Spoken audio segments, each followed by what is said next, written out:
Welcome to HOJO Radio. The Spry Treat of the Week. Spry croquettes, tempting golden brown croquettes so crisp and tender crusted they break at the touch of a fork. Delicious? For crispy, full-flavored fried foods, get pure, bland, all-vegetable shortening at its creamy best. That's Spry. S-P-R-Y. Our next broadcast is a radio and television comedy series that ran for over 3 decades, from 1932 to 1955 on radio and from 1950 to 1965 on television. It won numerous awards, including the 1959 Emmy for Best Comedy Show, and is generally regarded as the high watermark in 20th century American comedy. Ladies and gentlemen, we present to you the Jack Benny Program on HOJO Radio. The Jell-O Program, coming to you from Camp Callan, California, presented by Jell-O and Jell-O Pudding, starring Jack Benny, with Mary Livingston, Phil Harris, Dennis Day, Rochester, and yours truly, Don Wilson. The orchestra opens the program with The Real American.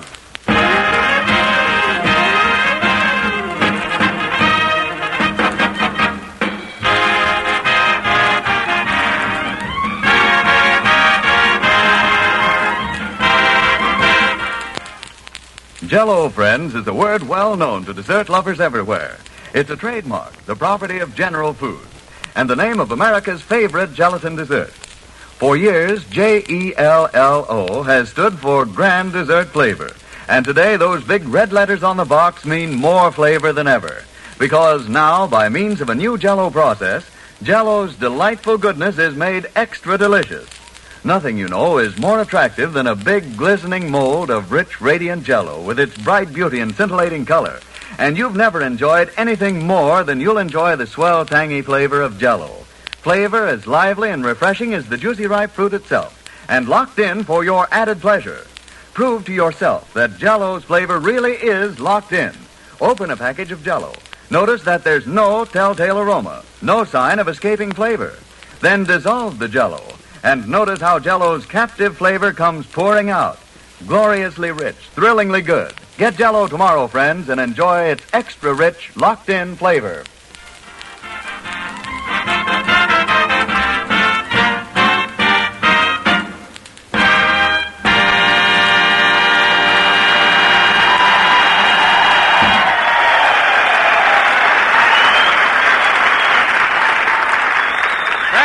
The Real American, played by the orchestra.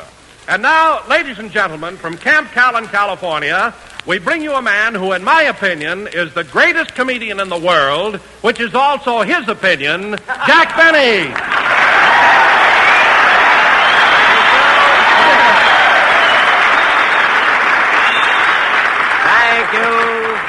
Thank you. Hello again, this is Jack Benny talking, and Don, that was a very nice introduction, but you didn't have to make such a ham out of me.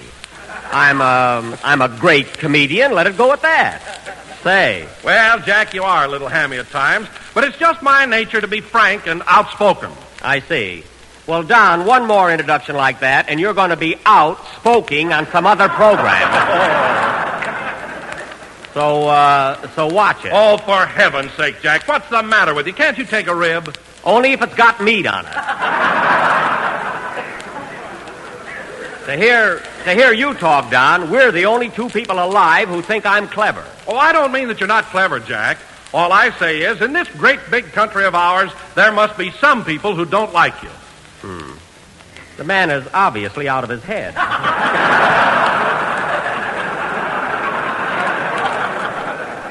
Listen, Don. Now, listen, I want to ask you something. Would you say that these 1,200 soldiers sitting here are a typical cross-section of the American people? Why, yes, but what's that got to do with it? Just this. I'm going to prove to you that there isn't one guy in this audience that doesn't think I'm great. All right, fellas. Everybody here that likes me and hates the Japanese, raise your hand.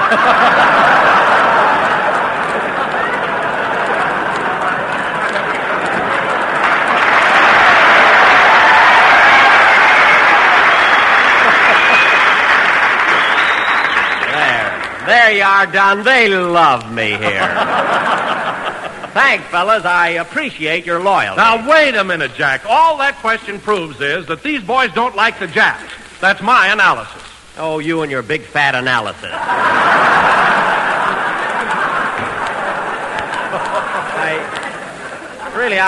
I never saw such a stubborn guy. Here we are at old Camp Callan. All right, boys, come on, start yelling. Now, Mary.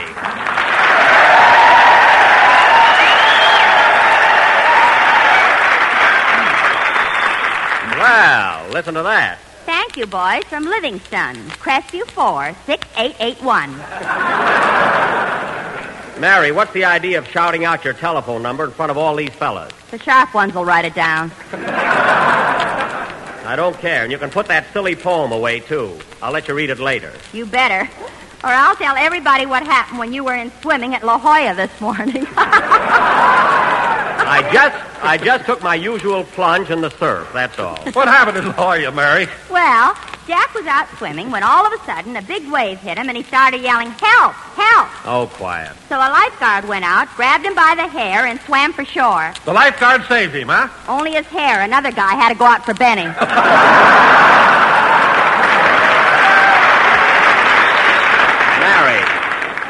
Mary, it's nothing to joke about. I darn near got drowned. But, Jack, a fellow who can't swim too well shouldn't go so far out in the ocean. Oh, I'm a good swimmer, Don. This was one of those silly accidents that could happen to anybody. What do you mean? Well, I was paddling along, and all of a sudden my left foot got caught in the right sleeve of my bathing suit. It was a terrible experience. Sleeves? Do you mean to say that it has sleeves? And that's another thing. Imagine being at a ritzy beach like La Jolla. Never mind. And wearing a bathing suit that says, "Chew Plowboy" on it. Oh, don't pay any attention to her, Don. Now, Mary, you know darn well that bathing suit is plenty modern. Well, there's no cuffs on the pants, if that's what you mean. I mean, it's got a two-way stretch and everything. Of course, the top piece is a little baggy there. Didn't that annoy you when you were in swimming? Not so much when I was in the ocean, Don, but when I took it off in the locker room, about 4 buckets of grunion fell out. A policeman told me I'd either have to get my suit fixed or a fishing license. The beach there is wonderful, though. I imagine it is. By the way, Jack, where are you stopping? In La Jolla, I'm at the La Jolla Auto Court. It's a lovely place. Jack, that's not La Jolla, it's La Jolla. That's how you pronounce it in Spanish. Oh, I didn't recognize it in print. I'm usually very good at Spanish. As a matter of fact, I used to go with a Spanish girl, Estrelita Fink.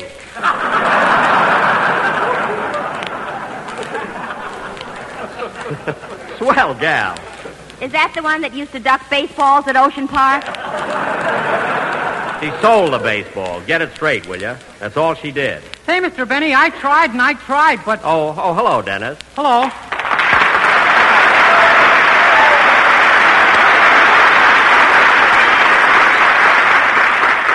Well, thank the boys, Dennis. Thank you, boys. Say, Mr. Benny, I tried, but... How do you feel, kid? Oh, fine. Good. I thought I had dandruff yesterday, but it turned out to be rice from a wedding. From a wedding? Who got married? My girl. She's trying to make me jealous. Well, don't fall for it. Not me. Say, Mr. Benny, I tried. Yes? But nobody wants to buy those grunions you caught.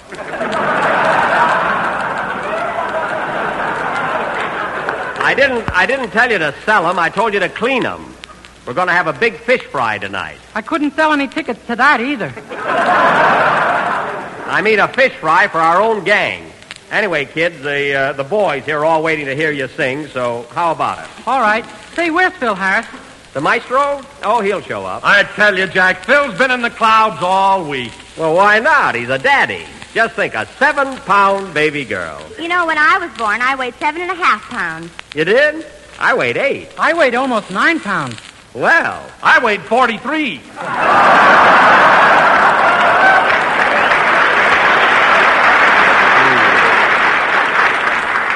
He's not kidding, fellas. The stork that brought Wilson had to make a forced landing. Sing, Dennis.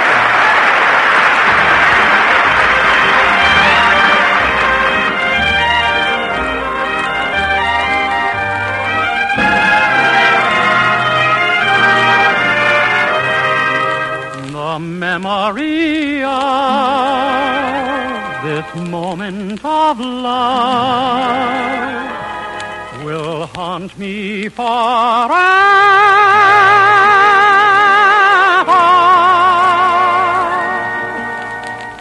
A sleepy lagoon, a tropical moon, and two on an island. A sleepy lagoon and two hearts in tune in some lullaby land. The fireflies gleam, reflects in the stream. They sparkle and shimmer. A star from on high falls out of the sky and slowly grows dimmer. The leaves from the trees all dance in the breeze and float on the river. We're deep in a spell, nightingales tell of roses and dew. The memory of this moment of love will haunt me forever.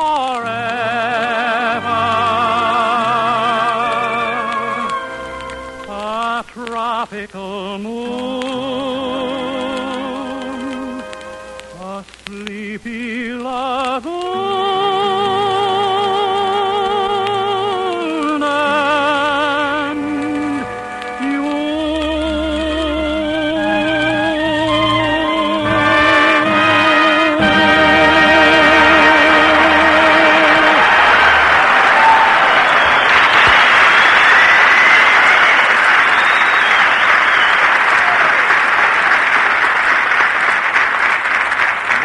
Very good. That was Sleepy Lagoon, sung by Dennis Day. Say, Dennis, while you were singing, I noticed something flopping around in your coat pocket. What is it? A grunion. A grunion? Yeah, I picked the best one out for a sample. Well, put it with the others. We're going to fry them. And now, ladies and gentlemen... You're not going to fry this one. We're pals. All right. And now, folks, I've got a very important announcement to make. You'll have to save it, Jack. Look who's here. Well, the proud father. How are you, Daddy? Hiya, Jackson. Hello, fellas. Applaud loud. The baby's listening in. Congratulations, Bill.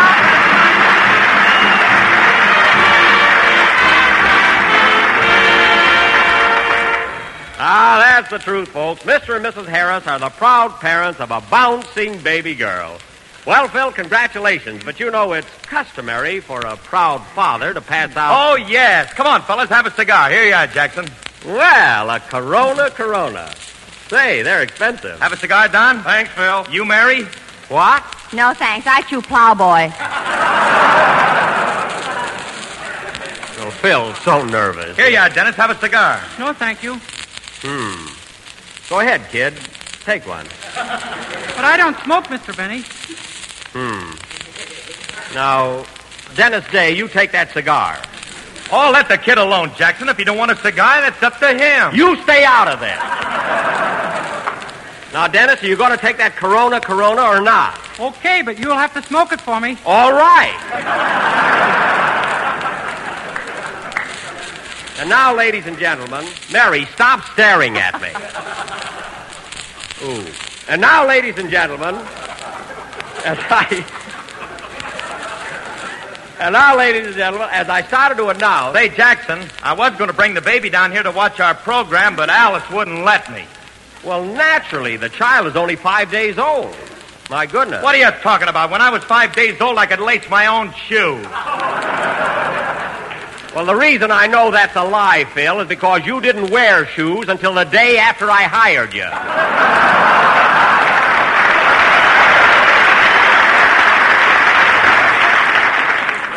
I dragged your whole band over to Floorshine. Remember? Oh, yeah, it took 4 salesmen to hold my guitar player down. That's right, but you can't blame Frankie. He thought they were going to brand him.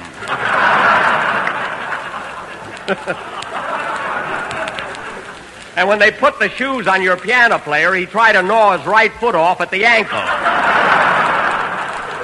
He thought he was caught in a trap. Yeah. Thanks, Tuppy. What a bunch. And now, fellas, for that announcement I was going to make. It's a very important message about next season. So everybody pay attention. You too, Dennis. Okay, hold my grunion. Put that back in your pocket. Now get this, fellas. As you all know, next Sunday will be our last performance for Jell-O. And beginning October 4th, we will be on the air for a different product, Grape Nuts Flakes. Well, that's a surprise. Yes, sir. It's for the same company, General Foods, and will be on at the same time every Sunday night over the same network.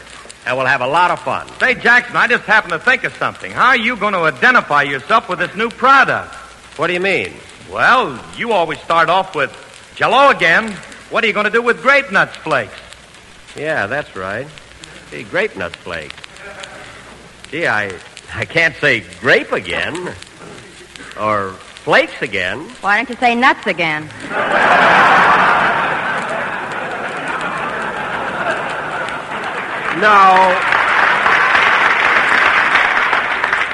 No, that wouldn't work, would it, Don? Don't ask me, Jack. You know, I'm pretty upset about leaving Jell-O. But, Don, folks will still be buying Jell-O, and there'll be another Jell-O program. We're just going on for another General Foods product. Well, maybe you're right. I guess I'm just a little bit too sentimental. You certainly are. Now, you still have this week and next to talk about Jell-O, so go ahead. Okay. Ladies and gentlemen, the next time you go down to your neighborhood grocer, why not ask him for a package of tempting and appetizing Jell-O? It's not only economical and easy to make, but with its new locked-in flavor, you will find that Jell-O is America's favorite gelatin dessert! There we go!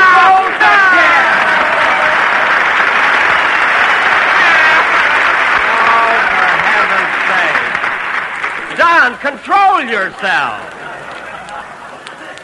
Don, don't be such a softy. Oh, leave him alone, Jackson. The guy has a right to be lugubrious. What? Lugubrious. That means sad. I know it does, and you got it right. Where'd you ever get hold of a word like that? My baby taught it to me. Oh, stop with that. He's so proud of his child. Say, Dennis, you want to come out to the house and see the baby the stork brought me? Well, if it's all the same to you, I'd like to see the stork. Dennis.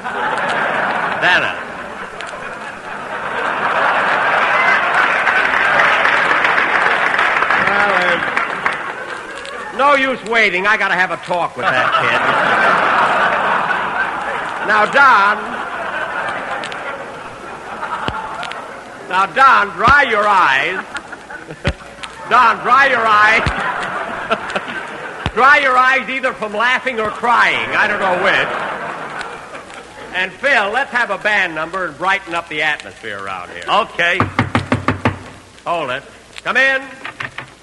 Well, I'll be a... Hey, Buck! Andy DeBarge!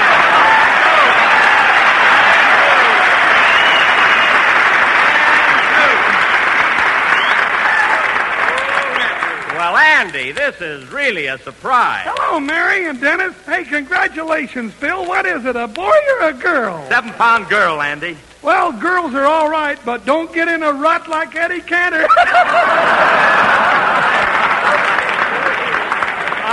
That's a fib. Say, Andy, you forgot to say hello to Don Wilson. Oh, yeah. Hello, Don. Glad to see you, Andy. You put on a little weight, haven't you?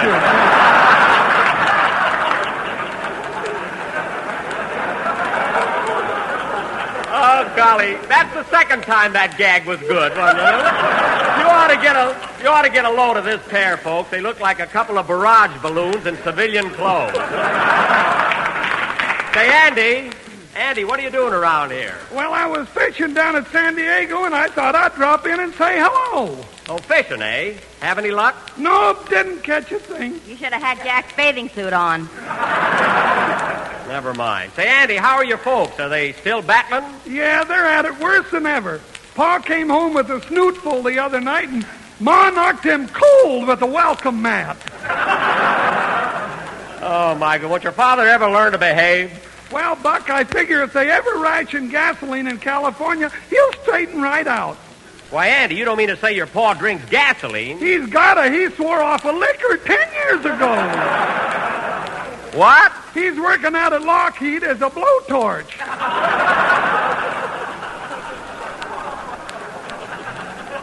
Well, that's the worst yet. Stick around, Andy. Phil's going to play a band number, then we'll go out and have something to eat. Well, I'd love to, but I gotta go now. My girl's waiting for me out in the car. What, your girl's outside alone with all these soldiers around? You're liable to lose her. Oh, no, I won't, Buck. I got her chained to the front bumper. Good idea. So long, Andy. So long, Buck.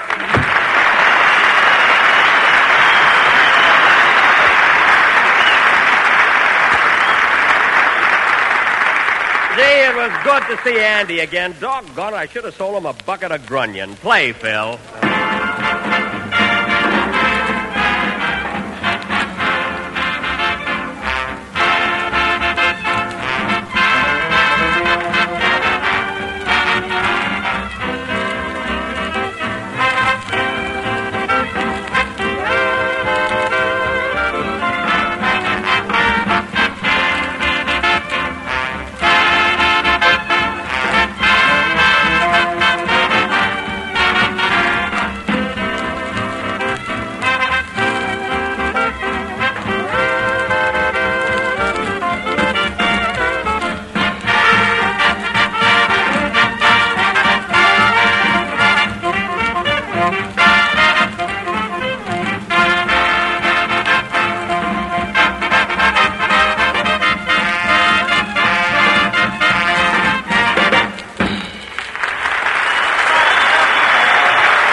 That was three little sisters, played by Daddy Harris and his 18 musical diapers.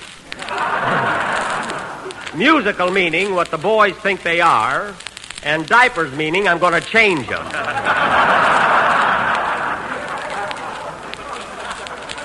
Not bad, eh, Phil? That's a fine way to talk after I went and named my baby after you. What? You named the kid after me? Certainly. Alice J. Harris. J is for Jacqueline. J for Jacqueline. After me. J for what? You heard him.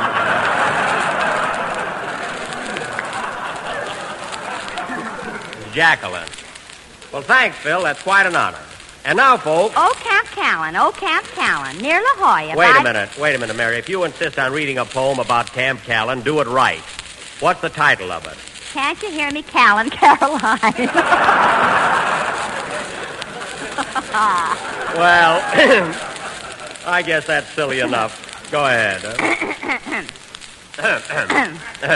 Oh, Camp Callan, near La Jolla by the sea, where Jack Benny goes in swimming and catches fish for you and me. That's right. There's plenty for all. I met a soldier here last eve who had chevrons on his sleeves. He kissed me, and I must confess, if he's not a bugler, I miss my guess.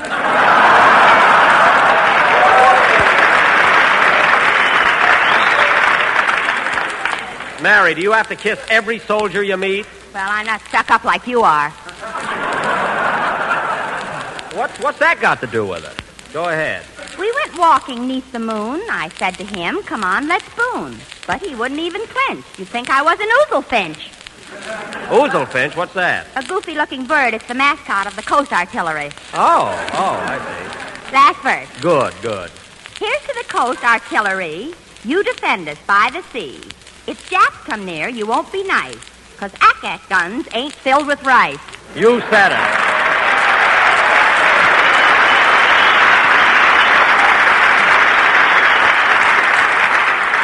Mary, that's one of the finest poems you've ever written. Thanks, Bub. Go on. My daughter can write a better poem than that. Well, your daughter's only 5 days old. Well, I don't care. She's very talented, and when she grows up, she's going to be a musician. Well, she'll be the first one in your family.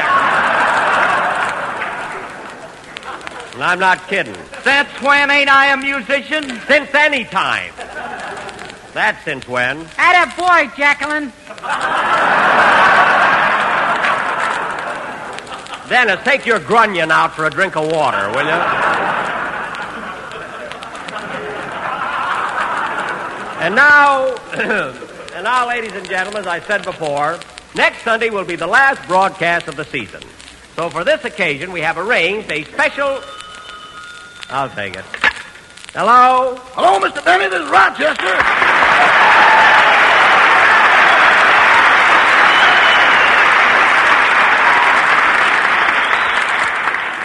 Oh, hello, Rochester. Where are you? I'm over here at the La Jollo Auto Court. Rochester, I found out that's pronounced La Jolla. It turned out to be a Spanish word. Doggone, I should have known that. You? Yeah, I used to be a toreador in the washroom at the Macambo. Never mind that. What did you call me about? I'm having a little trouble packing your bag, boss. What do you mean, trouble? After I got all them fish in, I didn't have room for your blue suit. What, you put those grunion in my brand new alligator bag? But, boss, alligators love fish. Only if they're alive. This alligator happens to be a suitcase. Well, just the same, every time I snap it shut, it snaps back at me. Now, Rochester, take those fish out of that bag. Okay. Then get in the Maxwell and come right over here to Camp Callan. But, Mr. Benny, that's about a 12-mile trip, is it not? Yes. And it's uphill, is it not? Yes. Now, when will you be here? Boss, that's a mechanical and a military secret.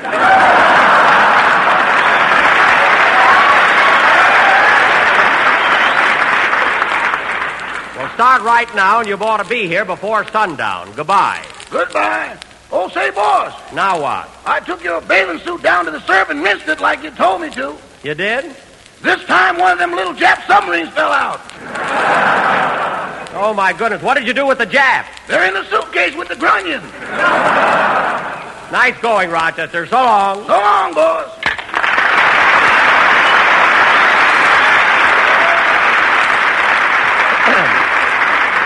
Well, that is news. Maybe I ought to turn my bathing suit over to the government. I think I will. Play, Phil.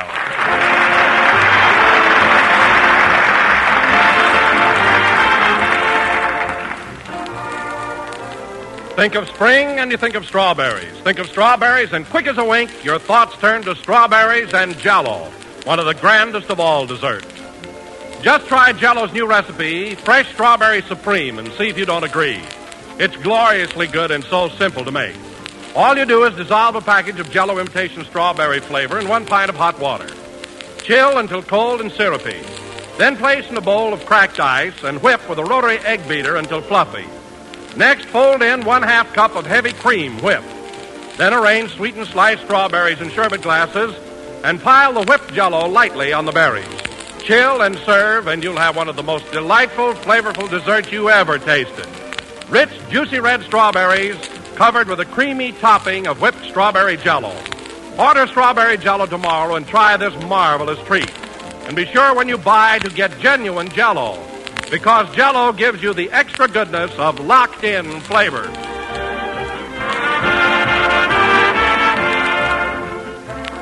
This is the last number of the 34th program in the current Jell-O series, and we will be with you again next Sunday night at the same time. Now I'd like to thank General Hardaway and Captain Westerfield and all the boys here at Camp Callan for a swell time and a thrilling visit. Don't forget to tune in next week, ladies and gentlemen, for our last broadcast of the season. I know I will. Good night, folks.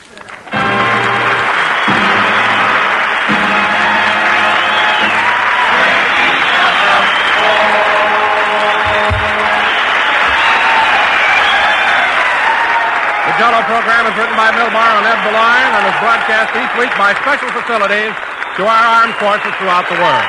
The presentation of this program from Camp Callan has been for the entertainment of the personnel stationed here and does not constitute an endorsement of our product by the War Department or its personnel.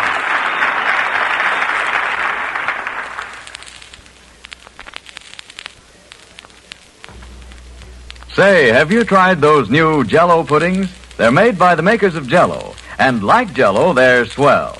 Try Jell-O Butterscotch Pudding. It's gloriously smooth, a rich, mellow pudding that simply tops for golden butterscotch flavor, and so creamy and good. Jell-O puddings require no additional sugar to make. So tomorrow, when you order Jell-O, Order Jell-O puddings, too, in all 3 flavors, chocolate, vanilla, and butterscotch. Jell-O puddings are just like Grandma's, only more so. The program came to you from Camp Callan. This is the National Broadcasting Company. Take it easy, Mom. You know your young folks are going to eat when you give them sugar crinkles for breakfast. Yes, boys and girls love sugar crinkles. And no wonder. It's the sugar rice treat that's just right sweet. Makes breakfast more fun than a circus. Now, the reason sugar crinkles suit your folks to a T is this. Some sugar-coated cereals they've tried seem too sweet. Others don't seem sweet enough. But when they dip their first spoonful of sugar crinkles, they've discovered a sugar-coated cereal that's just right sweet. And say those young folks of yours love to dip into the pack and eat sugar crinkles as a snack, too. So better get several packages. HOJO Radio. We're your old-time radio headquarters. Stay tuned. Important problems confronting the country today is that of gasoline rationing. We must all conserve as much gas as we possibly can. Yes, but boss, we never use more You see, Rochester, the gasoline shortage is not a product shortage. The problem is one of distribution and transportation. And it's up to us to get more miles out of every gallon of gas that we use. But, boss, your Maxwell gets over 80 miles to the gallon now. My car is an exception. Now, Rochester, even in the states where gasoline isn't rationed, people must cut their consumption to the minimum. But, Mr. Benny... They can do this by organizing their shopping to avoid unnecessary trips, driving under 40, and keeping their carburetors adjusted. That goes for us, too. So adjust our carburetor, Rochester. We don't have to, boss. We're using it for a radiator cap. Well, put it back where it belongs. And remember, Rochester, we should all do our bit, because everybody, without exception, is a part of this war effort. J-E-L-L-O. The Jell-O program, presented by Jell-O and Jell-O Pudding, starring Jack Benny, with Mary Livingston, Phil Harris, Dennis Day, Rochester, and yours truly, Don Wilson. The orchestra opens the program with Salute to Gardner Field.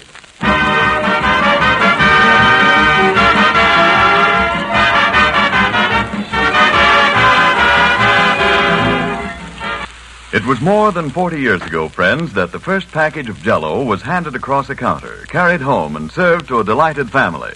And in the years since that first family enjoyed Jell-O, this swell dessert has been many times improved. Now today, it's been made even better than ever, because by means of a new Jell-O process, Jell-O's grand goodness is locked in, protected for your added pleasure. Every package of Jell-O that you buy today gives you extra enjoyment thanks to this new Jell-O process. Every radiant, shimmering mold of Jell-O that you serve your family these days is more delightful because Jell-O now brings you a new high in flavor. Gives you Jell-O at its richest, at its very best. Let your next package of Jell-O prove to you that Jell-O's flavor really is locked in. Open the package. Notice that there's no telltale aroma, no sign of escaping flavor. Then dissolve the Jell-O, and out will come Jell-O's captive flavor in a rush of richness. Get Jell-O tomorrow. Its flavor is locked in, so it's extra good.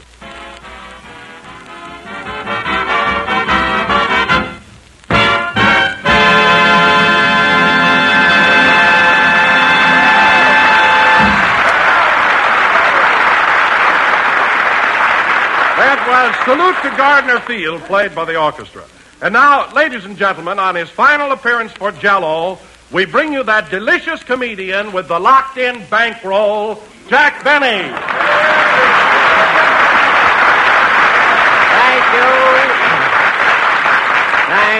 Thank you. Jell-O again. This is Jack Benny, Jell-Oing again for the last time. Next season, it'll be Grape Nuts Flakes. And, Don, I guess you've got a right to be silly on our final broadcast. After 35 weeks, I'm a little slap-happy myself. You're right, Jack. People don't realize how strenuous radio can be. I tell you, I'm worn to a frazzle. Well, Don, you're the biggest frazzle I ever saw. Anyhow, we've got a very important sketch tonight, so let's get started. Is everybody here? I am. I don't know about Dennis. I'll go out and get him. You're here now. Say, where's Phil, our proud father? He's over in the corner practicing.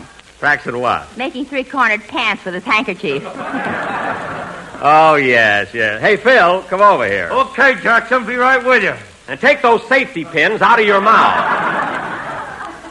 My goodness, you're certainly getting domestic all of a sudden. Now, fellas, the reason I wanted you here early tonight is because we're going to do a very important sketch.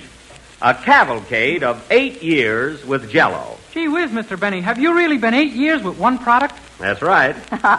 Remember when you first started out, you had 8 products in 1 year?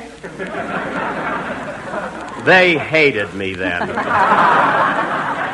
No kidding, Jackson. Did you have 8 different jobs your first year in radio? Yep. I went on the air for Bixby's Biscuit Batter, Belcher's Buggy Whips, the You Walk Up and We'll Come Down Clothing Company, Happy Hour Auto Courts Incorporated, Corrigan's Classy Corned Beef, the Easy Pull Zipper Company, and Moxley's Mucilage.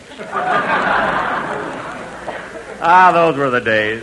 Moxley's Mucilage. I use that all the time on my hair. Mucilage? On your hair? Yeah, mine's not going to fall out like yours did, by golly. Now, wait a minute. Mine hair didn't fall out. It was pulled out by a beautiful waitress in Lincoln, Nebraska. You want to know? Well, let's get going with our big production, fellas, so everybody pay attention. You too, Dennis. Okay, hold my grunion. Put that fish back in your pocket. And now, ladies and gentlemen, since this is our final appearance for good old Jell-O, we have prepared a cavalcade of 8 happy years with America's favorite gelatin dessert. Some of the highlights which we hope you will remember. Take it, Don Wilson.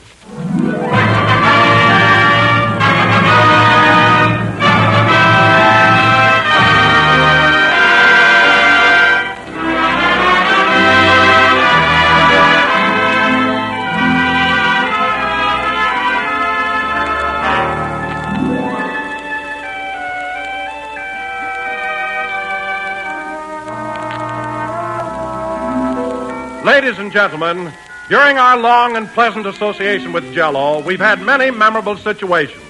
And one of the outstanding among them was the first time Jack Benny met Rochester. A few years ago, Jack and the whole gang were en route here by train from New York. And Rochester was a Pullman porter. A Pullman porter, if you remember, who didn't know where Albuquerque was.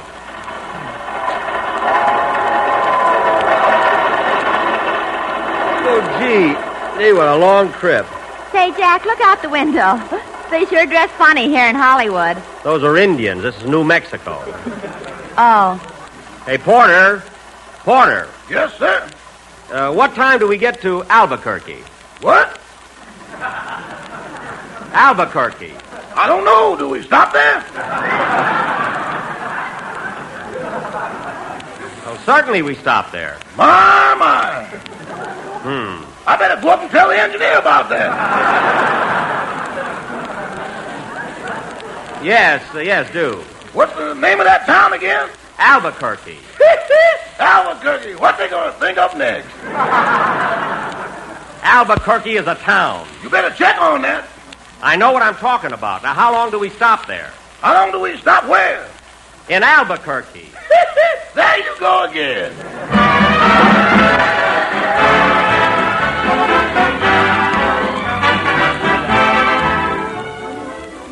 And, of course, many of you will remember the series of sketches we used to do called Buck Benny Rides Again. Mary was Daisy Carson, Phil was Frank Carson, her father, and Jack was that rootin', tootin', shootin', galootin' Sheriff Buck Benny. Well, here's the Carson house. Woo, partner, woo.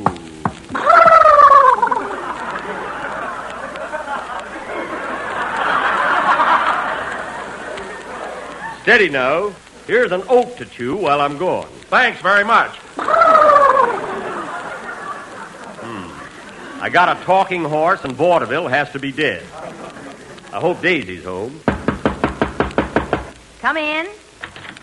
Hello, Daisy. Hello, tall, dark, and bow-legged. Well, gal, you wouldn't exactly have any trouble straddling a barrel yourself.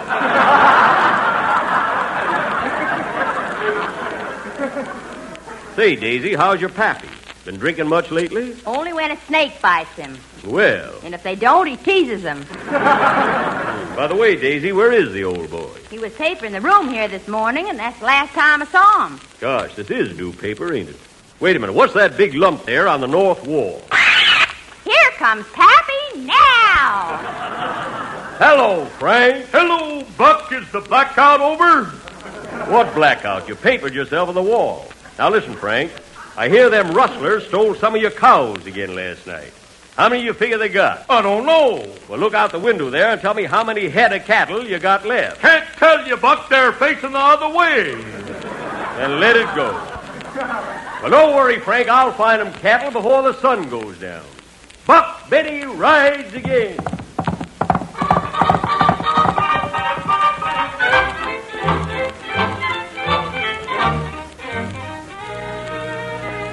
Folks, do you remember the time gravel-voiced Andy Devine took a trip up to San Francisco to join us? And the next day he told Jack all about it.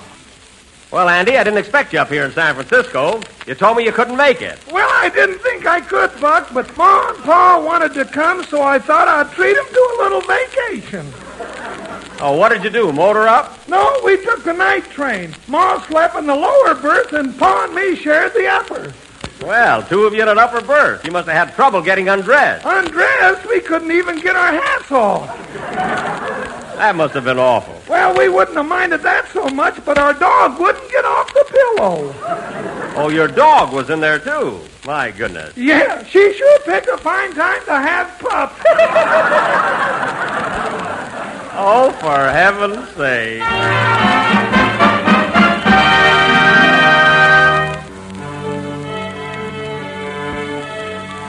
And, of course, the cavalcade of Jell-O would be incomplete without some mention of the Benny Allen feud. It all started when Fred Allen accused Jack Benny of being unable to play the bees. On one of our most memorable programs, it occurred when Jack explained how he had once saved Fred's life years ago in vaudeville. Allen had been rushed to the hospital, and the doctor was telling Jack that his condition was critical. Mr. Benny, when Fred Allen was juggling that cannonball and it dropped on his foot, it severed the femur and part of the tibia. Well, heavens to Betsy. And there's only one thing that can save his life. He must have a blood transfusion immediately. A blood transfusion? Thank you, Butterball. Well, Doctor, if my blood can save Alan's life, I am ready.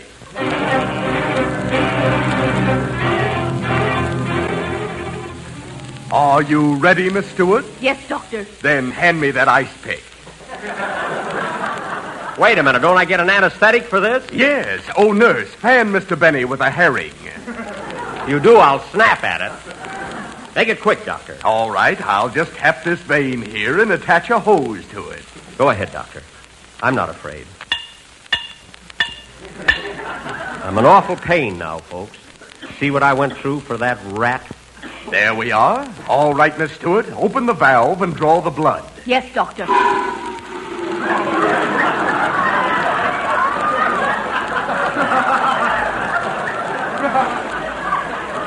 Oh, my goodness.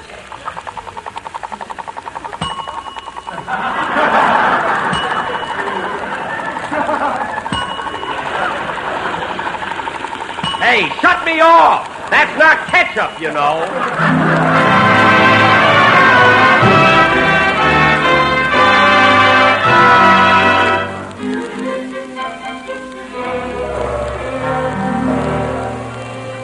During the last 8 years, the Jell-O program has satirized many great motion pictures. And one of the most successful of these parodies was Lost Horizon, in which Jack played Ronald Coleman's part, that of a man who had found Shangri-La. Remember the scene where Jack met the Grand Lama? Come, my boy, it's growing late, and I've promised to present you to the High Lama. He's 900 years old. 900 years old? Isn't he awful wrinkled? No. We have him pressed once a week.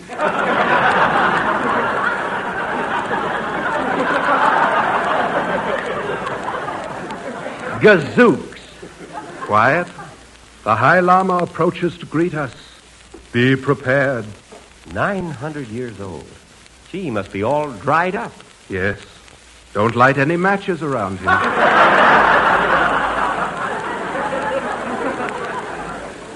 Oh, boy, am I nervous. He will not harm you, my son. Here he is. Behold, the High Lama. Your Excellency, I beg to present Jack Benny. Your Excellency. Hello, stranger.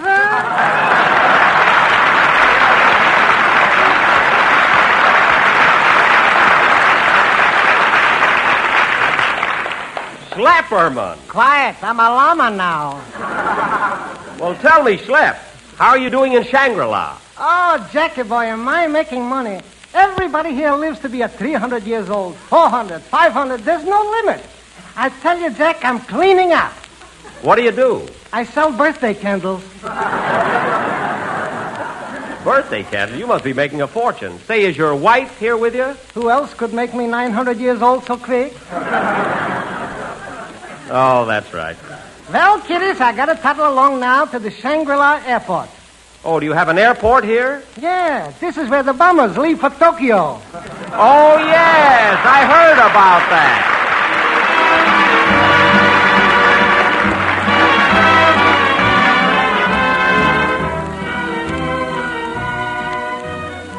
About 3 years ago, a young man named Dennis Day joined the program. Dennis didn't say much in those days. His mother handled most of the conversation. Perhaps you remember his first appearance. Well, how do you do, Mrs. Day? Come right in. Thank you. Come along, Dennis. Well, I'm glad you found the studio all right. Did you take a cab like I told you to? Yes, it was $1.65. Here's the slip. Oh. Oh, well, I don't mind. Then smile.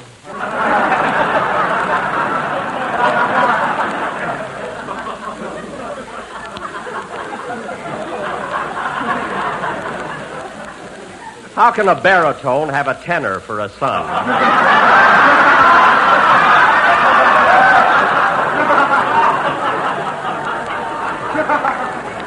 Oh, Mrs. Day, I want you to meet the,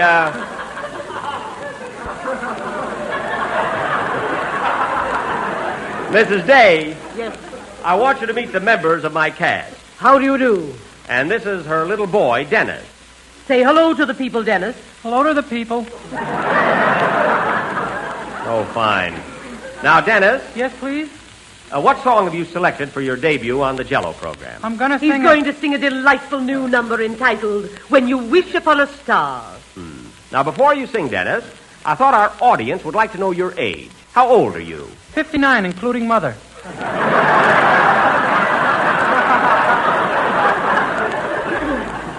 Well, that's not what I meant, but let it go. Now, go ahead, Dennis. We're all anxious to hear you. This is the microphone. How do you do?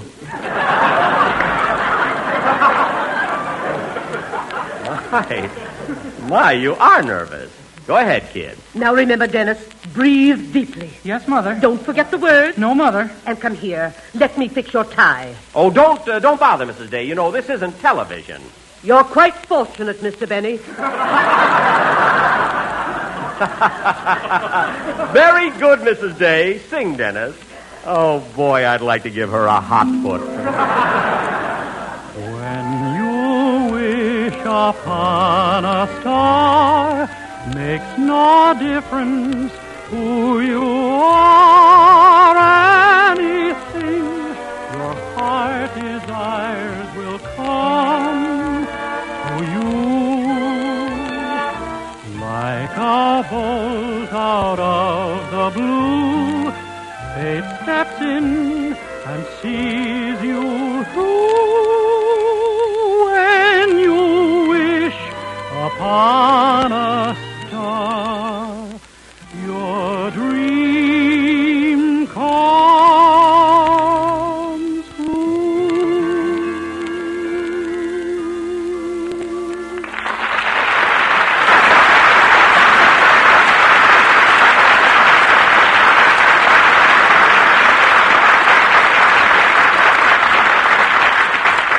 That was swell, Dennis. And now for the second chapter in our cavalcade of Jello.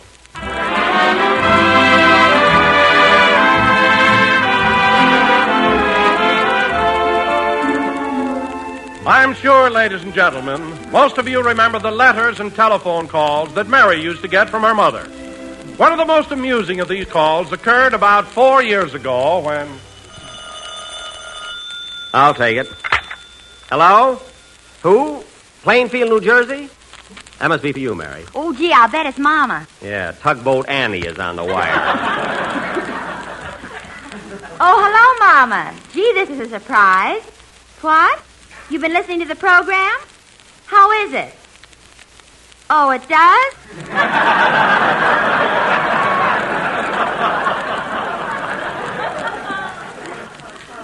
She should be critical.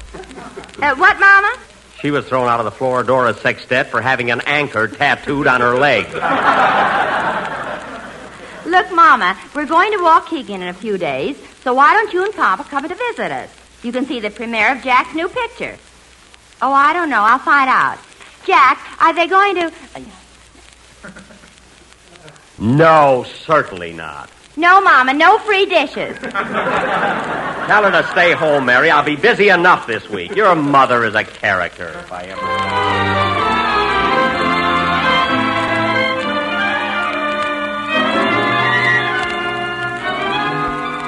And here, ladies and gentlemen, is a routine which I'm sure all of you will remember. The Quiz Kids were on the show at the time, and right in the middle of it, Rochester called up with startling news. Here it is. Well, what about my polar bear, Rochester? What's Carmichael done now? Well, he was supposed to be sleeping in the basement, and the gas man went downstairs to read the meter. Yes? And all of a sudden, it sounded like feeding time at the zoo. Oh, my goodness. Well, what happened to the gas man? I don't know, but I doubt if we get a bill this month.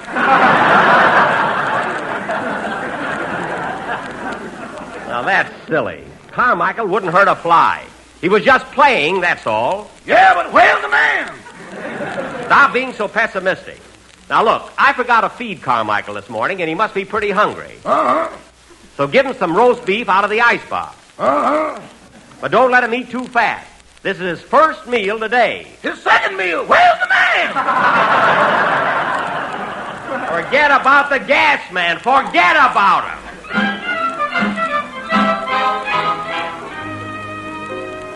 We of the Jell-O Gang have made a lot of trips to New York, Palm Springs, Yosemite, and various naval and military posts. But some of our most hilarious moments have been spent right at Jack's home in Beverly Hills. And when we speak of Jack's home, we can't forget Jack's bewildering boarder, Mr. Billingsley. Oh, Jack, here comes your boarder. Oh, yes. I wonder why he's wearing that turban.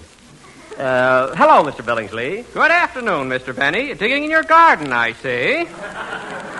Yes, I thought I'd get started early this year. I do hope you plant pistachios. They're delightful.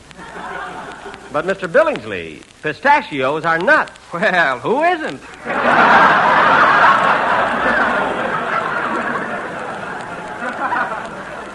Oh, I didn't look at it quite that way. Well, goodbye, Mr. Benny. I'm going out for a little stroll. Goodbye. Oh, by the way, Mr. Billingsley, you look just like a Hindu.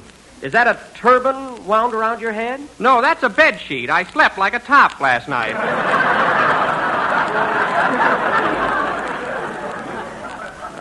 Well, we've got to run along to the studio. See you later, Mr. Billingsley. Goodbye. Goodbye. Oh, thanks. I never touch it. I wish I could figure him out. Oh, well.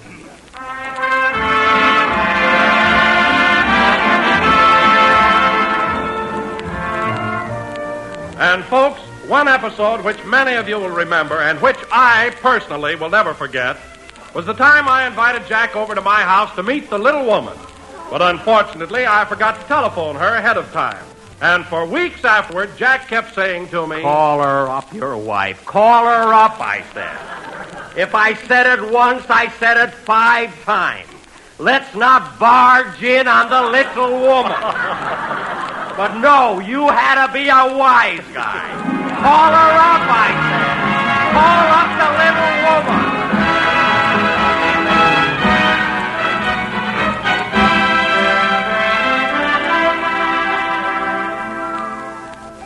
And now, ladies and gentlemen, as our sentimental journey approaches its conclusion, many of you may like to hear again a portion of one of our popular New Year's fantasies. Jack, you remember, always plays the old year in these annual playlists. And as we tune in now, it's almost midnight, December 31st, 1941. And the little new year is waiting to make his entrance. There's the fourth stroke of midnight. Come in. Hello, young feller. Are you the little new year? This ain't a sarong I'm wearing. That's good. You're going to need a sense of humor, kid. Come on in. I want you to meet Uncle Sam and his wife, Columbia. Glad to know you, folks. Hello, Sonny. Hiya, Bub. Make yourself to home. Well, son, I hope you brought some good things with you. You'll like staying in this house. It's the finest home on the block. Oh, I'm glad to hear that. Well, you better be moving along, old-timer. I've got work to do. Yep. Might as well be moseying along. But before I go, I want to give you a little advice. First, take good care of Uncle Sam here.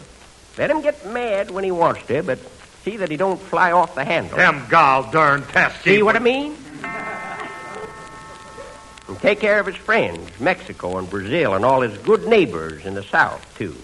And don't forget that Dutch uncle of his. Leave it to me, old-timer.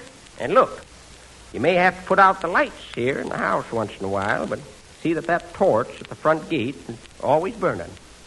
And say, before I forget it, Uncle Sam's got a nephew named Franklin that's taking mighty good care of the old boy. Ain't he, Sam? You darn toot. So keep an eye on him, son, and give him all the help you can. Franklin, huh? I'll write that down. As long as you're writing down names, here's another one for you. Put down Winston. Winston? Yep. Franklin and Winston. What are these two fellows' last names? Ain't necessary, son. Everybody knows them. Anyone else? Well, let's see. You can put down Chiang Kai-shek and Marshal Timoshenko. Nice fellas, believe me, they're just as tough as they are to pronounce. Oh, no, there's a lot more of them, but Sam will give you the names later. Well, got to be leaving. So long, Sam. So long, old-timer. Here I go. So long, 41. So long, Columbia. Keep 'em flying.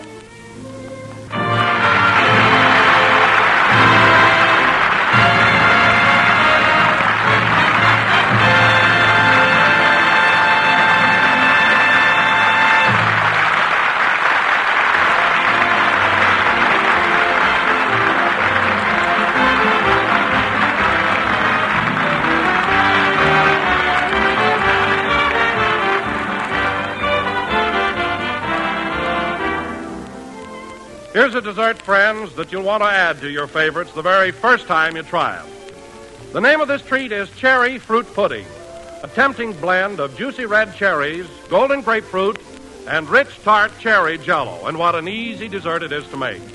Simply dissolve 1 package of Jell-O imitation cherry flavor in 1 pint of hot grapefruit juice and water, and chill until slightly thickened.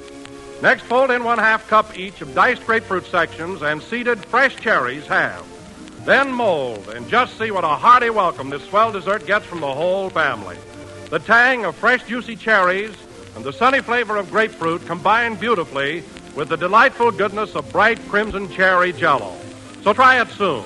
Tomorrow, order cherry Jell-O, and be sure you get genuine Jell-O, because Jell-O's flavor is locked in for your added enjoyment.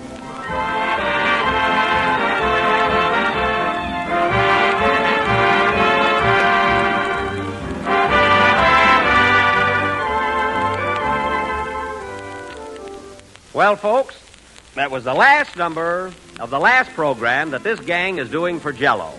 And we'll be back on the air the first Sunday in October at the same time on the same network, but broadcasting for Grape Nuts Flakes. In the meantime, have Grape Nuts for breakfast and Jell-O for dessert. Now, before I go, I'd like to thank all of our listeners, my cast, my sponsors, and my writers, Bill Morrow and Ed Boulogne, for their splendid cooperation and support. Good night, folks. See you in October.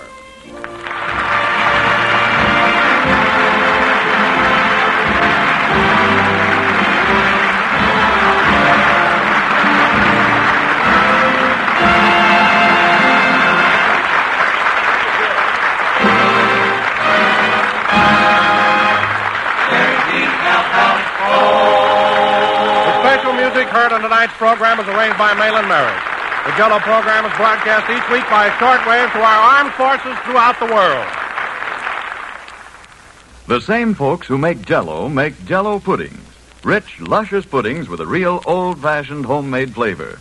There's Jello vanilla pudding, a wonderful dessert, smooth, creamy, and mellow, and simply brimming over with the flavor of real vanilla. This delicious pudding makes a grand creamy filling, too, for pies, tarts, and cakes. And it requires no additional sugar to make. When you order Jello, ask for Jello puddings. Jello puddings are just like Grandma's, only more so.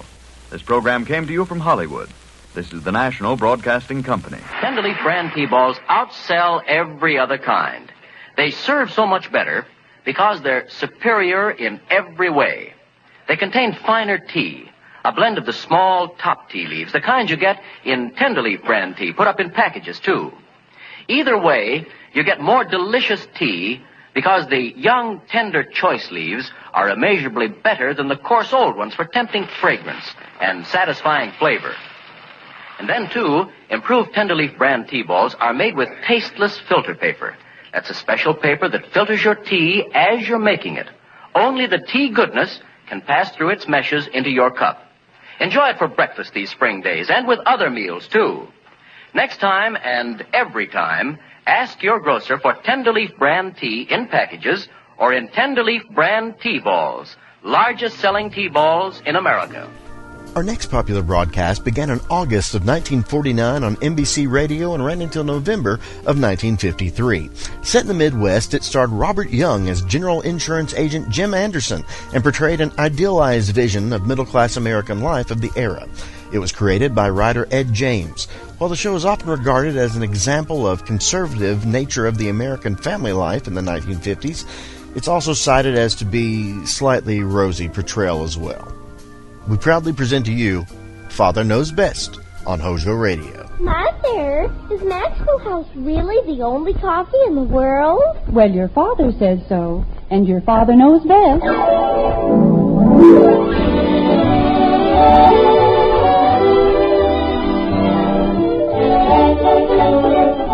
Yes, it's Father Knows Best, transcribed in Hollywood, starring Robert Young as father. A half-hour visit with your neighbors, the Andersons, brought to you by America's favorite coffee, Maxwell House. The coffee that's always good to the last drop.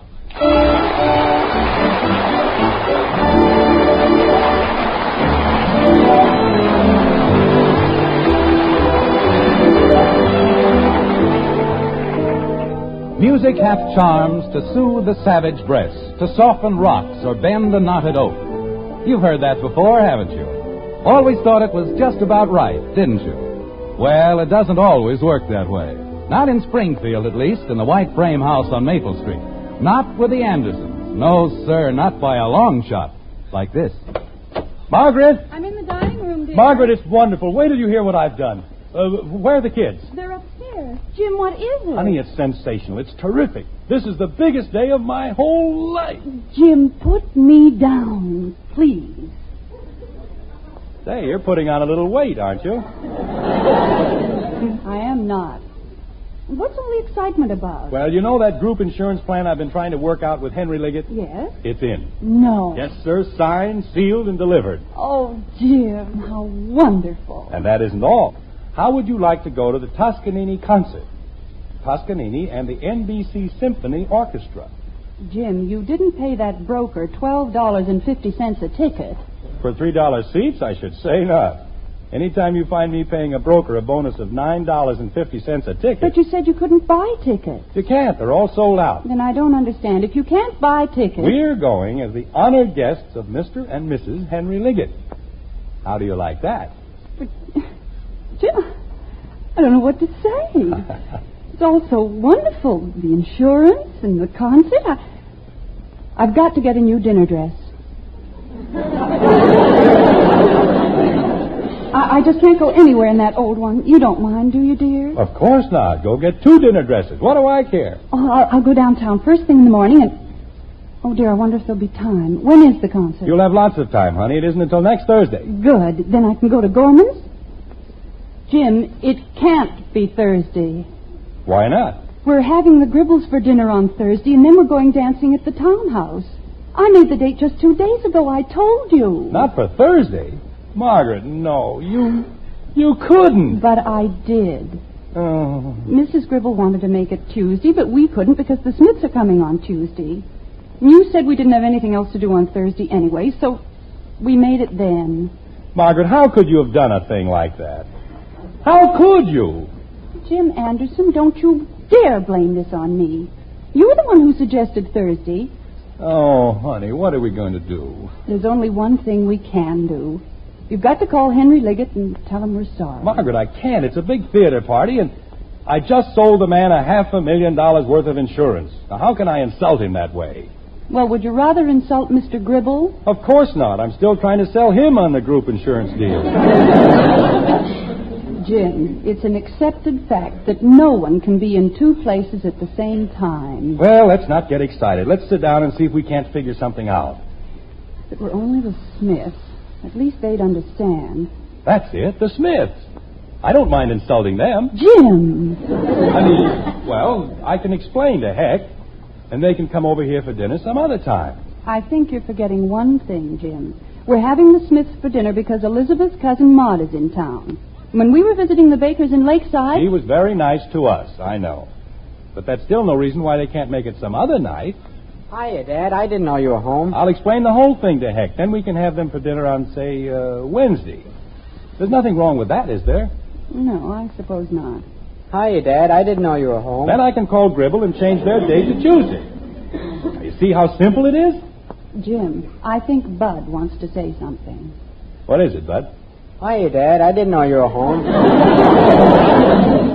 Now, there's an interesting observation.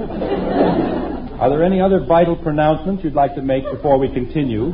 Well, just about next Thursday. What about next Thursday? Is it all right if I take the car before dinner instead of after dinner? You see, I promised Joe Phillips... But I meant to tell you, Thursday is out. You can't have the car at all. I can. But it's Thursday. It's my day. I'm very sorry, Eleanor, but it's out. I'll explain the whole thing to you some other time. But I always get the car on Thursday. I made a date. Well, this will teach you not to make dates on Thursday. They're nothing but trouble. Mother! What is it, Betty? Is Father home? Yes, dear. I'll be right down. Don't do me any favors. Stay where you are. Hi, Daddy. You too. If I can't have the car on Thursday, when can I have it? I don't know, but I have a great many things on my mind. But you said I could have it on Thursday. That's why I made the date. Your father made 2 dates. He did? Father, do you... No. What? I said no. Whatever it is, no. Oh, thank you, Father. Thank you. You're just the sweetest father in the whole world. What? Mother said she thought you would, but you don't, and it's just wonderful. What's wonderful? I don't what? Mind if I go to the Pine U dance? Wait till I tell Janie Liggett. Betty, wait a minute. I didn't say you could go to the dance. I didn't say anything. Why, Father, you just said... I said no. That's what I said. Hi, Daddy. Oh, go away. Mother! Jim, I don't think that's very nice. You'll gain nothing by losing your temper. Well, why shouldn't I lose my temper? At this rate, how am I ever going to get straightened out about Thursday? How did you know it was Thursday? How did I know what was Thursday? The Pine U dance. Oh, no. No. This was such a nice day. Everything was going so well. Betty, your father and I have a very difficult problem to work out. So why don't you and Bud and Kathy go back upstairs? I'll call you when dinner's ready. He said I could have the car every Thursday. Why should he change his mind now? Go ahead, Bud. Father. Not now, Betty. But, Mother. I said not now. Jumping creepers. What are you kicking about? I can't even have the car. Daddy. What is it, Kathy? I don't have any place to go on Thursday. That's fine, baby, fine. But when I get to be a big girl... Never mind, Kathy. Just go upstairs. But I wanted to tell him. Go upstairs. Gee whiz. You know, Margaret, I've been thinking, what if Hector says they won't change the date? I don't see any reason why he should. No, but what if he does? Then what am I going to do? What are you going to do now? I'm going to call him, and if he says no, so help me, I'll never speak to him again. Turn a man down when he asks a simple thing like that. After all the things I've done for him. A fine friend he turned out to be. Jim, he hasn't said no. Well, he'd better not. Hello, Heck. This is Jim Anderson. Now, look, Heck. What? Oh, no, Heck. I'm not upset about anything. I just, well, look, Heck, I'm in an awful spot. Yes, you see, we've got dates with the Gribbles and the Liggets for the same night, and, well, we didn't do it on purpose. Look, Heck, is it all right with you if we make our date for a different night next week? Well, then I can switch the date with the Gribbles over to Tuesday, and I'll be in the clear. Okay. What did he say, dear? He's going to ask Elizabeth. Jim, why don't you explain to him that it's a matter of business? He knows that, Margaret. Sit around this house for weeks, nothing to do, no place to go, and then all of a sudden everything has to happen on one night. Yes, Heck? You can? Oh, that's fine, Heck. That's wonderful. I knew I could count on you. What? Well, how about a week from tonight? Yes, that's definite, Heck. No, we won't change it again. Oh, sure. I realize you've got to plan ahead on account of Maud. Well, tell her we said hello, will you? Thanks, Heck. Okay, pal. A week from tonight.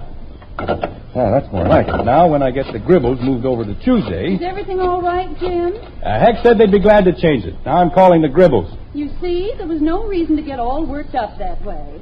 Ask Mrs. Gribble... Just a minute, honey. Oh, no, not you, Mrs. Gribble. I was talking to... What? She isn't? Well, may I speak to Mr. Gribble?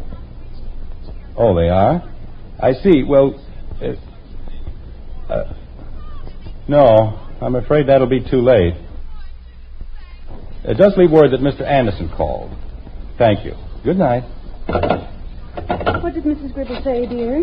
She didn't say anything. She and Mr. Gribble went away for a few days. They won't be back until Monday. Oh, dear. Who are you calling now? Hello, Heck. Look, Heck, if you want to leave that Tuesday date the way it was... Well, the Gribbles won't be back until Monday, and... Oh, you did, huh? You did what, Jim? They've already made another date for Tuesday. With the Hathaways. Heck, we'll just leave it the way it is, a week from tonight. Okay, Heck, and I'm sorry there's been all this mix-up.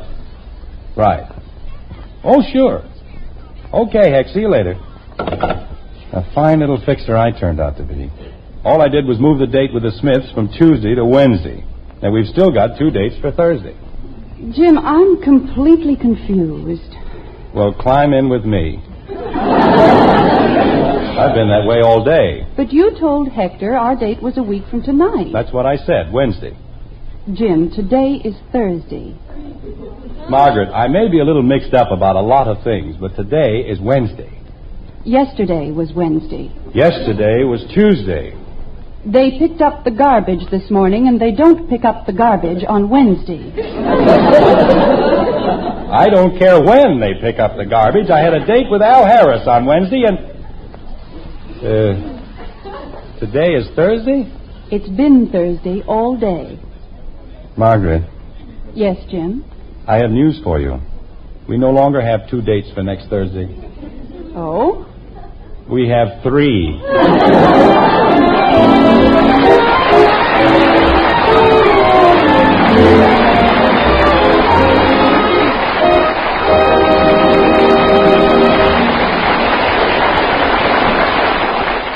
Well, that's really no news to Mother. She knew Father was getting things in a stir. You know, he needs to remember something most of us have found out one time or another. It pays to stop and think a little before you do most anything. I'd say even before you buy a pound of coffee. Think about what you want in that coffee. Its flavor, the most in flavor for your money. And right there you'll see the reason why day after day more people buy and enjoy our Maxwell House coffee than any other brand. That wonderful good to the last drop flavor. Why, you just can't get enough of it. You won't find that famous flavor in any other coffee, you know. No coffee but Maxwell House. And here's why. We have a recipe, and a mighty important recipe it is, because it calls for certain special varieties of coffees to be blended together a special way. It's the one way, the one recipe for that wonderful good to the last drop flavor. That's why our Maxwell House coffee spells so much more pleasure in every cup, so much more flavor in every pound. So for your money's worth and more, in real enjoyment, open up a pound of Maxwell House coffee. Always good to the last drop.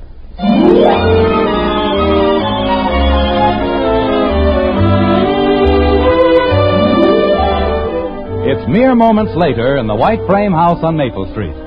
The Andersons' problem still remains. 3 dates for Thursday. Yet there isn't the dark and dismal aura of gloom one might imagine. Jim Anderson, a genius among fathers, has come up with an idea which he himself admits is a dilly, like this. Margaret, it's the only thing we can do. Would you rather see Henry Liggett cancel the whole deal? Of course not. All right. And what's more natural than telling him we'd rather let Betty and Bud have the pleasure of going to the concert? Well, it just seems so hypocritical. Honey, this is not the time to think of ethics. We're in a jam and we've got to get out of it. Now, will you call them or do you want me to? I think you'd better call. All right. In a case like this, you have to take extreme measures, like an operation or something. Well, I suppose there's nothing else we can do. But if you'd only asked me before you made the date... Well, I didn't, Margaret, so let's forget about it. Let's just hope I can sell Henry Liggett on the idea and we'll be all right. Oh, hello, Janie. This is Mr. Anderson. May I speak to your father? Thank you. Jim, something just occurred to me. If Betty and Bud go to the concert and we go out with the Gribbles, what are we going to do with Kathy? Oh, we'll rent a cage for her at the zoo. Jim. We'll get a sitter for her, Margaret. That's no problem. It certainly is. You know Kathy doesn't like sitters. Well, that makes it even. Sitters don't like Kathy. We'll just have to find one who hasn't heard about her. Jim, it's not that bad. Kathy may be a little exuberant at times. Hello, Henry. Jim Anderson. Well, just fine, thank you. Say, Henry, I've been talking to Margaret about this Toscanini concert, and I wonder if you'd mind very much if we let Betty and Bud go in our place. Oh, no, it's just that, well, we've heard Toscanini, and Betty and Bud haven't, and, oh, it really isn't anything much, Henry. Just something that any parent would do. Of course. You see, I explained to Margaret... Jim. That is, Margaret and I talked it over, and we both thought that Betty and Bud would gain so much by hearing the concert, and this is going to be his only appearance in Springfield, and, well, it's nice of you to say that, Henry, but you know how it is when you have children. Jim, of all... Thank you very much, Henry. Well, I wish we could, too, but we'll have to make it some other time. Thanks again. Good night. Jim Anderson, in my whole life, I have never heard anything quite like that. If you don't mind, I'd rather not discuss it. There are things that women just don't understand. And this is one of them. It's power politics on a local scale, that's all. Well, let's just not discuss it. Betty! Betty! Jim, dinner isn't nearly ready. I know. Did you call me, Father? Come on downstairs. And tell Bud I want him. Okay. Don't you think you ought to call the Smith? I'll call Hector first thing in the morning and get the whole thing straightened out. I'll be able to do more with him if he doesn't have Elizabeth around.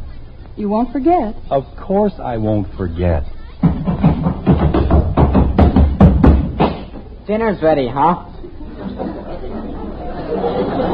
No, dinner isn't ready, huh? But Betty said... I didn't say anything about dinner. I merely said Father wanted you. Don't you want me to, Daddy? Oh, Angel, this is something your father has to discuss with Betty and Bud. Can't I even listen? Of course you can listen, but listen. Yes, Daddy. Betty? Yes, Father. Bud? It's time dinner was ready. Bud. Oh, yes, Dad? I've got good news for you, for both of you. I just made arrangements for you to go to the Toscanini concert with the Liggets. Now, what do you think of that? What time will dinner be ready? Bud. Well, I just wanted to know. But when are you going to learn that there are other things just as important as food? Like candy. Kathy, please be quiet. Yes, Mommy. Is that all you wanted to tell us, Father? Not quite. This concert is a very important event in Springfield, and I'll expect you to act sensibly and with dignity. Yes, Father. I don't want to hear that either you or Bud went whooping around the lobby or did anything to disgrace the name of Anderson. Yes, Father. We want to be proud of you. And I think it might be a very good idea, Bud, if you had your hair cut before next Thursday. Okay, Dad. Thursday? Father, the concert isn't Thursday. That's the night of the time you dance. Hey, I have a date, too. Betty, I explained to you... I don't want to go to the concert. Biggest dance of the whole year, and you want me to go to a concert. What are you talking about? They're having a night baseball game in Middletown, and I promised Wait a minute. Bud, Betty, don't you understand? This isn't just any concert. This is Toscanini. I wouldn't care if it was Roy Bargy. Betty, how can you say that? I'd rather go to the dance. I'll go to the concert. Look, Mr. Liggett is giving a tremendous theater party. Janie Liggett's going to the dance. It's her own father's party, and he isn't making her go to any old concert. It isn't a question of making anyone go anywhere. It's a privilege to hear Toscanini. They're charging $12.50 a ticket. People are fighting to get in. They don't have to fight with me.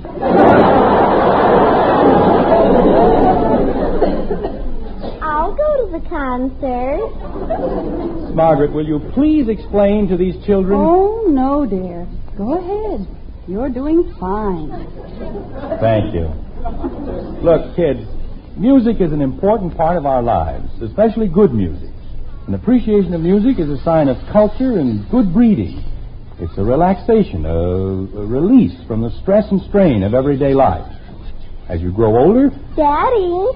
What is it, Kathy? I'll go to the concert.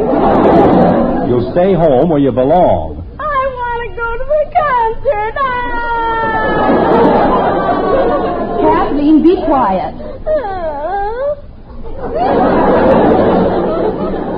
Jim. Margaret, I'm trying to explain to the children... Jim, I may not know very much about power politics or business, but I do know Betty and Bud, and you're not going about this the right way. Oh? You have something better in mind? Yes. The truth. Margaret, this is no time... Betty, Bud, your father and I find ourselves in a very embarrassing position. Margaret, go ahead.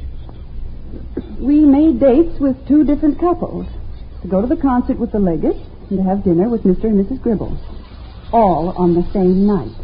Boy, who did that? Never mind who did it. Just listen to your mother. And Kathy. Yes, Daddy. Blow your nose. Yes, Daddy.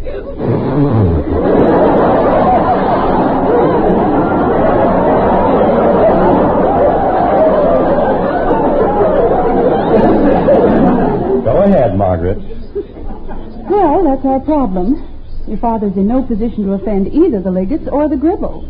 And that's why we need your help. If you'll go to the concert with Mr. and Mrs. Liggett, all our difficulties will be over. Well, creepers, why didn't Father say so? I did say so. In a slightly different way. Gosh, we didn't know you were in a spot. If going to the concert is going to help you any, well, gosh. Father, you know you can count on us. Candy Bud. Sure. Who cares about an old baseball game? I'll go to the baseball game. Kathy, the way you can help us best is by staying home. Oh, then I'll be glad to, Mommy. Well, I guess that takes care of that. Yes, dear.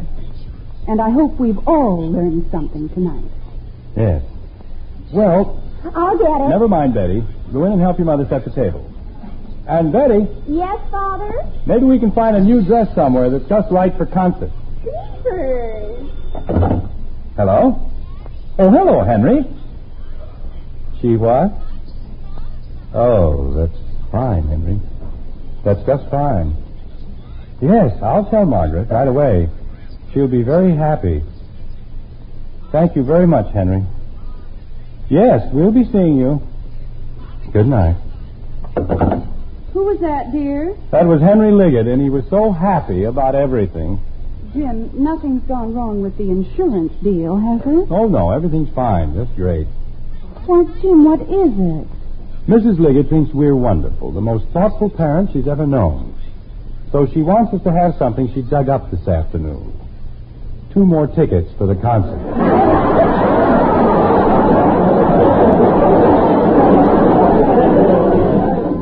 And wait till you hear where she got them. It seems a friend of hers couldn't make it on account of she's going out for dinner that night. Jim, not... Uh-huh. She got them from Mrs. Gribble. Oh, no.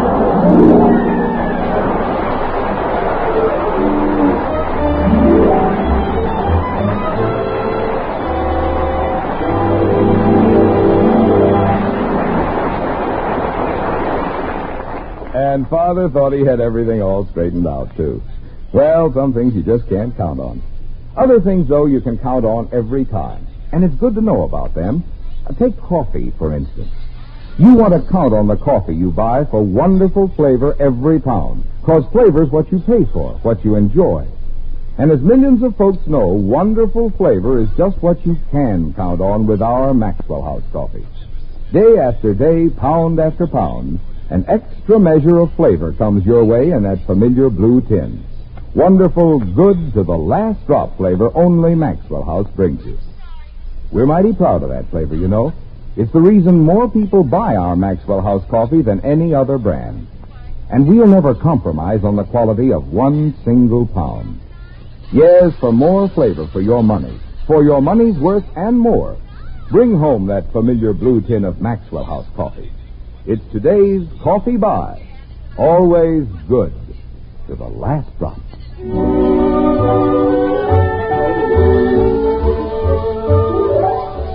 A week's gone by, and it's Thursday again. Springfield, in its best bib and tucker, is pouring into the local opera house for the highlight of the social year, the Toscanini concert. Inside, the orchestra is tuning up. But in the lobby, last-minute arrivals are still making their way into the auditorium, like this. Betty, go inside and tell Mr. Liggett we'll be in as soon as I get the Smiths and the Gribbles straightened out. Okay, Father. And take Bud with you. Come on, Bud. Hurry up. I can't. Everybody's pushing me. Now, where did they go? Hector! Jim, please don't shout. Well, they can't get in. I've got all the tickets. I don't know. When the Smiths showed up for dinner, too, I thought I'd die. Just die. Yes, Margaret, I know. You kept promising that you'd call them. I forgot, Margaret. I just as soon you forgot. How can I ever forget all that good food in the icebox going to waste? I still think there was enough. For the Smiths and the Gribbles? Well... And why did we have to take them to the Townhouse, the most expensive restaurant in Springfield? They enjoyed it, didn't they? Why shouldn't they? At the end of this month, our budget is going to look like a Swiss cheese. Tickets, please. Kindly show your tickets at the door. $12.50 apiece for 5 tickets. Margaret. And dinner for the Gribbles and the Smiths. Margaret, there was nothing else we could do. Do you realize that tonight is costing us almost $100? There they are. We're over here, Hector. Tickets, please. Kindly show your tickets at the door. Mrs. Gribble, here we are. Toscanini, $100. And less than 2 months ago, it only cost us $5 to hear Spike Jones.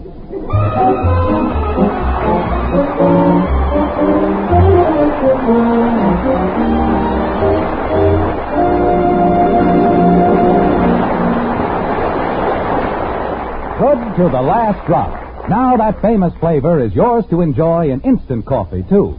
Instant Maxwell House. It's the instant coffee with a famous flavor, the happiest combination in coffee. Wonderful flavor combined with the convenience and thrift of coffee made instantly in the cup. So thrifty, so easy, and best of all, so truly good. Tomorrow, try Instant Maxwell House. the instant coffee with a famous flavor. Instantly good to the last drop.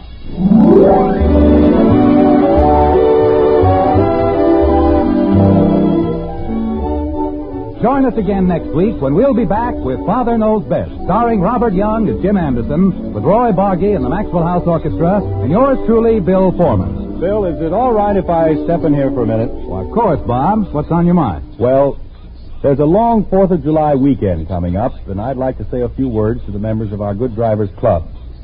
I've been looking at the figures compiled by the National Safety Council. 579 deaths over the Memorial Day weekend. And I'd like to remind our members once more of their pledge to drive safely and carefully. Look at the 8 safe driving rules again. Talk them over with your parents. Explain them to others who may not have yet joined the club. Let's see if we can't save a few lives. Let's see if we can't make this the safest, sanest, and healthiest 4th on record. Let's just take it easy. Good night.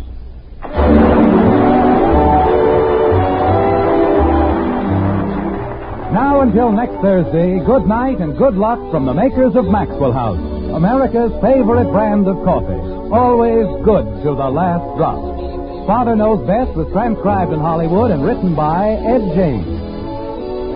Now stay tuned for Screen Guild Theater, which follows immediately over most of these stations.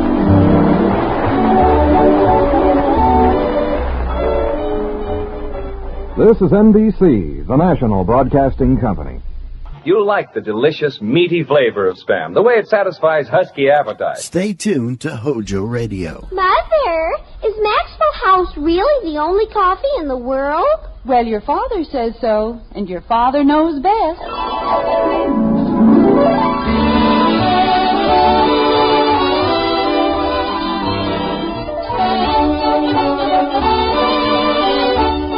Yes, it's Father Knows Best, transcribed in Hollywood, starring Robert Young as father. A half-hour visit with your neighbors, the Andersons. Brought to you by America's favorite coffee, Maxwell House. The coffee that's always good to the last drop.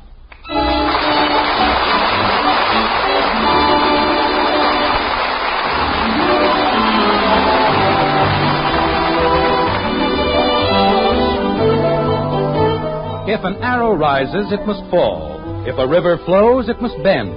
And be they long or be they small, all vacations have an end. In Springfield, which is still an average town, live the Andersons, just an average American family with the average American trials and tribulations. Their car is rolling rapidly toward the white frame house on Maple Street. And as they return from a long summer holiday at Round Lake, it might be interesting to note the thoughts which occupy their minds. For instance, there's Kathy, aged 9. Gee whiz. Next week we have to go back to school. Bud, who is 15. Gosh, next week we have to go back to school. And Betty, who is a very adult 17. Jumping creepers. Next week we have to go back to school. Then, of course, there's Margaret, the mother of the brood. Next week, the children go back to school. And last, but by no means least, Father himself, Jim Anderson.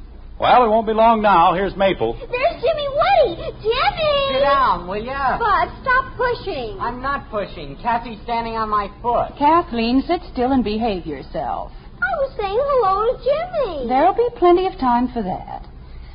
Jim. Hmm? Are you sure everything's all right at the house? Of course everything's all right. Why?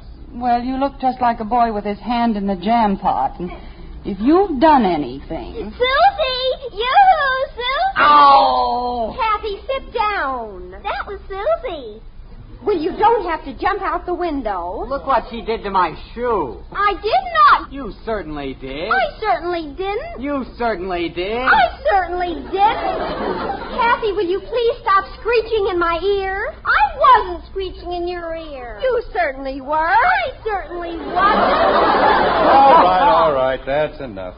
Well, she said I was screeching in her ear. I said that's enough. And I wasn't. Hey, there's the house. Well, that's a relief. What do you mean by that? Oh, nothing. It's just that when you get that peculiar look on your face, I never know what to expect. I thought maybe you had the house painted purple or something. Now, see here, Margaret. Jim, I know you mean well, but whenever the children and I go away, you get such weird ideas about the house. Oh, like the barbecue pit I built last summer. I suppose that was a weird idea. No, it was fine until it fell apart. How about the year you decided to turn the playroom into a bowling alley? Never mind. Or the year you painted the living room green and Mom had to send all the... I said never mind. Oh, gosh, I was only trying to help. Kathleen, right after dinner, you go to bed. But I didn't say anything. I know just what you were thinking, and I won't stand for it. But I wasn't thinking about the fire alarm you built in the oven. Kathy! But I wasn't. Well, don't just sit there, Bud. We're home. Let's get the luggage into the house. Okay, Dad. Man takes a little extra pride in his home, and what happens? People make fun of him, treat him like the village idiot. Oh, Jim, we weren't making fun of you. You certainly were. You thought I was going to paint the house purple. No, I didn't, dear. I merely said... Joe! Hey, Joe! Bud, come back here. Where do you think you're going? I just saw Joe Phillips. Well, take a look at the suitcases. They come first. Holy cow. Kathy! Yes, Daddy?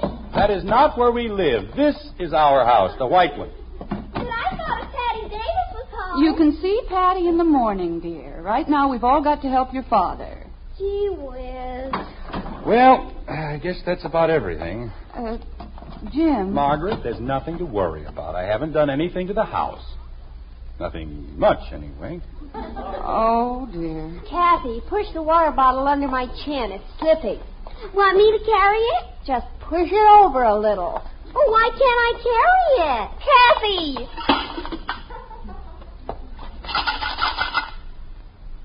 It broke. I don't know. People go away all the time and come home all the time. They don't get into things like this. Only this family. If we so much as go across the street... Dad, these bags are getting heavy. Well, put them down. Don't you want me to take them inside? Naturally, I want you to take them inside. How can I take them inside if I put them down? Margaret. It's all right, dear. I have my keys. There we are. Kathy, hold the screen door open until we get in. Yes, Daddy. See if you can manage not to break it. Well, how can you break a screen door? I don't know, but don't try to find out. All right, Bud, let's go. Oh, I don't think I can make it. This little bag feels like it's got rocks in it. Kathy, what have you got in your suitcase? Rocks. Rocks? Special rocks. I'm saving them. Ye gods, we haven't got enough rocks in Springfield. She has to bring a suitcase full of them back from Round Lake. But they're all different colors. Bud, take them out in back of the garage and dump them. Okay. Well, it's practically a collection. I saved them all summer. Well, dump them carefully, Bud. Okay. And don't break them. Mother, my arms are falling off. All right, dear. We're going right in. Let me get this bag through the door, will you? Yeah, that's a good girl. Oh, well, we're home. How does it look? Well, it looks wonderful. Simply wonderful. I had Mrs. Nielsen come in last Friday and give it a good cleaning. Oh, that was very thoughtful. I don't see anything different. Do you, Mother? No, dear. Everything looks just the way it should. Phew. Gosh, these coats are heavy. Oh, Betty, you can't just dump them in a chair like that. You know where they belong. Okay, I'll hang them up. Just a minute, Betty. I've made a few little changes around the house. Just minor changes. Jim? Well, it's something I've had in mind for quite a few years. You see, the way I figure, there isn't much difference between a home and an office. So far as efficiency is concerned, anyway. Jim, a home isn't like an office. You can't run them the same way. Of course you can. And wait till you see what I've done. Everything's neat and tidy and orderly, the way things ought to be. I hope you know what you're doing. All right, Betty, put the coats in the closet before they get all wrinkled. Okie doke. And then see what happened to Bud and Kathy. If nothing has, do you mind if I arrange something? Stop talking and do as you're told. Yes, Father. That girl can talk more and say less than any 10 people in Springfield. Jim. And she certainly doesn't get it from my side of the family, I'll tell you that. Jim. I've never heard anyone talk so much in my entire life. All the way down from Round Lake. Talk, talk, talk. Jim. Oh, silent one. Yeah? Do you mind if I say something? Of course not. You know that's a ridiculous question. Well, I have another ridiculous question. What have you done to the house? I've instituted a little system, that's all, and it's about time. Mother, there aren't any hangers. There certainly are. They're in the box. The hangers are in a box? That's right. There's nothing that looks sillier than a bunch of empty coat hangers. Besides, they don't do anything but catch dust. What box? The box under the box with the galoshes. Jim, it's taken me 15 years to train the children to hang up their coats. And now you've hidden the hangers. No, I haven't. I put them where they belong. It's part of the system. You haven't rearranged the entire house that way, have you? More or less. Oh, Jim. Now, don't get upset, Margaret. The least you can do is give the system a chance. But if you aren't home, we'll never be able to find anything. Yes, you will. I spent a whole week making a catalog. Everything is entered in its proper place. Dishes, silver, linen, everything's been put away systematically and entered in the catalog. Jim Anderson, do you mean that in order to find a plate in the cupboard, I've got to look it up in a catalog? That's right, under C. C? Dishes under C? I filed them under China. That is the most ridiculous thing I ever heard. It isn't ridiculous at all. You've been complaining for years that you haven't had enough closets. Well, when I got through rearranging things, I had 2 closets left over. I'm not going to say a thing, not a single thing. At this moment, I don't dare. Father, the door to the basement's locked and there isn't any key. The key is where it belongs with all the other keys. They're all tagged, labeled, and filed very systematically. Where? Margaret, I wish you'd stop looking at me that way. I was merely trying to be helpful. I know it isn't easy to get used to a new system, but you will. Say, Dad. I want to give it to him. Here's a letter for you, Dad. Oh, thank you. It was special delivery and I signed for it. It's from the bank. So I see. Now, where do you think a bank would be if they didn't have a system? They'd be broke in a week. We're not running a bank. No? Well, when some of the bills come in from the department stores... No, it's impossible. What's the matter, Father? Is something wrong, dear? I'm not overdrawn. How could I possibly be overdrawn? Well, they have a system. Margaret, this is not a joking matter. The day I left for Round Lake, just a week ago Friday, I deposited over $700. Now, how could I be overdrawn? Maybe their system didn't work. You're darn right it didn't work. Just as soon as I find my checkbook. Isn't it in the desk drawer? No, I put it someplace else. Part of the reorganization? Yes, I put it in a much more logical place. A very logical place. Only I can't remember exactly where. Why don't you look it up in the catalog? The catalog? Well, that's where you entered everything, isn't it? Well, you see, that's what I've been trying to tell you, Margaret. I was trying to get everything ready for you and the kids when you got home, and I had the catalog all finished and everything, but... Jim, you didn't. Uh-huh, I lost it. Oh, no!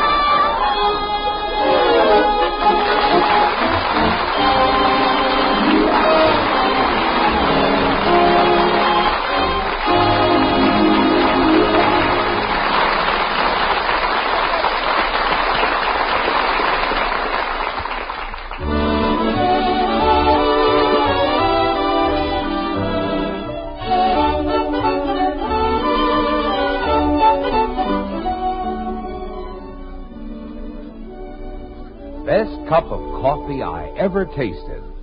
Tomorrow, right at your table, you can hear that. from the world's greatest coffee expert. Yes, ma'am, he'll be there. Because the world's greatest coffee expert is your husband.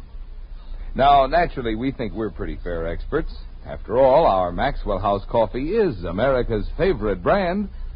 But the final judge is that man of yours. And if you'll just put a cup of Maxwell House in front of him, we're mighty sure you'll hear him say, "Best coffee I ever tasted." In fact, we'll give you your money back if he doesn't. You see, no coffee's made like Maxwell House, and that's why no coffee tastes like Maxwell House. No other coffee has that famous good to the last drop flavor. Get Maxwell House tomorrow and serve it to your husband. And if he doesn't say it's the coffee for him, just return the can and unused portion to us, and we'll gladly refund the price you've paid. You'll find our address right on the front of that familiar blue tin. So tomorrow, see how much the world's greatest coffee expert enjoys Maxwell House coffee. Always good to the last drop.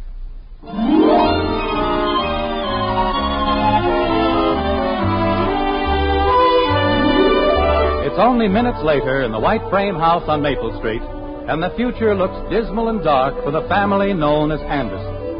Father, with his brilliant new system, has disorganized the entire household.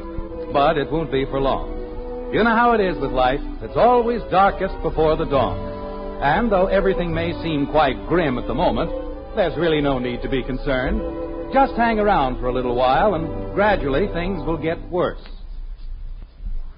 Mother, I can't find my skates. They're in the basement. But the door's locked. I know. Jim, the first thing we've got to do is find the keys. We can't live in a house where everything is locked up. If I could only remember what I did with the catalog. I'll settle for the keys. Can't you remember where you put them? I put them in a drawer. Which drawer? I don't remember. Anyway, I locked the drawer, so what good would it do if I did remember? You locked the drawer with all the keys in it? Well, naturally. Then I put that key, somewhere else. Where? In a towel. I think it was a towel. Maybe it was a pillowcase. Jim. But it's all written down in the catalog. If we can find that, there'll be nothing to worry about. Except trying to get this house back in order again. Margaret, there's one thing you refuse to recognize. Doing it my way, I had 2 closets left over. And there's one thing you refuse to recognize. We have 2 trunks and 5 suitcases to unpack. How many closets do you think we'll have left over then? Oh, I guess I forgot about that. Well, anyway, I tried. Oh, I'm not worried about the closets. At least they're open. But all those locked drawers and missing keys, what are we going to do about them? We'll have to make a thorough search, that's all. Bud! He went out to get the rest of the luggage, dear. Anytime the doorbell rings, he manages to do something else. But you sent him for it. Well, how did I know the bell was going to ring? Haven't even been home 15 minutes. You'd think people would have the decency to let you get your hat off before they start ringing a doorbell. Jim, my boy. Oh, hello, Mr. Gribble. Come on in. I'm not interrupting anything, am I? Oh, no. We were just sitting around playing a little game of button, who's got the button? Yes. Jim, I've got news for you, the most wonderful news you've ever heard. It wouldn't have anything to do with a catalog, would it? What? Well, that's sort of a key subject around here right now. I see. Who is it, Jim? It's Mr. Gribble, honey. I can't stay very long. Just stopped by on my way to the club. Saw the car in the driveway, you know. Oh, hello, Mrs. Anderson. Nice to see you back. Oh, it's nice to be back. That is, it might be. Sometime soon. Yes. There's no place like home, that's what I always say. The old familiar haunts with everything in its place and a place for everything. Isn't it the truth? Yes. You said something about good news, J.P. I did? Oh, yes, I did, didn't I? Jim, my boy, I've done it. Yes, sir. After 3 years, I've finally done it. No. Yes. Well, that's great. What did you do? Why, I've gotten the Springfield Athletic Club to open its membership list. Not far, mind you, just far enough to let you in. Now, what do you think of that? The Athletic Club? Oh, that's wonderful, J.P. It really is. Isn't it, Margaret? Oh, yes, I'm just goosebumps all over. I'm finally going to get into the Athletic Club. Well, I've got to get down there right away, so if you'll just let me have a check for $125. A check? For your application, my boy. I want to get it in before they change their minds. You want me to give you a check? What's the matter with you, Jim? Don't you want to join? Oh, yes. I wanted to join for the last 5 years. Well, then stop staring at me like a congenital moron and give me a check for $125. Check for $125. Mr. Gribble, we might as well tell you. I left my checkbook at the office. That's what we wanted to say. Wasn't it, Margaret? I guess so, dear. If that's what you say. Well, there's nothing criminal about that. Of course not. I'll drop by the bank first thing in the morning, and then I'll leave a check at your office. How'll that be? Oh, that won't be necessary. It won't be any trouble, J.P. And I don't think it's right for you to lay out all that money. Who said anything about that? You bank with the merchants, don't you? Well, here's one of my blank checks. You can use that. Oh. Well, is that you, Bud? I guess so.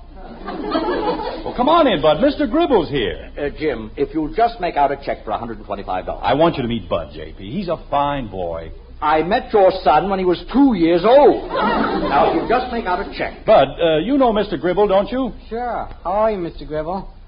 I'm beginning to wonder. Mr. Gribble's a great baseball fan, Bud. Why don't the two of you talk about baseball while I get on the phone? I don't know one end of a baseball bat from the other. All I want... Look, I'll make out the check, and all you'll have to do is sign it. How will that be? Oh, that'll be fine. Just fine. I've got all the bags in, Dad. Now can I go see Joe? No. I want you to stay here and, why don't you get Mr. Gribble a drink? What kind of a drink? Well, any kind of a drink. Water, anything. I don't care. How about a nice glass of water, J.P.? Thank you, no. Well, go ahead, Bud. Get Mr. Gribble a glass of water. He doesn't want any. We'll get it for him anyway. Holy cow. All right, Jim. It's made out. Now all you have to do is sign. Yes. Betty, Kathy, Mr. Gribble is here. Jim, why don't you just tell him... Betty, Kathy, can't you hear me? What's the matter, Father? I just told you, Mr. Gribble is here. Good for him. Well, don't you want to say hello? Hello, Mr. Gribble. Hello, Betty. How about Kathy? Hello, Mr. Gribble. Hello, Kathy. Friendly little group, aren't we? Jim, why don't you come down and tell Mr. Gribble all about the nice summer you had? Jim. Tell him all about it. One day at a time. Jim. We're trying to find the key. Never mind the key. Mother, Mrs. Nielsen didn't dust under the bed. Never mind Mrs. Nielsen. Jim, Mr. Gribble... Never mind Mr. Gribble. Where? I guess I'll be running along. No, wait. I haven't signed the check. Oh, you remember that. I'm sure Mr. Gribble would... Okay, I'll just sign it. Well, there you are, J.P., and thank you very much. Not at all. It'll be nice having you in the club. I imagine. I'll take you to the door. Goodbye, Mrs. Anderson. Goodbye, Mr. Gribble. I'm sorry everything was so upset. That's quite all right. Quite all right. Jim, my boy. Yes, J.P. When you come down to the club, I take things easy for a few weeks. Oh? You seem to have been overdoing things a little. I know what you mean, J.P. I'll be careful. Yes. Well, I'll be running along. Well, thanks again for everything. Oh, not at all, my boy. Glad to help. Well, I've joined something. The Athletic Club or Leavenworth. One of the two. Jim, what on earth were you trying to do? I don't know, Margaret. I thought if I could get Bill Morris on the phone about that deposit I made. But why didn't you tell Mr. Gribble the truth? I'm sure he'd have understood. I couldn't, Margaret. Would you trust all your insurance to a man who can't keep his bank account straight? I thought the bank made the mistake. They did. I think they did. I don't know. Here's the water, Dad.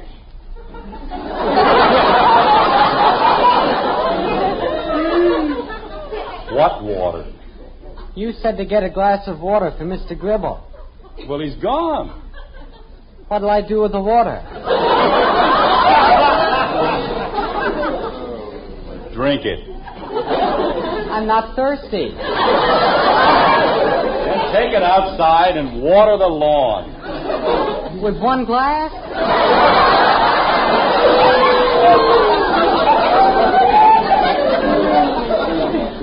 Jim, you're getting the boy all confused. Well, what do you think I am? No money, no catalog, no keys. Wait a minute. Now what? The middle drawer in my desk. That's where I put it. That's where you put what? I don't know. But I distinctly remember putting something in it.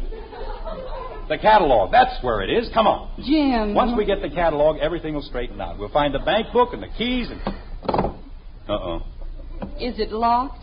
Yes, it's locked. Everything's locked. But don't worry, I'll fix this. Where's the letter opener? Oh, Jim, you'll ruin the desk. Well, I've got to get it open. Here. Oh, your poor desk. You see? I knew I put it someplace. Is it the catalog? Well, not exactly. It's the check I was supposed to deposit.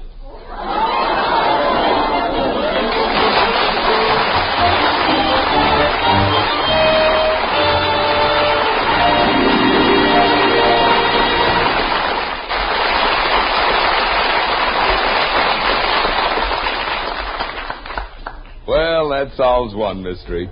But the search for the catalog goes on and on. Just goes to show you come out way ahead when you know where to find what you want.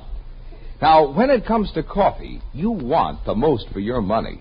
The most in flavor, the most in enjoyment. And the world's greatest coffee expert can help you find it. Just serve the number one expert, meaning that husband of yours, a cup of Maxwell House. Then when you see him smile and hear him say, "Best coffee I ever tasted," you'll know it's Maxwell House for your best money's worth. Get a familiar blue Maxwell House tin tomorrow and see what that man of yours says about its wonderful good to the last drop flavor. Then count all the cups of truly good coffee you get from that 1 pound. We think you'll be convinced you get the most for your money with Maxwell House coffee.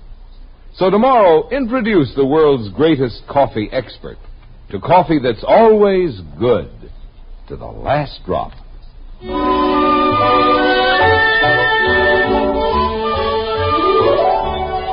Again, it's moments later in the white frame house on Maple Street, and only one of the Andersons' many problems has been resolved. Father, who always knows best, has taken care of the money situation. But it's Mother, the gentle soul, who takes care of the rest. Like this. Jim, we've got to go about this thing logically. Now, where were you when you finished the catalog? In the kitchen. I wound up with the pots and pans. Mm-hmm. And then the phone rang. How do you know? Well, didn't it? Yes, but how... Dear, whenever you lose something, the telephone has always just rung. Well, then what happened? It was Hector Smith, wasn't it? Yes, but I still don't... You and Hector made a poker date. You had to make a few notes, didn't you? That's right. I had to put down the address and the time. And you also put down the catalog. Well, I couldn't write with my hands full. Now, let's see. What handy spot would be the most illogical place for you to put it? I put it right on the telephone table. And then it disappeared. Betty! Yes, Mother? Look on top of the valance over the hall window. Margaret, you know that's ridiculous. Who in his right mind would stick a book away on top of a window valance? You would. I certainly would not. Mother? Yes, Betty? I found the catalog. On top of the valance? That's right. Thank you, Betty. Okey-doke. Well, I guess everything's all straightened out now. Not quite, dear, but it will be. As soon as we put everything back where it was in the beginning.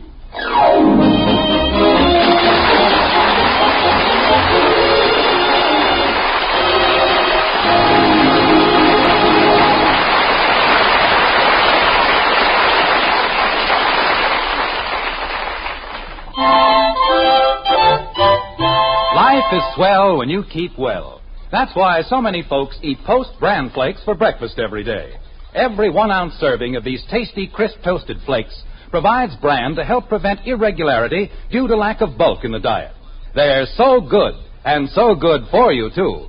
Ask your grocer for Post 40% bran flakes. Remember, life is swell when you keep well with Post 40% bran flakes, America's favorite bran flakes.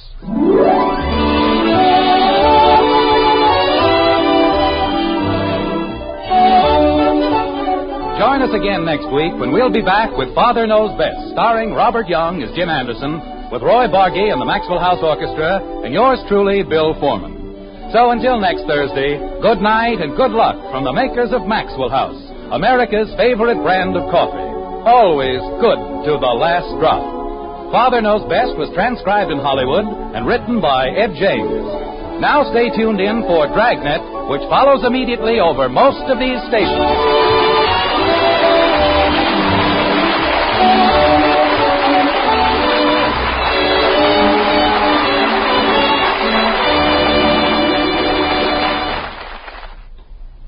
Theater Guild returns Sunday. Listen next for Dragnet on NBC. In the blazing desert sun, no others dared to do it, so there could be only one. Just one that passed the killing grind of sun and wind and sand. The test that proved this new car wax is the finest in the land. Turtle wax, turtle wax, turtle wax. Reader's Digest ad tells the story of the amazing Turtle Wax protective power that kept cars' colors shining bright even in fiery Death Valley sun. Just one waxing of Turtle Wax with new Sun Stop gives your car a beautiful hard shell finish guaranteed to last up to 1 full year. It's quick and easy to Turtle Wax your car yourself. Remember, just one waxing of Turtle Wax with Sun Stop lasts up to 1 full year. Turtle Wax gives a hard shell finish. Turtle Wax gives a hard shell finish. Turtle Wax. Our next broadcast premiered in 1935. The program struggled in the ratings until 1940 when it became a national sensation. Within 3 years, it was the top-rated program in America. Few radio shows were more beloved, and few play as well half a century later. It was the brainchild of real-life married couple Jim and Marion Jordan and was broadcast to the nation from WMAQ Chicago. The show entertained America until March of 1956 and continued on NBC's Monitor until 1959. We invite you to join us at 79 Wistful Vista with Fibber McGee and Molly right here on HOJO Radio. The Johnson Wax Program with Fibber McGee and Molly.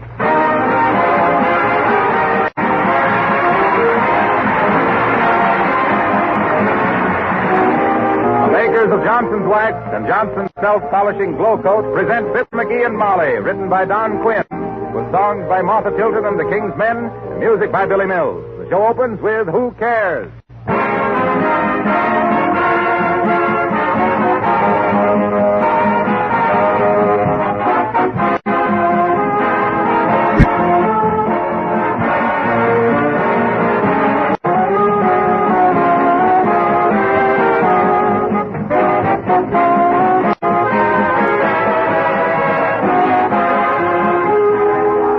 There's a curious thing about this month of December. It's the one month when you really want your home to look its best, and yet you're busier than any other time of the year.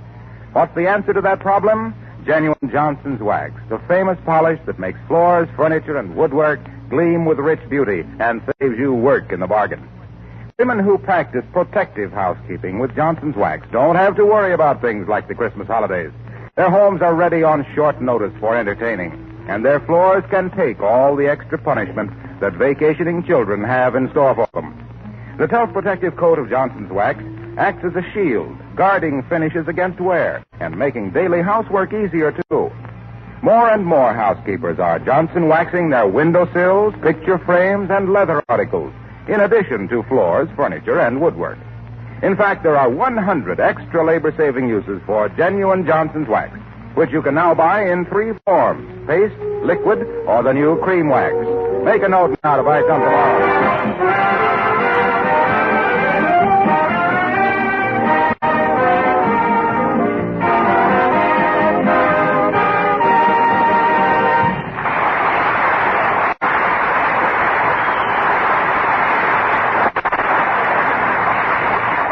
Sometimes we wonder if moving pictures are a good influence on growing men. Or maybe our hero is just too impressionable. Anyway, ever since he saw Mr. Ronald Coleman a few nights ago, he has developed a British accent and started a mustache. If you could call that pathetic little growth on his upper lip a mustache.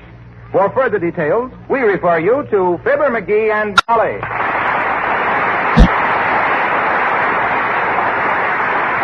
For goodness sakes, McGee, put that looking glass away and stop primping. Oh, come, old girl. And a chap tried to put in a decent appearance without... McGee, please. Huh? Please, dearie, drop that phony English accent. You sound like a stock company juvenile. With adenoids. Stock company juvenile. Oh, I say, that's jolly good, really. Oh, I give up. I'll go over to Mrs. Stoops for a while. Oh, Molly, just because I'm trying to improve myself. You think that mustache improved, Jenny? Frankly, I do, Molly. Oh, not that I expect to look as good as Ronald Coleman, though I am better built. Not better, dearie. You're just a little more buxom in the belt. Well, anyway, this mustache is going to change my whole personality. Don't you think it gives me a kind of a air? No, but that stuff you're putting on it does. What on earth is that? Oh, this lotion? Oh, that's a recipe the old-timer gave me. Says it's marvelous for mustaches. Been in his family for generations. Well, it smells like it. Why don't they mix up a fresh batch? Okay. Scoff if you want it. But you'll be sorry. Hey, Johnny, here's a different kind of lotion. Try this on your mustache. Okay, old-timer, much obliged. This other stuff you brought me don't seem to do much good. I know. Brought you the wrong recipe. Huh? That was Grandma's homemade fly spray.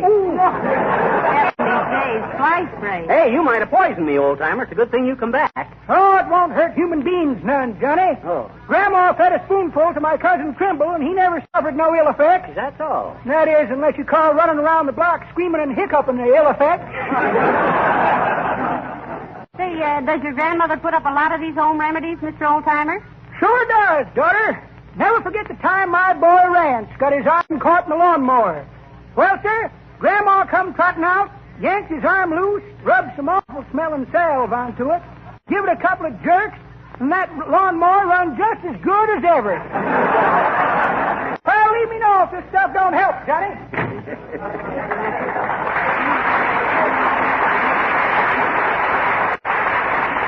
Well, he's taking quite an interest in your mustache, dearie. Yeah, he says his whole family's affected that way.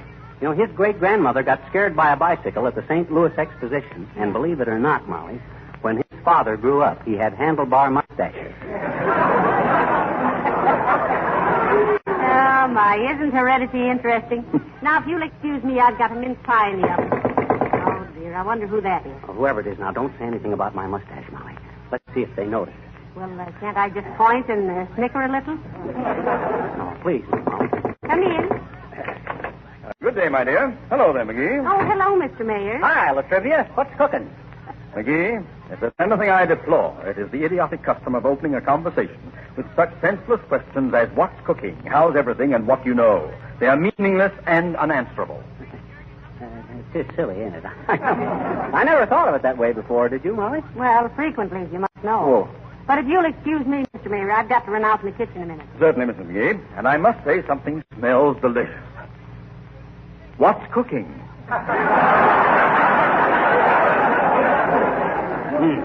The question is meaningless, but it ain't unanswerable, Latriv. It's a mince pie. Yes, and if I don't go take a look Well, at Latrivia, notice anything different about me? No, I don't believe I do, McGee. Oh, I say, old chap, take a good look. It's something new for me, you know, really. Something new, eh? Yes, really. No, don't tell me. Let me guess. I really did it because I always admired yours so much, Latrivia. You catch on to it? Oh, how stupid of me. Congratulations. Oh, thanks. You've had your shoes shined. No, you don't get it. Take a gander at my upper lip. I can't see your lip with all those whiskers on it.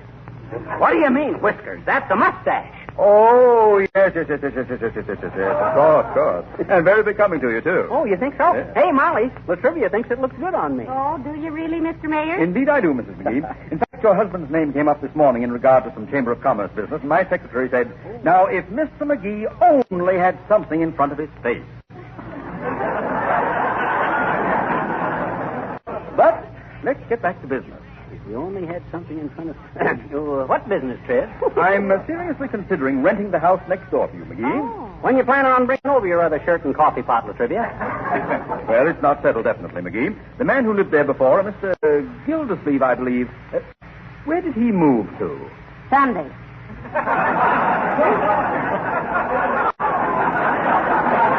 Yes. Well, he told me he had quite some trouble with his next-door neighbors. Now, tell me, who lives on the other side of that house? You mean you don't know? Know what, Mrs. McGee? The house on the other side of that house, Latrivia, ain't a house. It's a vacant lot. Oh, then he must have meant that he... Oh. Oh, I don't believe it. Quite. But I shall investigate further. Good day, Mrs. McGee. And, McGee... Yeah? Tell your mustache that the strange man is leaving and it can come out now.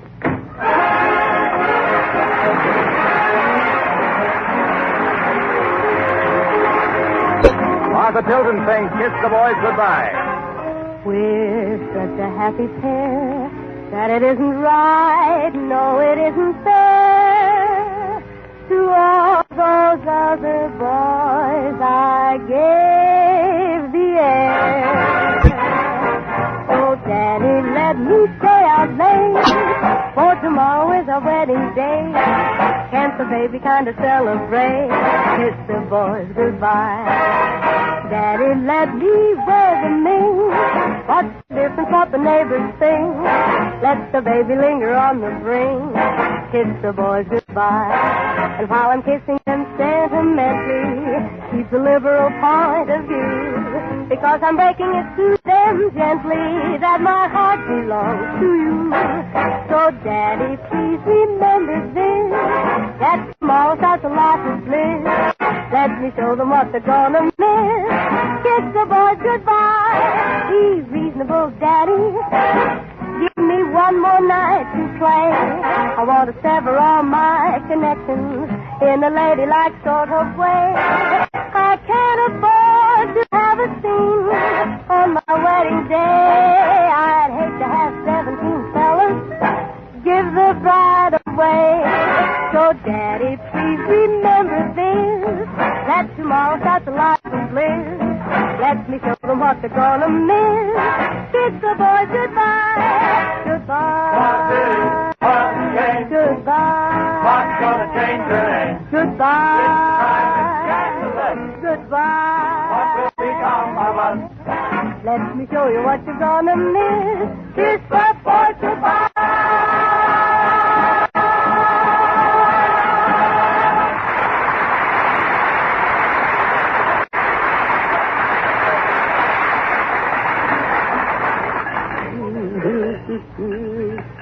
Oh, I had upper lip, but it quivered in the storm. So I raised a little mustache just to keep it warm. Oh, I had a dad rat this looking glass. Makes me look like Dracula with a hangover. Oh, I had a little For goodness sake, calling me, dear. don't get mushy with me. Look, I just saw your watch on the dresser and the crystal has gone out of it. You want me to take it down to the jeweler's? No, thanks. I took it out myself. I got it right here, I have. What are you using it for? Well, I jolly well wanted to see how I'd look in a monocle. Well, how did it look, if you'll pardon my morbid curiosity? I couldn't say, really. Had to squint so hard to keep the bowie thing screwed in, I couldn't see. Look, now, I admire the British just as much as you do, dearie, but take it easy. It's dangerous. What you mean dangerous, Mom? The first time you start driving on the left-hand side of the road, you will be in a mess. Come in. McGee's residence? Oh, rather, old fellow. But we usually ask the tradesmen to deliver merchandise at the rear, you know. Oh, zip it up, Orson. Here, sign the receipt. What's this package? Some stuff this guy bought down at Haggerty's Snuggery Tuggery. Much obliged, lady. And you, Basil. Hey? Quit trying to act like a Yank at Oxford and just be a jerk at home.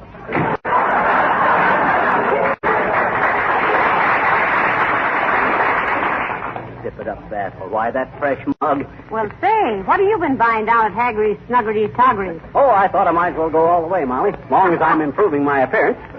I got a black Homburg hat and a pair of yellow gloves and some spats and a walking stick. Well, heavenly days.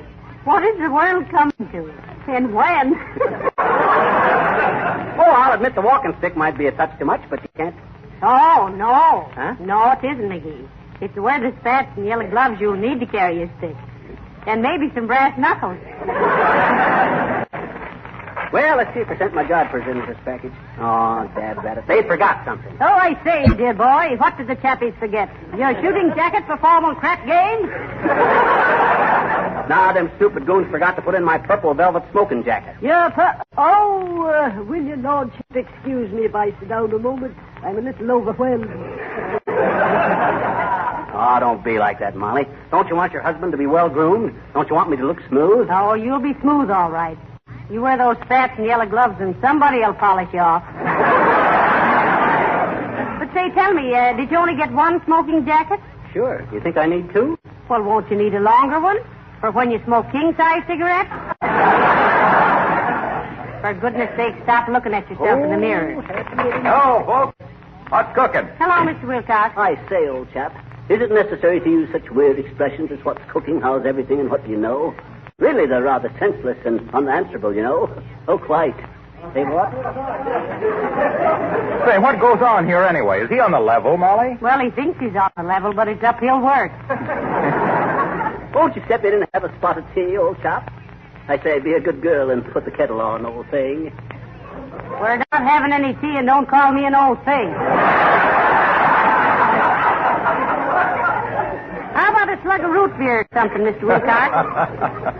No, thanks, but I'd still like to know what this is all about. Well, I tell you, he saw Ronald Coleman in a picture the other night, and he's been like this ever since.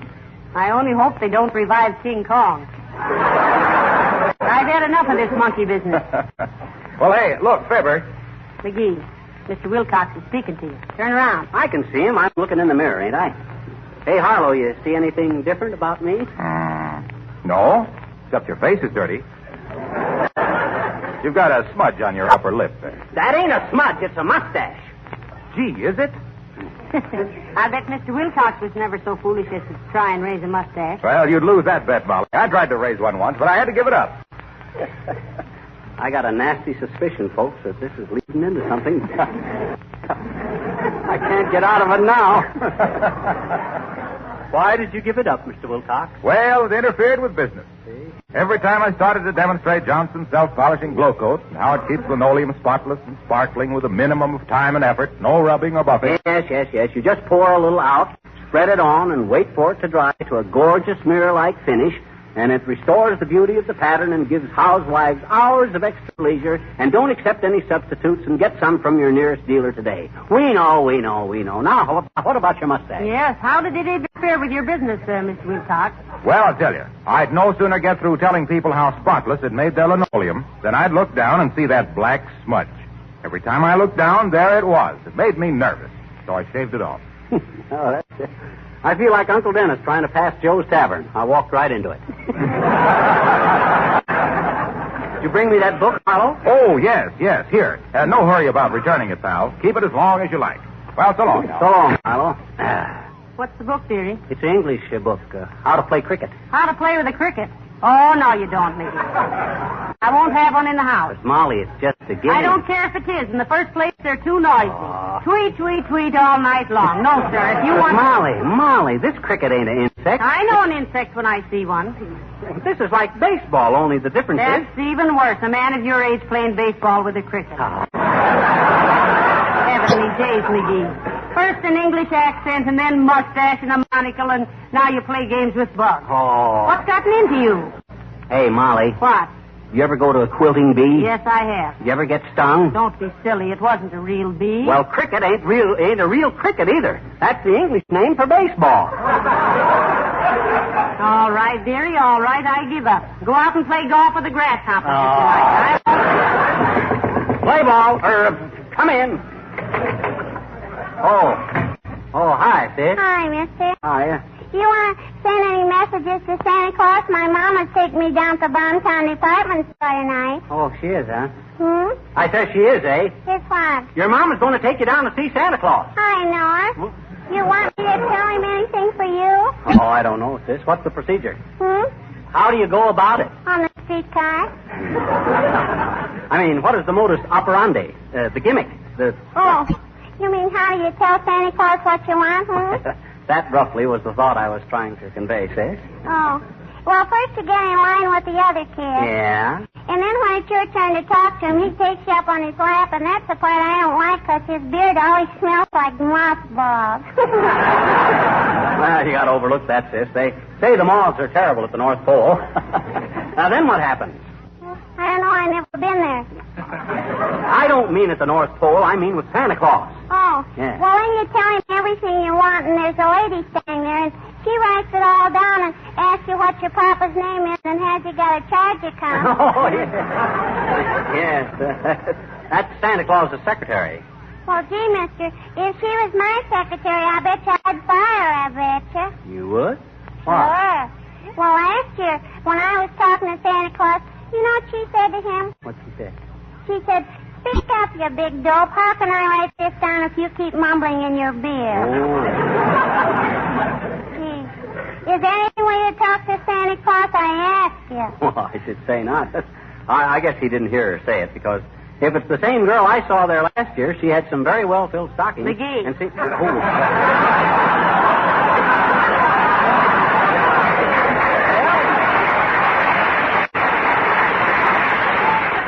Well, I guess I haven't got any message for Chris just at the moment, sis. Thanks anyway. Well, that's okay, mister. But I hope if you ever have a mustache, you won't smell like mothballs. Oh, don't worry, sis. It won't. I got a kind of an instinct for a personal appearance. I've always been kind of a snappy dresser and man about town. What town? Oh. Peoria, mostly. Oh, my. Why, sis, when I was just a young fella, I was a sheik of Western Illinois. Oh, dear. With my bell-bottom pants and jazz bow tie. When I worked in the big mill there, I was quite the dude. Mildude McGee, I was known as. Mildude McGee, a magnificent mask of masculine muscle and manly manners, mesmerizing the maidens in the Midwest, and mentioned most every month in many of the men's magazines as the mirror and model for male millinery merchants, meticulous material manufacturers, and miscellaneous members of the metropolitan mob. Mighty and magnetic from November through May, but come and hear the King's men sing Rose So Gray.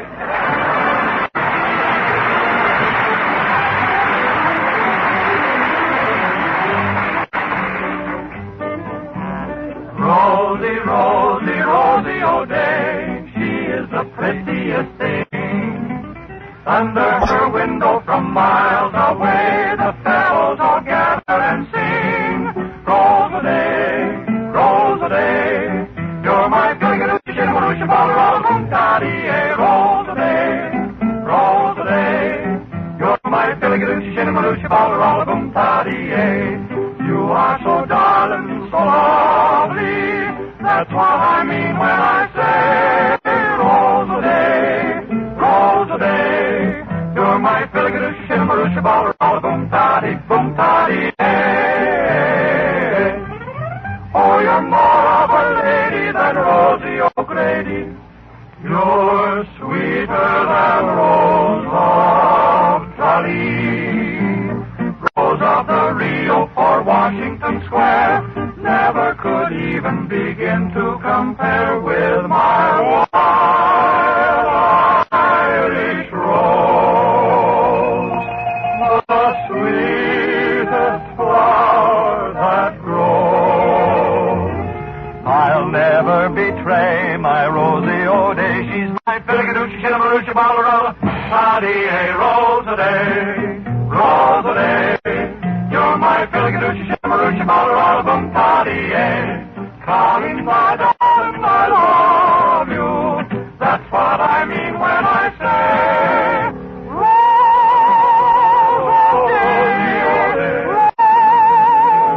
Rose-a-day. You're my Filligadoochie, Shinamaroochie, Ballarella, Boom, Daddy, Boom, Daddy, Boom, Daddy, Boom, Daddy-ay. Rosie O'Day.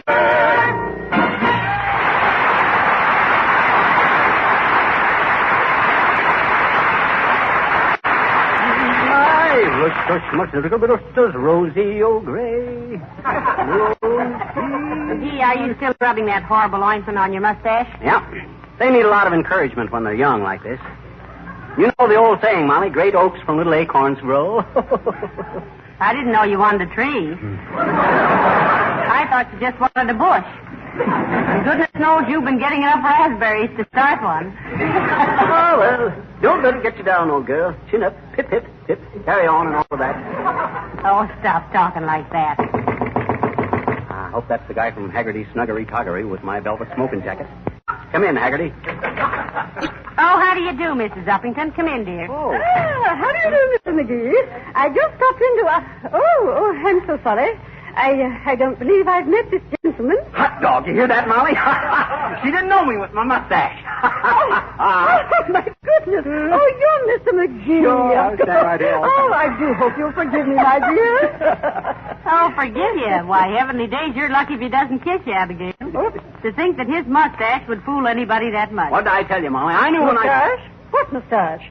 Is Mr. McGee growing a mustache? Why, yes, Abigail. Isn't that why you didn't recognize him? Oh, no, my dear. How ridiculous. No, I have a new lorgnette with bifocal lenses, and I simply can't see a thing. Look, Uppy. Don't the bifocal part of them glasses magnify? Why, yes, of course. Why? Well, come here. Take a peep at my upper lip. Very well. There. You see anything, Abigail? Oh, my dear. He really should do something about his skin. Those big purple spots. Raise your sights, Uppy. That's my necktie.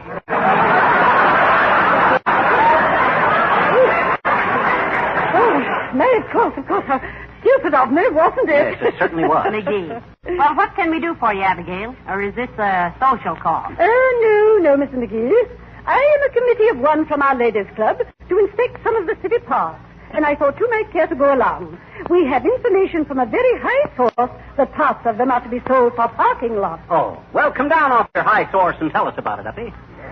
Now, please, Mr. McGee, this is not a subject for levity. Well, what's so serious about it, Abigail? It's city property, and they can sell it for parking if they want to. My dear, have you no thought for our little wild creatures? You mean them parking lot attendants? Oh. Mr. McGee, you're impossible. You and your little gray mustache. My mustache ain't gray. It will be by the time it's a mustache.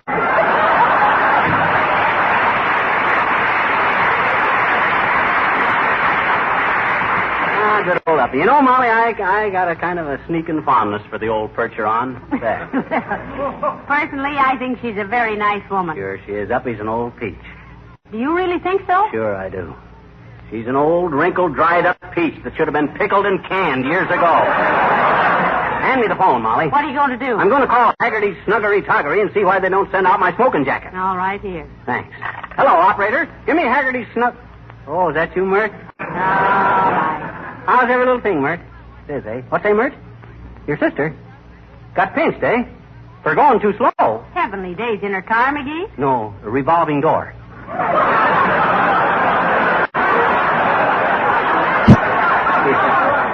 What's that, Mert? Okay, I'll call him later. Goodbye. Say, you know, one of these days you're going to get your number right off and won't have time for one of those things. That'll be too bad. I'd hate to take a poll on it.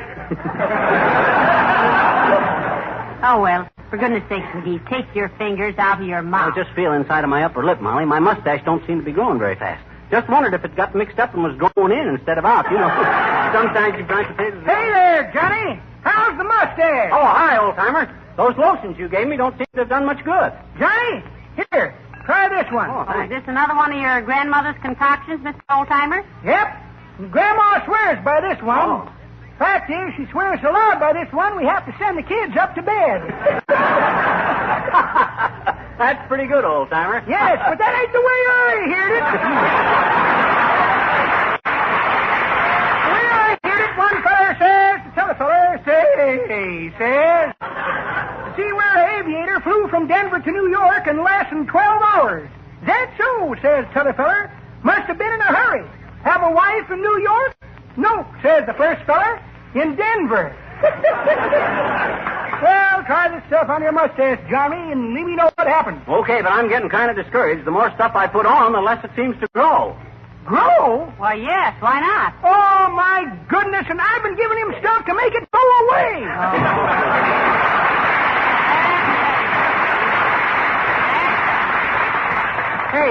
Hey. What you doing, Molly? I'm throwing out all these fancy hair tonics and lotions. I've had enough of this now. Oh, now, Molly. I'm sorry, dearie. I can't stand this primping and posing any longer. Oh. You'll have to choose between me and your mustache. You mean? Yes. Now, which will it be? Well, I'll take the mustache. Oh. Oh. Do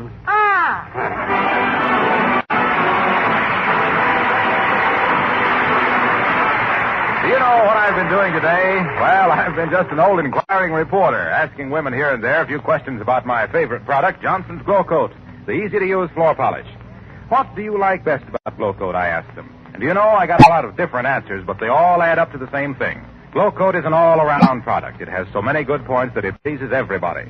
One woman said, I like the lasting luster Glow Coat gives my linoleum floor. Another talked about the uniform film that doesn't chip or wear off unevenly. Someone else said she liked its quick drying and ease of application. And, of course, everybody sang the praises of Glow Coat for the way it saves work. It needs no rubbing or buffing. Now, I knew all these good things about Glow Coat, but still it did me good to hear these women so enthusiastic. I'd like to pass that enthusiasm along to any of you who haven't tried Johnson's Self-Polishing Glow Coat on your linoleum floors. And one final word. Remember, there's only one Johnson's Self-Polishing Glow Coat.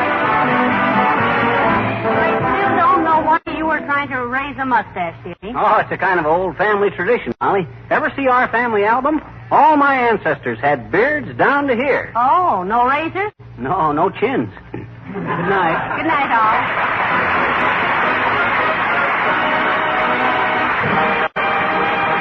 This is Harlow Wilcox, speaking for the makers of Johnson's Wax Finishes for Home and Industry. Inviting you to be with us again next Tuesday night. Good night. Is your car sitting out in front of your house now? If it is, take a quick look at it. Doesn't it need a cleaning and polishing job? Well, then just try Johnson's Car New, the sensational auto polish that does two jobs at once. Both cleans and polishes in one application. Car New is a wonderful labor saver. It's inexpensive, and it offers an easy way for you to take better care of your automobile. Remember the name, Johnson's Car New, spelled C-A-R-N-U, made by the makers of Johnson's Wax. This is the National Broadcasting Company. Forefathers went to trading post, 3 long days' journey to get powder and shot. Today I drive my Pontiac to town in a few minutes to see the latest Paris gown. Is this new Pontiac equipped with freewheeling? Naturally. Has it synchro silent second? Of course. Is the body by Fisher? Certainly. Well, apparently Pontiac has all the latest developments of automotive engineering. Absolutely. That is why Pontiac is today the chief of values. HOJO Radio, where the classics come alive. The Johnson Wax Program with Fibber McGee and Molly.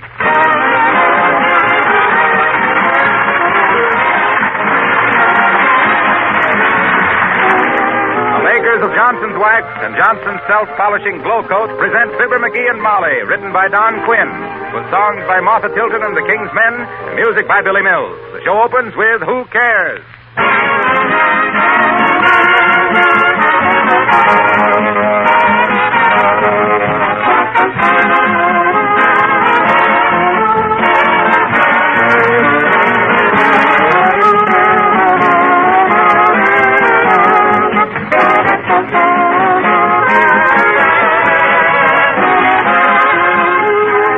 You know, there's a curious thing about this month of December. It's the one month when you really want your home to look its best, and yet you're busier than any other time of the year. What's the answer to that problem? Genuine Johnson's Wax, the famous polish that makes floors, furniture, and woodwork gleam with rich beauty and saves you work in the bargain. Women who practice protective housekeeping with Johnson's Wax don't have to worry about things like the Christmas holidays. Their homes are ready on short notice for entertaining, and their floors can take all the extra punishment that vacationing children have in store for them. The tough protective coat of Johnson's Wax acts as a shield, guarding finishes against wear and making daily housework easier, too. More and more housekeepers are Johnson waxing their windowsills, picture frames, and leather articles, in addition to floors, furniture, and woodwork. In fact, there are 100 extra labor-saving uses for genuine Johnson's Wax, which you can now buy in 3 forms: paste, liquid, or the new cream wax. Make a note now to buy some tomorrow.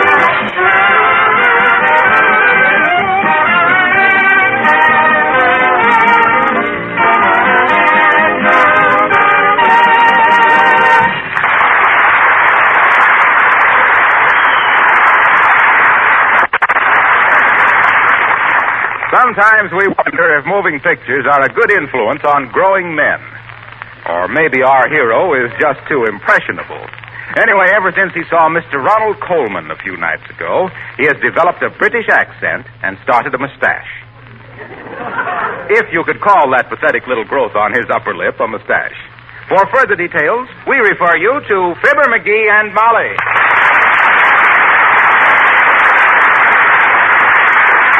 For goodness sakes, McGee, put that looking glass away and stop primping. Oh, come, old girl. Kind of chap tried to put in a decent appearance without... McGee, please. Huh? Please, dearie, drop that phony English accent. You sound like a stock company juvenile. With adenoids. Stock company juvenile. Oh, I say, that's jolly good, really. Oh, I give up. I'll go over to Mrs. Toops for a while. Oh, Molly, just because I'm trying to improve myself. You think that mustache improved, Jenny? Frankly, I do, Molly. Oh, not that I expect to look as good as Ronald Coleman, though I am better built. Not better, dearie. Hmm? You're just a little more buxom in the belt. Well, anyway, this mustache is going to change my whole personality. Don't you think it gives me a kind of a air? No, but that stuff you're putting on it does. What on earth is that? Oh, this lotion? Oh, that's a recipe the old-timer gave me. Says it's marvelous for mustaches. Been in his family for generations. Well, it smells like it. Hmm? Why don't they mix up a fresh batch? Okay. Scoff if you want it. But you'll be sorry. Hey, Johnny, here's a different kind of lotion. Try this on your mustache. Okay, old-timer, much obliged. This other stuff you brought me don't seem to do much good. I know. Brought you the wrong recipe. Huh? That was Grandma's homemade fly spray. 70 days fly spray. Hey, you might have poisoned me, old-timer. It's a good thing you come back. Oh, it won't hurt human beings none, Johnny. Oh. Grandma fed a spoonful to my cousin Trimble, and he never suffered no ill effects. That's all. That is, unless you call running around the block screaming and hiccuping the ill effects. Say, does your grandmother put up a lot of these home remedies, Mr. Oldtimer?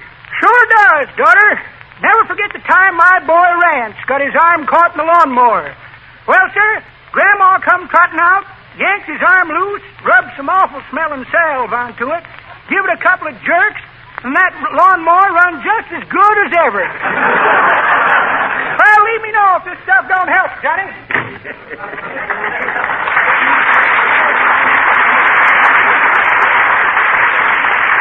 He's taking quite an interest in your mustache, dearie. Yeah, he says his whole family is affected that way. You know, his great-grandmother got scared by a bicycle at the St. Louis Exposition. And believe it or not, Molly, when his father grew up, he had handlebar mustaches. Oh, my, isn't heredity interesting? Now, if you'll excuse me, I've got a mince pie in the oven. Oh, dear, I wonder who that is. Oh, whoever it is, now, don't say anything about my mustache, Molly. Let's see if they notice it. Well, can't I just point and snicker a little? No, please, Miss Molly. Come in. Good day, my dear. Hello there, McGee. Oh, hello, Mr. Mayor. Hi, Latrivia. What's cooking? McGee, if there's anything I deplore, it is the idiotic custom of opening a conversation with such senseless questions as what's cooking, how's everything, and what you know. They are meaningless and unanswerable. It's silly, ain't it? I never thought of it that way before. Did you, Molly? Well, frequently, you must know. Oh. But if you'll excuse me, Mr. Mayor, I've got to run out in the kitchen a minute. Certainly, Mrs. McGee. And I must say something smells delicious. What's cooking?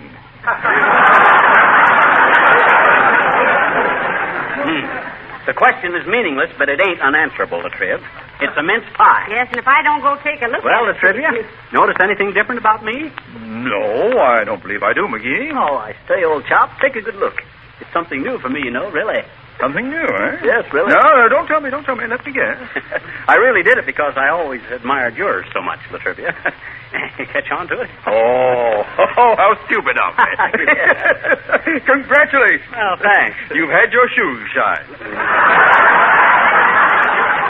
No, you don't get it. Take a gander at my upper lip. I can't see your lip with all those whiskers on it. What do you mean, whiskers? That's a mustache. Oh, yes. Of course. And very becoming to you, too. Oh, you think so? Yeah. Hey, Molly, Latrivia thinks it looks good on me. Oh, do you really, Mr. Mayor? Indeed I do, Mrs. McGee. In fact, your husband's name came up this morning in regard to some Chamber of Commerce business, and my secretary said, now, if Mr. McGee only had something in front of his face.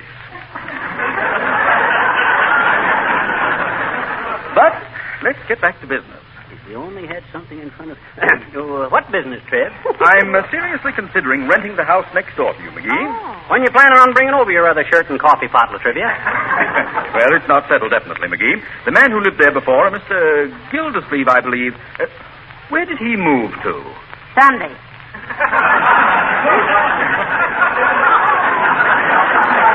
Yes. Well, he told me he had quite some trouble with his next-door neighbors. Tell me, who lives on the other side of that house? You mean you don't know? Know what, Mrs. McGee? The house on the other side of that house, Latrivia, ain't a house. It's a vacant lot. Oh, then he must have meant that... Yeah. Oh. Oh, I don't believe it. Quite. But I shall investigate further. Good day, Mrs. McGee. And, McGee. Yeah? Tell your mustache that the strange man is leaving and it can come out now.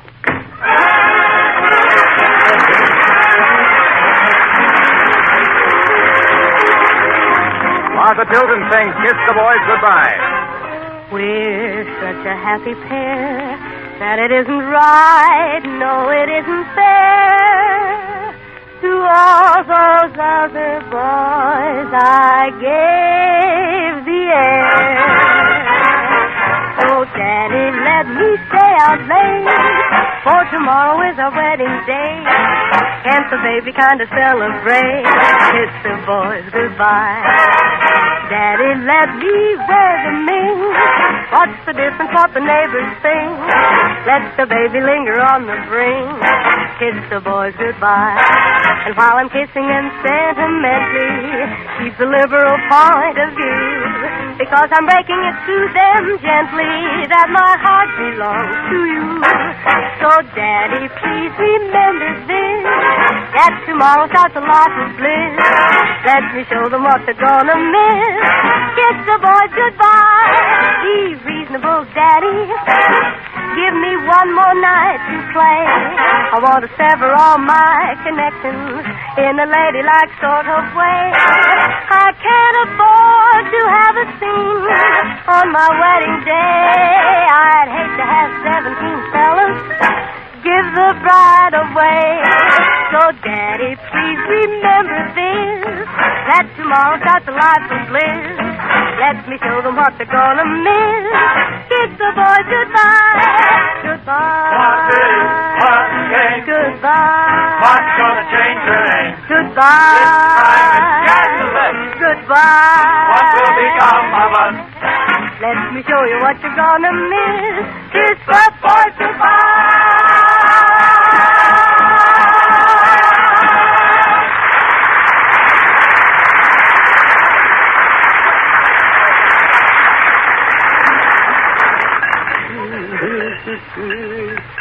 Oh, I had a upper lip, but it quivered in the storm, so I raised a little mustache just to keep it warm. Oh, I had a dad rat this looking glass. Makes me look like Dracula with a hangover. Oh, I had a little goodness sakes. Calling me, dear. Don't get mushy with me. Look, I just saw your watch on the dresser and the crystal has gone out of it. You want me to take it down to the jeweler's? Oh, thanks. I took it out myself. I got it right here, I have. What are you using it for? Well, I jolly well wanted to see how I'd look in a monocle. Well, how did it look, if you'll pardon my morbid curiosity? I couldn't say, really. Had to squint so hard to keep the bally thing screwed in, I couldn't see. Look, now, I admire the British just as much as you do, dearie, but take it easy. It's dangerous. What you mean, dangerous, Mom? The first time you start driving on the left-hand side of the road, you will be in a mess. Come in. McGee's residence? Oh, rather, old fellow. But we usually ask the tradesmen to deliver merchandise at the rear, you know. Oh, zip it up, Orson.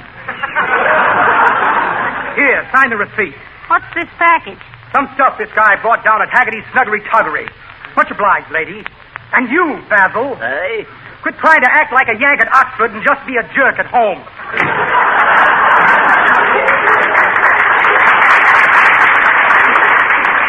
Zip it up, Basil. Why, that fresh mug. Well, say, what have you been buying down at Haggerty's Snuggery Tuggery? Oh, I thought I might as well go all the way, Molly. As long as I'm improving my appearance. I got a black Homburg hat and a pair of yellow gloves and some spats and a walking stick. Well, heavenly days. What is the world coming to? And when? Oh, I'll admit the walking stick might be a touch too much, but you can't... Oh, no. Huh? No, it isn't, McGee. If you wear the spats and yellow gloves, you'll need to carry a stick. And maybe some brass knuckles.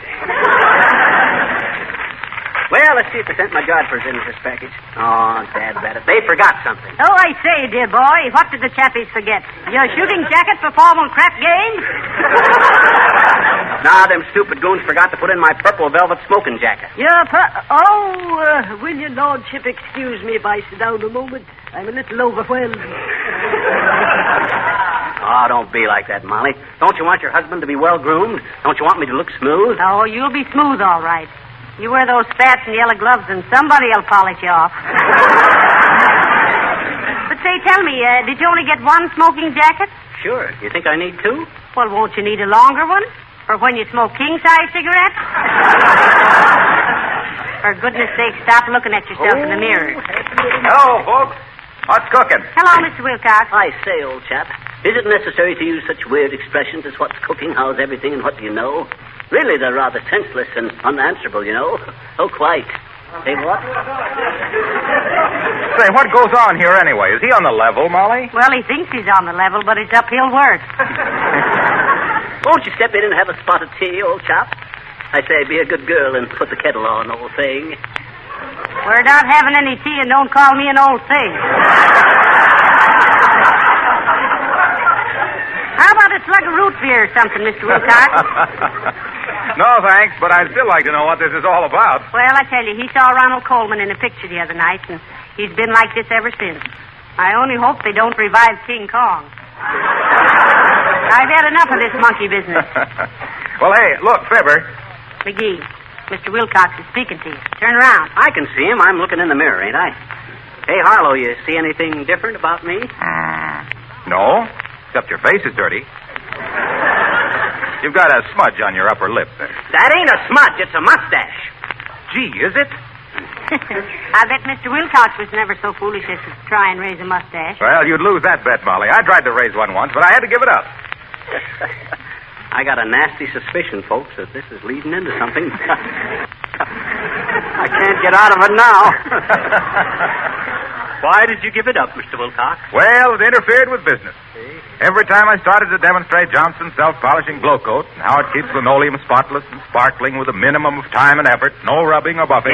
Yes. You just pour a little out, spread it on, and wait for it to dry to a gorgeous mirror-like finish, and it restores the beauty of the pattern and gives housewives hours of extra leisure, and don't accept any substitutes and get some from your nearest dealer today. We know. Now, what about your mustache? Yes, how did it interfere with your business, Mr. Wilcox?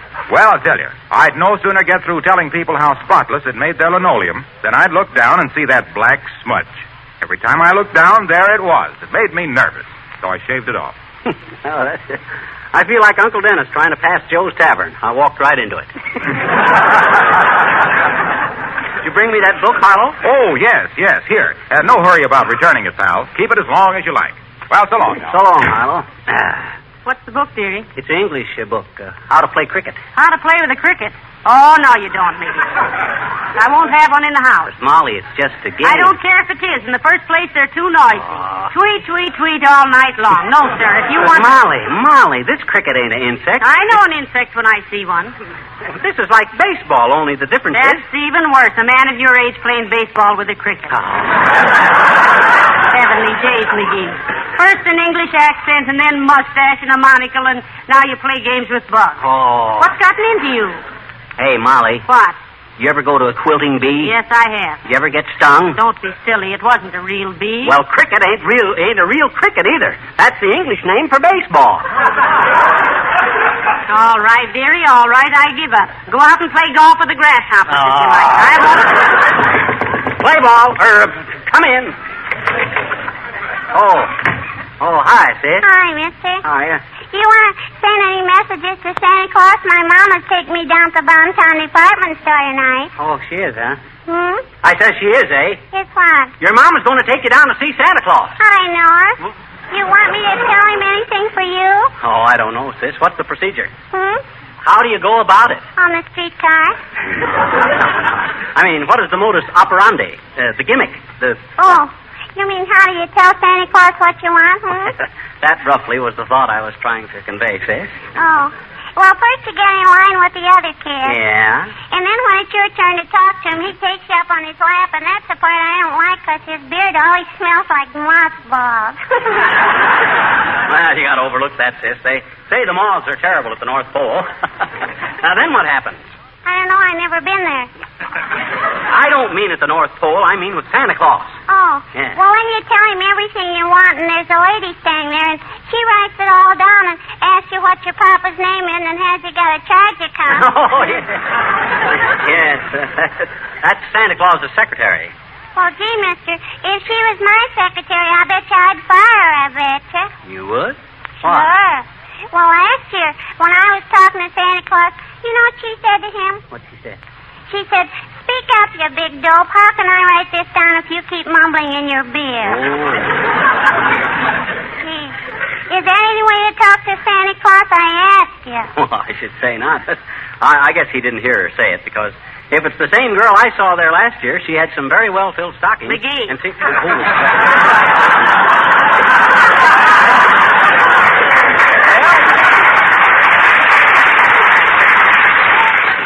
Well, I guess I haven't got any message for Chris just at the moment, sis. Thanks anyway. Well, that's okay, mister. But I hope if you ever have a mustache, you won't smell like mothballs. Oh, don't worry, sis. It won't. I got a kind of an instinct for a personal appearance. I've always been kind of a snappy dresser and man about town. What town? Oh, Peoria, mostly. Oh, my. Why, sis, when I was just a young fella, I was the chic of Western Illinois. Oh, dear. With my bell-bottom pants and jazz bow tie. When I worked in the big mill there, I was quite the dude. Mildude McGee, I was known as. Mildude McGee, a magnificent mask of masculine muscle and manly manners, mesmerizing the maidens in the Midwest, and mentioned most every month in many of the men's magazines as the mirror and model for male millinery merchants, meticulous material manufacturers, and miscellaneous members of the metropolitan mob, mighty and magnetic from November through May, but come and hear the King's men sing Rose Ho Gray.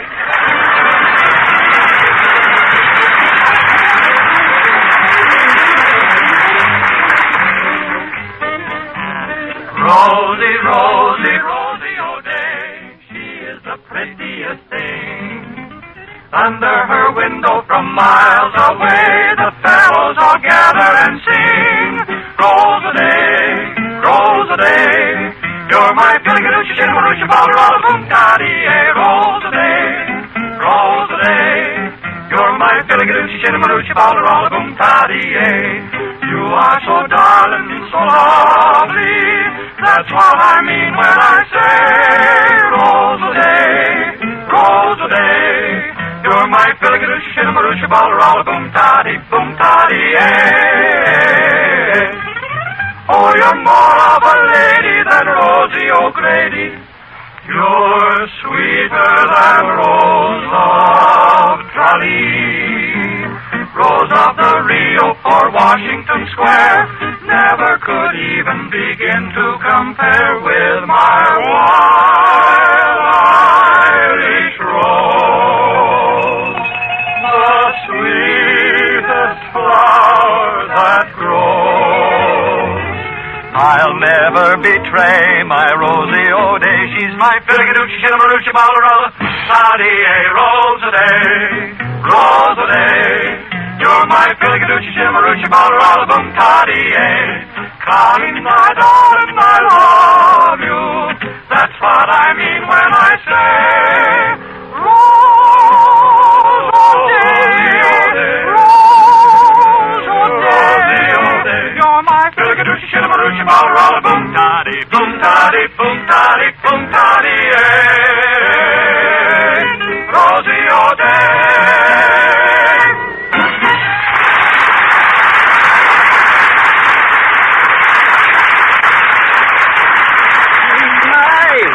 Much little bit of Rosie O'Gray. Rosie. Gee, are you still rubbing that horrible ointment on your mustache? Yeah. They need a lot of encouragement when they're young like this. You know the old saying, Molly, great oaks from little acorns grow. I didn't know you wanted a tree. I I thought you just wanted a bush.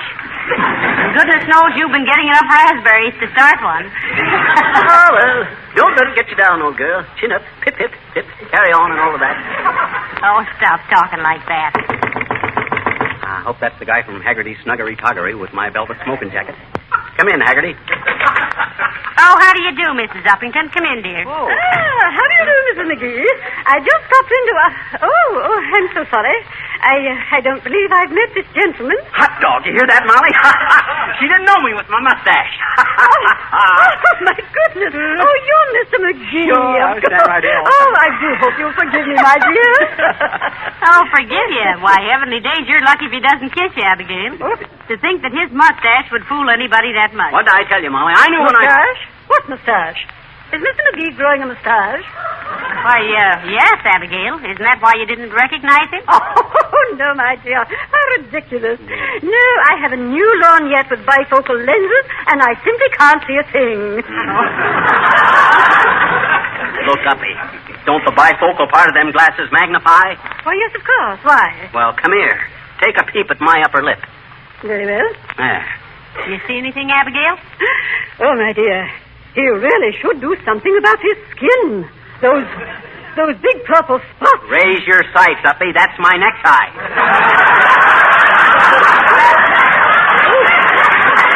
Oh, may, of course. How stupid of me, wasn't it? Yes, it certainly was. McGee. Well, what can we do for you, Abigail? Or is this a social call? No, Mr. McGee. I am a committee of one from our ladies' club to inspect some of the city parks, and I thought you might care to go along. We have information from a very high source that parts of them are to be sold for parking lots. Oh, well, come down off your high source and tell us about it, Uppy. Now, please, Mr. McGee, this is not a subject for levity. Well, what's so serious about it, Abigail? It's city property, and they can sell it for parking if they want to. My dear, have you no thought for our little wild creatures? You mean them parking lot attendants? Oh. Mr. McGee, you're impossible. You and your little gray mustache. My mustache ain't gray. It will be by the time it's a mustache.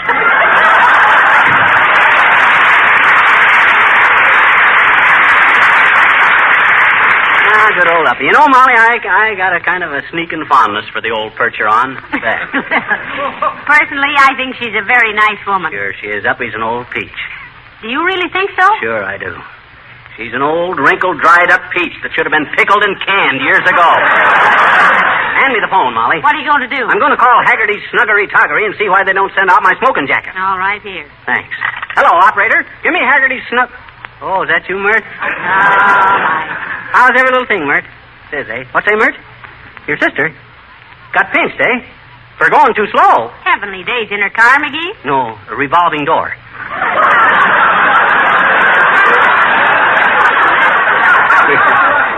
What's that, Mert? Okay, I'll call him later. Goodbye.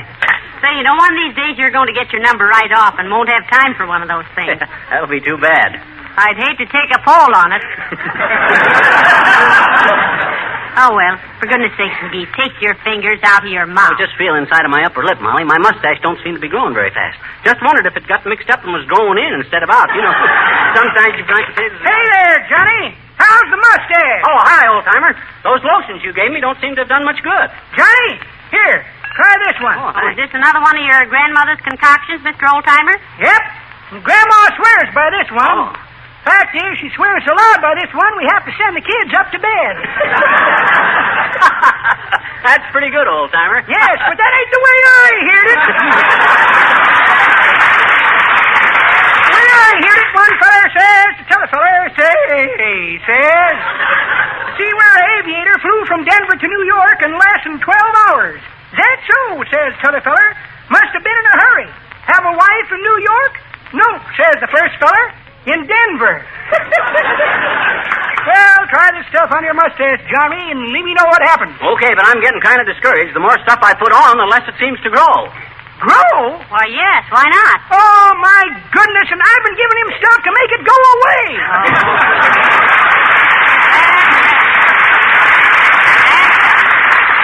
Hey.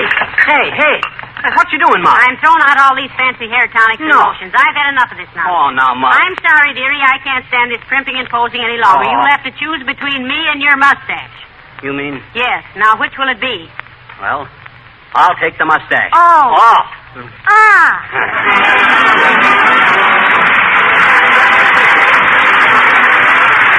you know what I've been doing today? Well, I've been just an old inquiring reporter, asking women here and there a few questions about my favorite product, Johnson's Glow Coat, the easy-to-use floor polish. What do you like best about Glow Coat, I asked them. And do you know, I got a lot of different answers, but they all add up to the same thing. Glow Coat is an all-around product. It has so many good points that it pleases everybody. One woman said, I like the lasting luster Glow Coat gives my linoleum floor. Another talked about the uniform film that doesn't chip or wear off unevenly. Someone else said she liked its quick drying and ease of application. And, of course, everybody sang the praises of Glow Coat for the way it saves work. It needs no rubbing or buffing. Now, I knew all these good things about Glow Coat, but still it did me good to hear these women so enthusiastic. And I'd like to pass that enthusiasm along to any of you who haven't tried Johnson's self-polishing Glow Coat on your linoleum floors. And one final word. Remember, there's only one Johnson's self-polishing Glow Coat.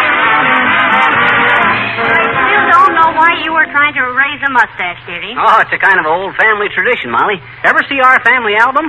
All my ancestors had beards down to here. Oh, no razors? No, no chins. Good night. Good night, all.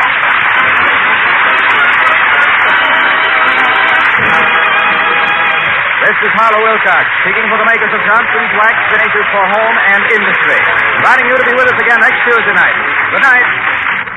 Is your car sitting out in front of your house now? If it is, take a quick look at it. Doesn't it need a cleaning and polishing job? Well, then just try Johnson's Car New, the sensational auto polish that does two jobs at once. Both cleans and polishes in one application. Car New is a wonderful labor saver. It's inexpensive, and it offers an easy way for you to take better care of your automobile. Remember the name, Johnson's Car New, spelled C-A-R-N-U, made by the makers of Johnson's Wax. This is the National Broadcasting Company. Joel McRae, your Texas Ranger, has asked me to ask you to have some Wheaties. Yes, have some Wheaties, because it's National Wheaties Week. The week when everybody goes out and buys a box and enjoys a dish of America's famous whole wheat flakes. Start early in National Wheaties Week, so you'll have time to buy 'em and eat 'em and buy some more and eat some more. It's National Wheaties Week. Remember, it's National Wheaties Week. Come on, everybody, to the Wheaties party. Eat a lot of Wheaties like the champions do. Dance together, cheek to cheek. This is National Wheaties Week. Eat a lot of Wheaties like the champions do. Wheaties, a breakfast of champions. Our next broadcast is the brainchild of American comedy duo George Burns and real-life wife and partner Gracie Allen. In September of 1934, their 30-minute program premiered as The Adventures of Gracie. The title changed in 36, and from 36 till 50, the series switched back and forth between NBC and CBS until it was canceled. They reemerged on television with a successful situation comedy which lasted from 1950 to 1958. Ladies and gentlemen, we proudly present Burns and Allen on HOJO Radio. Well, hello. Come right in. Oh, George, we've got company.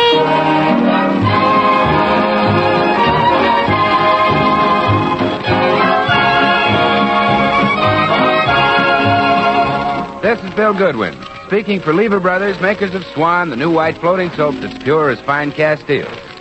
Well, it's Tuesday night again, time for another pleasant visit with George Burns and Gracie Allen, Jimmy Cash, Felix Mills and his orchestra, and the Swantette. While I'm there in the air with my head in the clouds, I think of someone I love.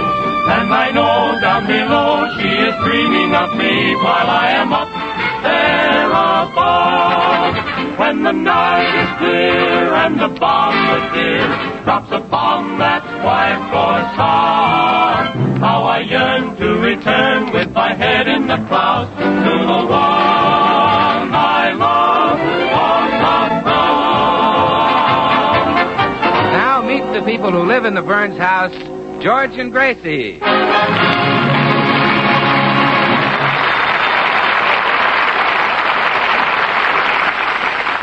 Well, it's morning in the Burns home, and George is upstairs getting ready to leave for the office.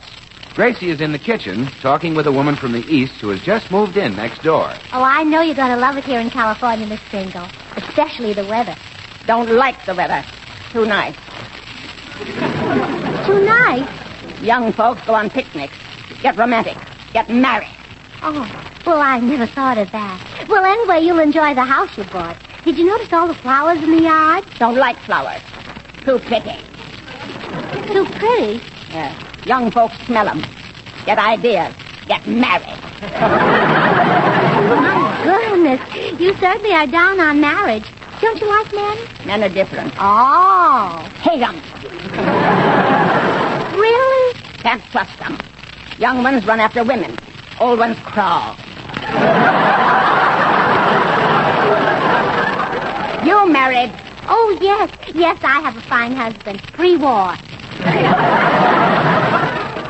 Wouldn't you like to get married? Huh. Rather get drowned. Drowned? Oh, I wouldn't. And when I married George, Mother offered me my choice, too. What does your husband do besides chase women? Oh, he doesn't chase women. Not my husband. Huh? Oh, really? When he leaves here, he goes straight to the office. Ever follow him? No, but I see him get on the bus. Women drive buses.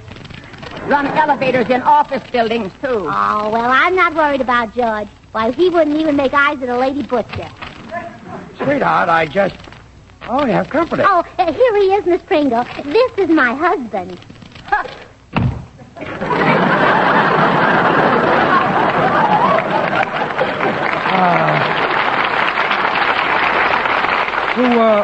Who was that? Our new next-door neighbor. Must run over sometime and borrow a cup of cyanide. George. Yes, dear? Does a woman drive the bus you take to work? Yes. Why? Do you ever sit on her lap while she drives with one hand? Certainly not. Do girls run the elevators in your office building? Well, what if they do? Oh, please don't let them take you down the basement, George.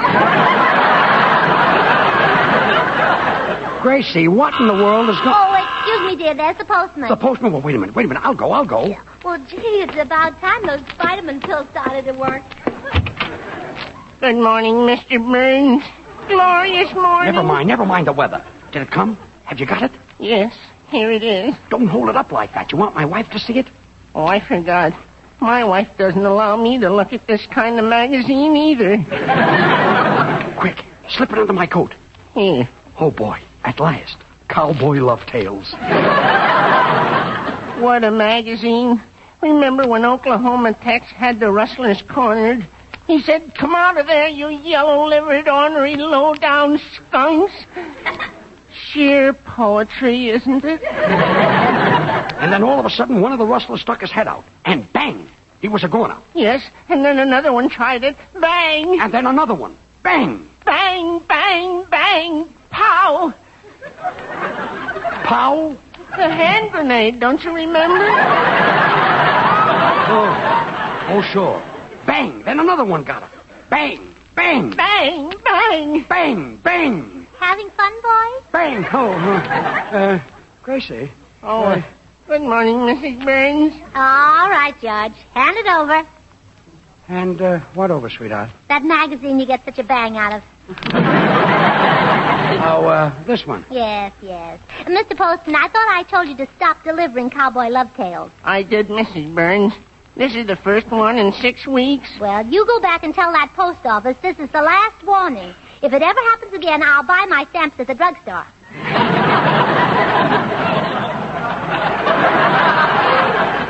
Well, it won't happen again, Mrs. Burns. Goodbye. And remember, Mr. Burns, keep smiling.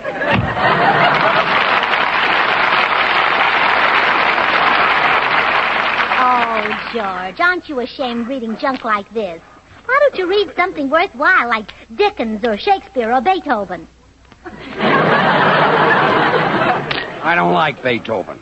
I'm not a mystery fan. You've done without Cowboy Love Tales for 6 weeks now, and you're not going to start embarrassing me again. Embarrassing you? Yeah, you know what I mean. You get carried away with that cowboy talk.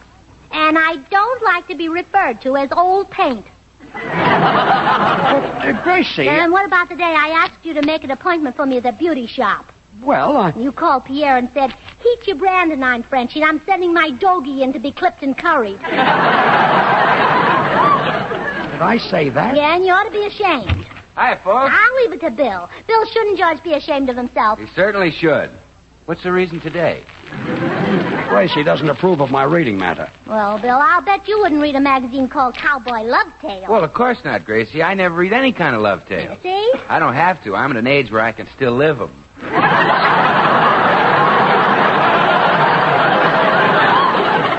You certainly are a scream. Just so happens that Cowboy Love Tales are inspiring stories. Neither one of you has ever read one. Well, I've seen them on the newsstand. They're all about Oklahoma Tex, aren't they? That's right. Oh, sure. There's Oklahoma Tex jumps the outlaws in Dusty Canyon. Dusty Canyon, what a story. Oklahoma Tex jumps the rustlers in Muddy Gulch. Muddy Gulch, that was a pip. Oklahoma Tex jumps in the bathtub with Swan soap. What? Well, he should have. He certainly needed it by then. Oh, Bill. Swan's not only great for your bath or shower, but perfect for bathing the baby, or for doing your dishes or light laundry. It's the new white floating soap that's 4 swell soaps in one. Well, I see I'm not going to get any sympathy here. Goodbye, you two. I'm going to the dentist. Oh, George, do you have to go to the dentist again? You've been going now for 6 weeks. Well, it looks like I'll have to go a while longer. What's the matter, George? Got upper plate wobble? I happen to have my own teeth, and they're perfect. Then why do you make all these trips to the dentist? Yeah, I'm scared of the dentist myself. You know, to this day, Mother has to bribe me. Gives me a half for each tooth he pulls. $50, huh? No, half a bar, Swan. She lets me wash the dishes. That's the bribe. Oh, sure, Swan's great for dishes. Try it in the dish pan or try it for laundering your fine things. Swan gives you loads of suds and real protection for your hands at the same time. Swan is so mild, so gentle, leaves your hands soft and lovely. Someday you're going to sprout feathers and turn into a swan. Goodbye, Gracie. Goodbye, Bill. Great bye, George. Great bye? Well, I used to say goodbye, but Swan is a great bye in wartime. So long. Yeah.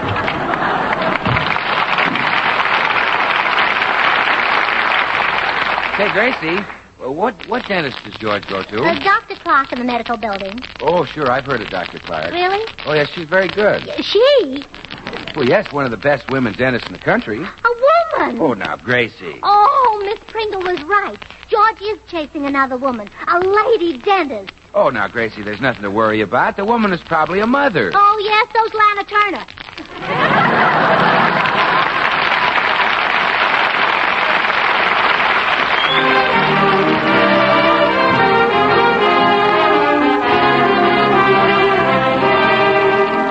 Jimmy Cash adds his voice in the revival of this favorite of a few years ago, My Ideal.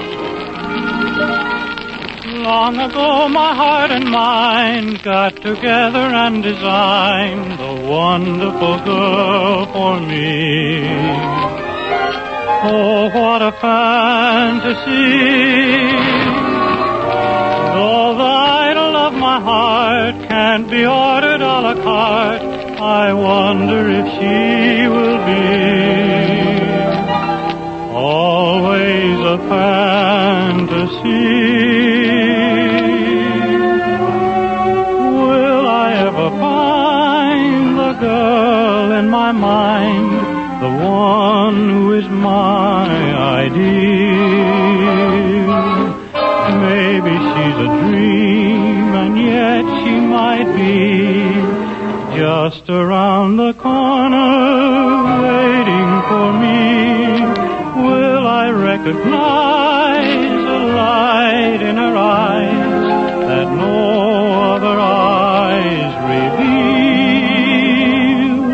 Or will I pass her by and never even know that she is mine?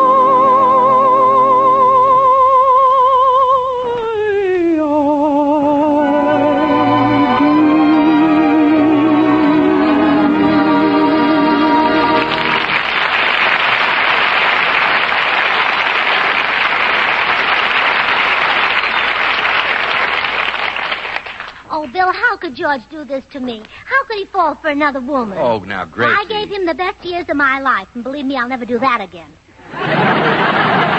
Now, Gracie, calm down. Calm down. Do you expect me to sit here while that lady dentist drills her way into my husband's heart? Now, there's no proof that haven't I been a good wife to him, Bill? Haven't I bragged about him and praised him to everybody? Well, just the other day, I told the income tax man that George makes twice as much as he really does. Well, yeah, but... and the way I take care of his things. Last night, I took all those dirty old pipes that he smokes and gave them a nice bubble bath. Now, Gracie, don't get excited. I'm sure George only went to that lady dentist to get his teeth fixed. Remember, there's a shortage of dentists. There's a shortage of husbands, too. Let her find her own. I want my George. Say, you're really jealous of that man, aren't you? Well, can you blame me? Why, they don't make men like him anymore. They broke the mold when they made George. Well, better late than never.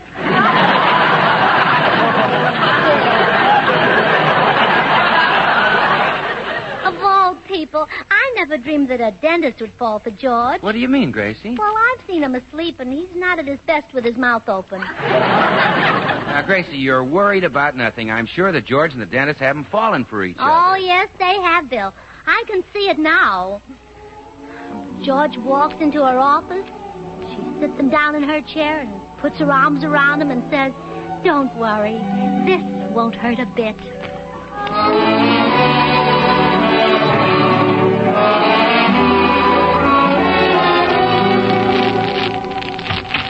Good morning, Doctor. Oh, it's you. Yes, I thought I could stay away, but I can't. Now, look, we can't go on like this. People are beginning to talk. Just so my wife doesn't find out. Let him talk. But I can't afford it. I'm a dentist. You've been coming here for 6 weeks now. Don't you think I should at least look at your teeth?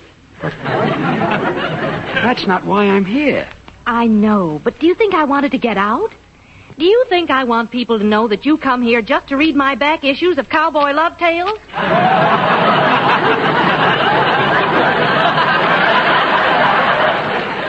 Gee, Doc, just let me keep coming until Oklahoma Tex escapes from Dry Gulch, huh?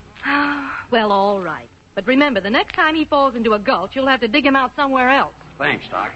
I'll read it right here in the waiting room as usual. Would you like to listen? No, thanks. Oh, excuse me. I have a patient in the chair. Now, let's see. Where did I leave off? Oh, yes, here we are. Oklahoma Tex leaped into the saddle. Could he reach Dry Gulch in time to save Lucy from the half-breed? On and on he rode.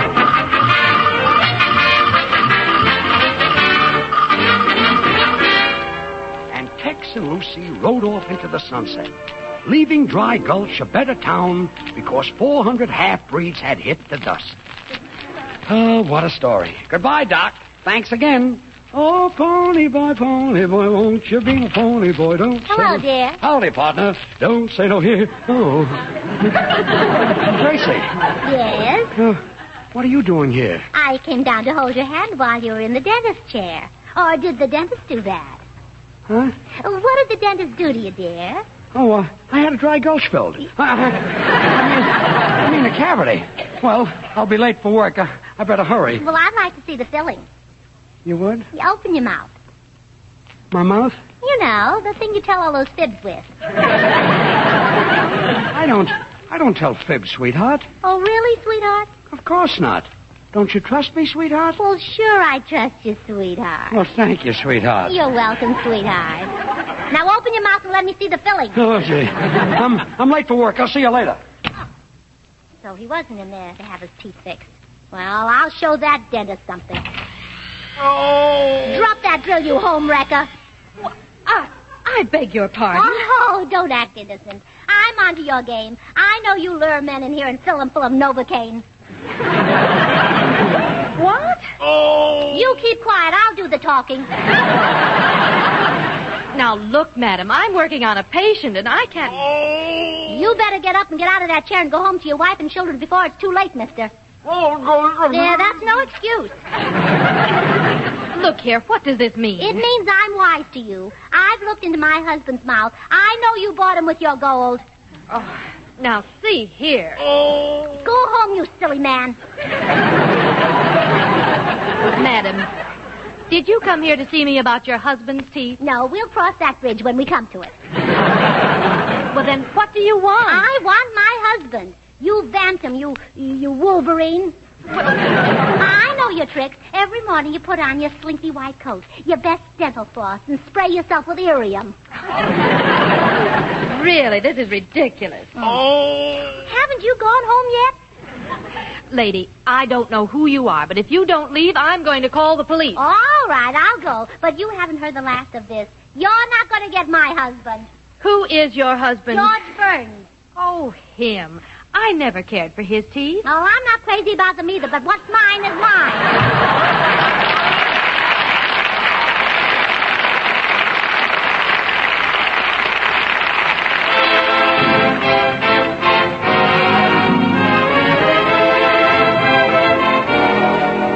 Time for Felix Mills and his orchestra.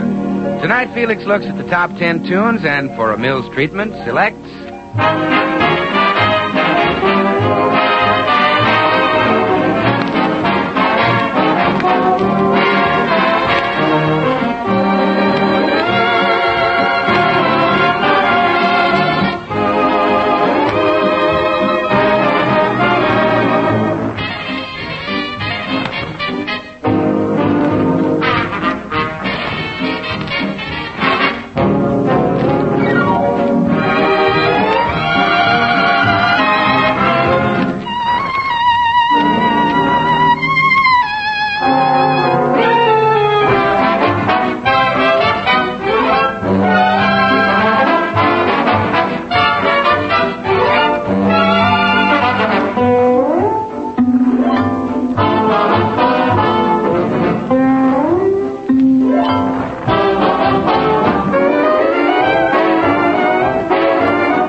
Bill, I've decided to make George jealous. I'll show him that two can play at this game. Well, what are you going to do, Gracie? Oh, that must be Nigel Bolingbroke. He's going to help me out. That pool hall Hamlet? Oh, Bill, he's a fine actor. Come in. Greetings, fair lady. 'Tis I, Bolingbroke. Oh, Mr. Bolingbroke. I need your help. My husband is leaving me for a woman dentist. Egad, but your husband has peculiar tastes. Not to mention the woman dentist. Now, your job is to pretend that you're my lover. Can you be some sort of a foreigner? Well, naturally. I am a thespian. Well, a thespian is nice, but I'd rather have somebody from a larger country. Now, look, Gracie, I don't think this thing will work. Of course it will, Bill. Mr. Bolingbroke, can you do a Russian? A Russian? But of course. Oh, good. I want George to think that I've been swept off my feet, overpowered. And the Russians have been doing very well at that. Well, an excellent selection. And now we come to that little matter of, money? Yes. Gracie, I tell you, this idea is no good. Now, give it up. Mr. Goodwin, shall we keep our big, ugly noses out of other people's business?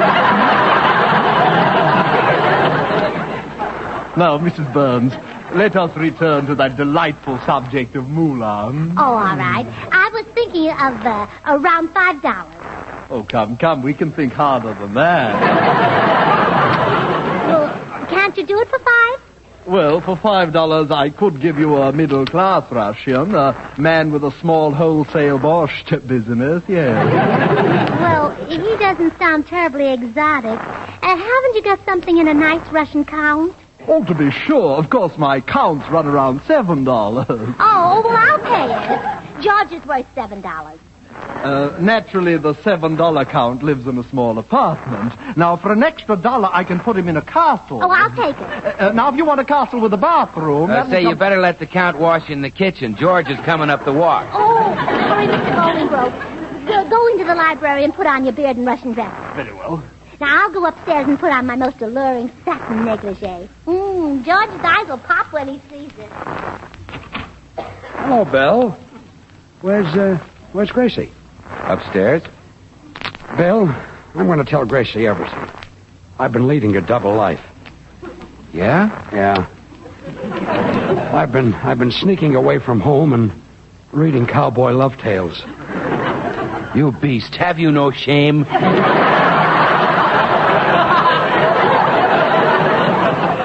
You see, I found the back issues in the dentist's office, and I just couldn't resist it. Wait a minute. George, is that why you went to the lady dentist? Sure. Oh, murder. Gracie thought you two were holding hands in the shade of the old X-ray machine. Oh, stop. No, really, she did. She's even got Bolingbroke in the next room disguised as her Russian lover to make you jealous. What? Well, sure. They're going to do a big love scene to burn you up. Bill, I'm going to teach my wife a lesson. I'm tired of her being jealous of me. Well, shh. Here she comes. Oh, hello, George. Hello. Notice what I'm wearing? Oh, yeah. Been working in the garden? The garden?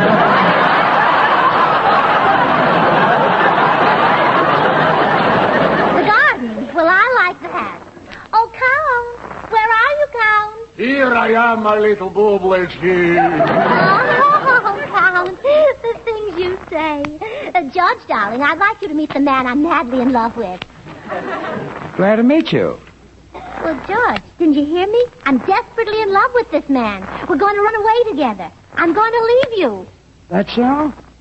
What's new with you lately, Bill? Well, nothing much, George. What's new with you? Not a thing. Well, Count, tell me how much you love me. Oh, my little pigeon, I'm mad for you. Come, fly away to Russia with me. To Russia and happiness.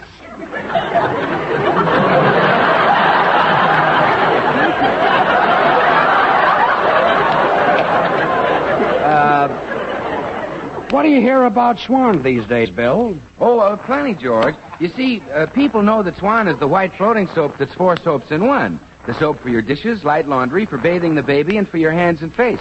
4 soaps in one. Is that so? Yeah. Come, babushka, kiss me. I will smother you with kisses. Hot, burning kisses. Oh, Count, please.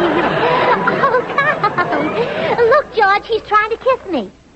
That soap is pretty good for babies, huh, Bill? Pretty good. It's wonderful. You don't say. Oh, yeah. Swan is just what the doctor ordered for bathing the baby because it's so mild and gentle, kind even to a baby's tender skin. And if Swan is kind to a baby's skin, well, it must be a great complexion soap for grown-ups, too. Makes sense, doesn't it? Oh, sure. Count, I don't think my husband knows how much you love me. Bah to your husband. Boris Morris, I'm here.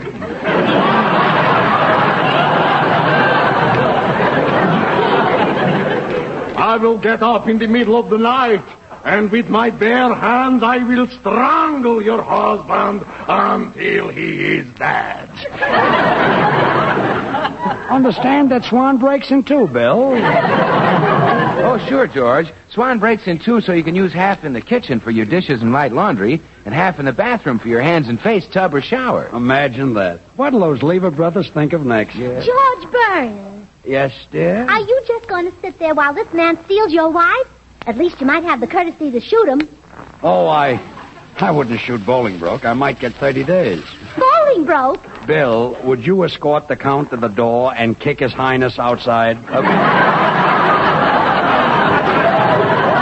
A pleasure, George. Now, just a minute. Let's not be hasty, my little friend. Just...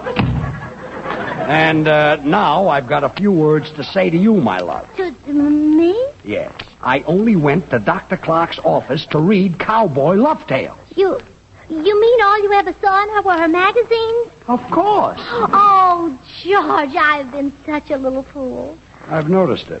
But I only get so jealous because I love you so terribly. You're my man, darling, and I adore you from the top of your tiny head to the tips of your big, strong feet. Yeah, but that's... Oh, please say you'll forgive me. Okay. I forgive you. Oh, you're good, George, good. And I promise I'll never be jealous of you again. Oh, fine. Well, now I'll run down to the corner and pick up a few cigars. Oh, Mr. Dear, something might happen to you on the way. I couldn't bear it. Look, I'll only be gone for a minute. Oh, all right. But phone me as soon as you get there. I will. You can reverse the charges if you like. Oh, sure. I'll be right back. Oh, goodbye. Take care of yourself, dear. Going out again, is he? Oh, hello, Miss Pringle. He's only going down to the corner to get some cigars. That's what he says. Miss Pringle, you have a very suspicious mind, and I'm sorry I ever listened to you. You've been to the cigar store lately? Why, no, I haven't. New clerk. Really? Very pretty girl. Pretty girl? Oh, my goodness. George Burns, you come back here.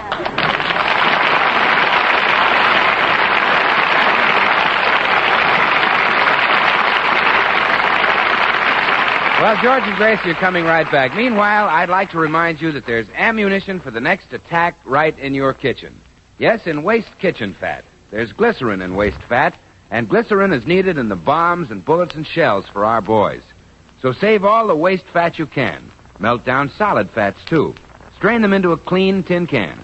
And as soon as you have a pound or more collected, take it to your meat dealer. He'll pay you for it. How about it, friends? Try to get a pound of waste kitchen fat on its way to the munition factories in time for the next American offensive. Billy Brown, the smoothest, coolest guy in town. The chicks all seem to dig his jive. Hey, tell us, Bill, how can we arrive? It's easy, Jack. Any gal gets sent when you flash a smile by Pepsodent. You'll wonder where the yellow went when you brush your teeth with Pepsodent. Pepsodent's new improved formula cleans teeth whiter than ever. Tastes brighter, too. New formula Pepsodent contains IMP. There's nothing else as good at getting teeth white. You'll wonder where the yellow went when you brush your teeth with Pepsodent. Keep it tuned right here to HOJO Radio for more classic old-time radio.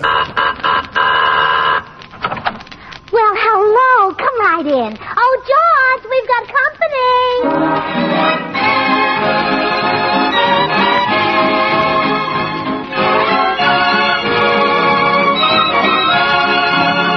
This is Bill Goodwin, speaking for Lever Brothers, makers of Swan, the new white floating soap that's pure as fine Castiles.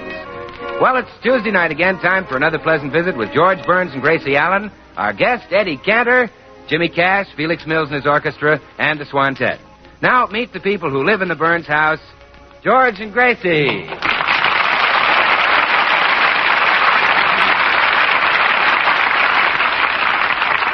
Well, it's early evening, and George is just stopping in at the corner cigar store on his way home from the office. Evening, Joe. I'll take a half a dozen cigars, please. Sure thing, Mr. Burns. Usual kind? Sure, I wouldn't smoke anything but Perfecto Royales. Here's your money, Joe. Oh, I'm sorry, Mr. Burns, but the price on Perfecto Royales has gone up. What, again? I'm afraid so. From now on, you get only 2 for a nickel.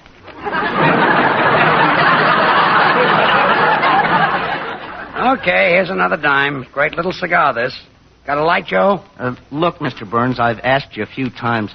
Please don't smoke them things in here. They smell up the place something awful. Okay, I kind of like the aroma myself. Well, George Burns. Eddie Cantor. Hi, Eddie.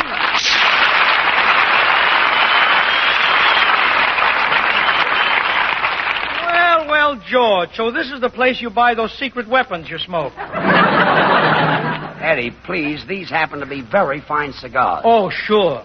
You walk through Los Angeles smoking those things, and a poor innocent rubber factory gets all the blame. Not true. Here, just try one of them. No, thanks. I can't smoke that stuff. Let's have my own brand, Joe. There's a quarter. Thank you, Mr. Cantor. Here's your 10 cigars.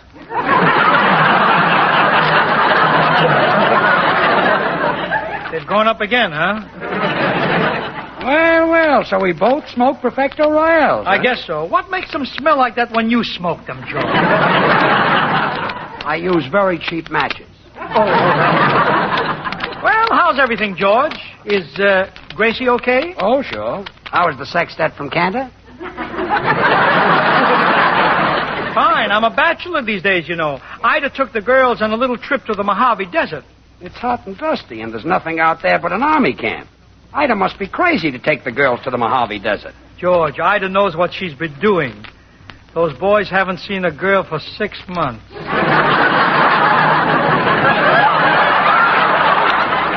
Boy, you're really anxious to get those girls married, aren't you? Are you kidding?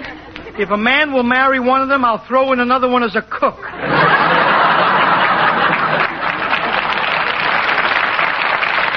Well, I'll see you later, George. I'm starving. I'm going over to the restaurant and get myself some dinner. Huh? Restaurant? Oh, no, Eddie. You come home and have dinner with me. Oh, George, I wouldn't think of it. Food is a problem these days. Don't be silly. Gracie's a wonderful manager. Our icebox is loaded. No, thanks, George, but I wouldn't dream of it. Now, Eddie... No, George, really. But I'm sure that Positively no, George.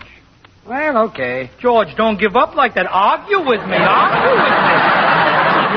You mean you will come? Certainly, I can be handled. Well, swell. Let's go. Gracie will be tickled to see you. Good, I'll be glad.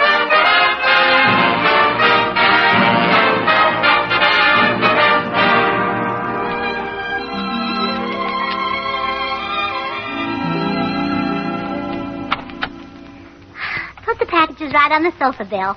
Okay, Gracie. Oh, it was awfully sweet of you to give me a lift home from downtown. My goodness, I was surprised when a car drove up and a man whistled at me and it turned out to be you. Not half as surprised as I was, Gracie, when it turned out to be you. Well,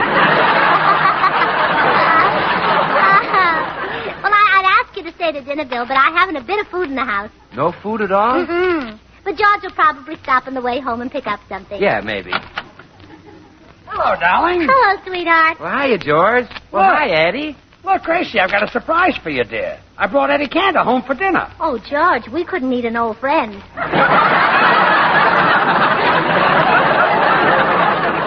No. I brought Eddie home to enjoy one of your home-cooked meals. Oh, you did? Oh, yeah, those restaurants are getting me down. The owner of one place even told me to get out and never come back. Why do you do that? I offended the help. You see, the waiter spilled hot soup in my lap, and when I carelessly jumped up, some of it splashed on the busboy. Well, your worries are over, Eddie. We'll give you a real feed tonight, won't we, Gracie? Oh, sure. George, can I see you in the kitchen a minute? Okay, sweetheart. George Burns, are you out of your mind? Huh? There's not a bit of food in this house, and you bring home Eddie Cantor, who eats like a horse. He doesn't eat so much. Oh, no, he's so full of food that his eyes pop out. Now, take it easy, honey. If there's nothing in the house, just slip over to the market and buy something. Well, I'd be glad to if you'll just slip over to Washington and get some ration stamps from Mrs. Roosevelt. Gee, are they all gone? Well, yes. And even if we had points, our butcher wouldn't have any meat. He's completely out of it. Well, he must have something. You think so, huh? Well, what did we eat last night?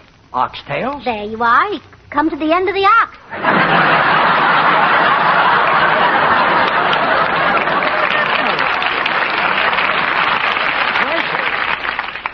We must have some canned food. What's in the pantry? Cobwebs. Wait, I've got it. Bill Goodwin is a single guy, and he eats out a lot. Maybe he can spare some ration for Stan. Well, ask him. He's in there talking to Eddie. No, Eddie, no. Oh, but Bill. No, Eddie, I'm sorry. But they're so beautiful, and you can have your pick of any of the 5. Bill, can I see you in the kitchen? Just a minute, George. Now, Bill. No, Eddie, why don't you talk to Harry Von Zell? Oh, that Von Zell. I invited him to my house for dinner, left him alone with my daughters, turned the lights down low. Yeah? He told them about Ipana.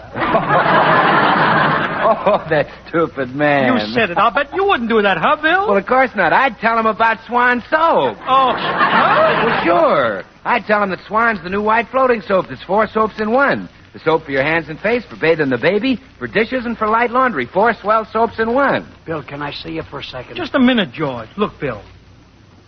You're alone with a girl. The lights are low. You put your arms around her waist. Draw her close. Pucker up your lips. Yeah? Is that any time to tell her about soap? You know, you're right, Eddie. That's the time for action. Sure. So I take her out to the kitchen and show her how Swan works. Yes, sir. I'll show her what a job it does on dishes and how it gives you loads of suds. And I'll remind her that with Swan in the dishpan, you don't have to worry about your hands. Swan helps keep him from getting rough and red. Bill, please, in the kitchen. It's very important. Take him. That guy's got so much soap on the brain he'll wind up marrying a bubble dancer. No, sir, only if her bubble is from Swan soap. Oh, scram, get out of here. Well, gee whiz, Swan is a great wartime buy. Come on, Bill. Look, Bill, we're in a jam. Have you got any ration stamps? Well, I'm sorry, George. I'd like to help you, but I'm all out. Well, that's funny. You never eat at home. Well, no, Gracie, but you see, I buy a lot of food as an investment. You make money with it? Well, who's talking about money? Today, girls fall for my applesauce faster when it's in a can. So long, George. Well, he was a big help. Now what do we do? Well, look, Eddie has a large family. He should have some extra stamps. Yeah, but gee, he's our guest. We can't ask him for stamps. No, but I've got an idea. Come on. Oh, well, Eddie, how's Ida? Oh, she's fine, thanks. She and the girls went down to the desert, you know. Oh, they took their ration books with them, of course. No. As a matter of fact, I have them right here in my pocket. Oh, really? Yeah. Eddie, it's awfully warm in here. Wouldn't you like to take your coat off? No, I'm quite comfortable. Oh, come on. Let George hang it up for you. Well, if you insist. All right. Here's his coat, dear. You know what to do.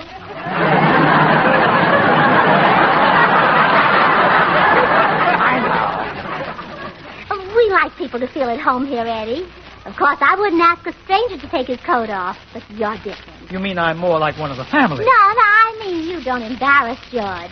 Your shoulders come off with your coat just like his do. Gracie. Yes, dear? Not there. Oh. Eddie? Yes? Are you sure Ida didn't take the books with her? You mean the ration books? Yes. Oh, positive. They're right here in my pants pocket. Oh. Eddie, it's awfully warm in here. Wouldn't you like to... Oh, no.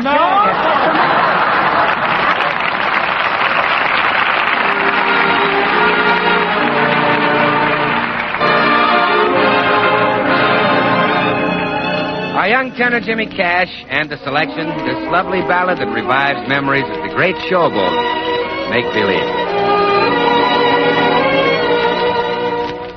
The game of just supposing is the sweetest game I know. Our dreams are more romantic than the world we see. And if the things we dream about don't happen to be so, that's just an unimportant technicality. We could make believe I love you, only make believe that you love me. Others find peace of mind in pretending.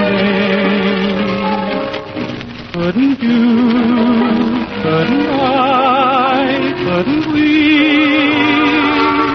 make believe our lips are blending in a phantom kiss, or two or three,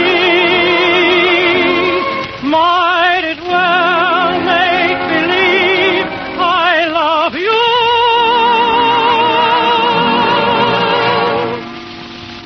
Oh, to tell the truth, I do.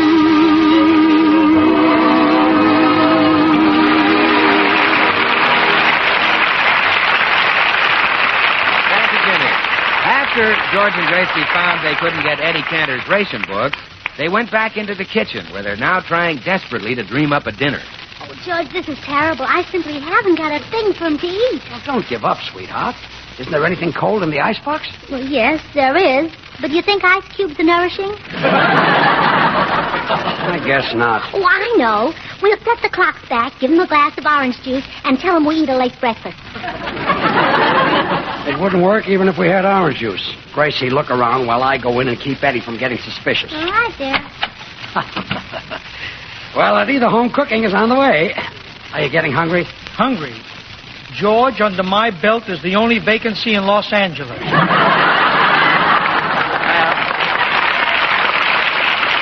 We'll take care of that, kid. George, I know I'm a fool for asking this, a dreamer with my head in the clouds, but is there a candy bar in the house?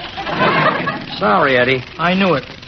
Do you remember the old days when you could step up to a counter and say to the clerk, give me a candy bar, and he'd say with or without nuts? Yeah. Now you say, give me a candy bar, and he just says nuts. Well, take it easy. We'll be eating soon. Oh, getting hungry, Eddie? Yeah, Gracie, there's an awful gnawing in my stomach. Say, maybe it's your appendix. Oh, instead of having dinner, wouldn't you rather go to a hospital? Gracie, my appendix is out. I had it taken out 8 years ago. Oh, really? Well, do you think you should eat a heavy meal so soon after your operation? There's nothing wrong with me. I could eat nails. Oh, George, why didn't we think of that? You know, it's always a kick being with you two at that. It brings back the days when we were in vaudeville together and how different those days were. Yeah. Why, there were times where we didn't know where our next meal was coming from. Seems like old times, doesn't it? Remember the night when there wasn't any food and we ate the parrot in the bird act? It was a big green parrot like the one Miss Pringle has next door. Miss Pringle has a parrot? Yes.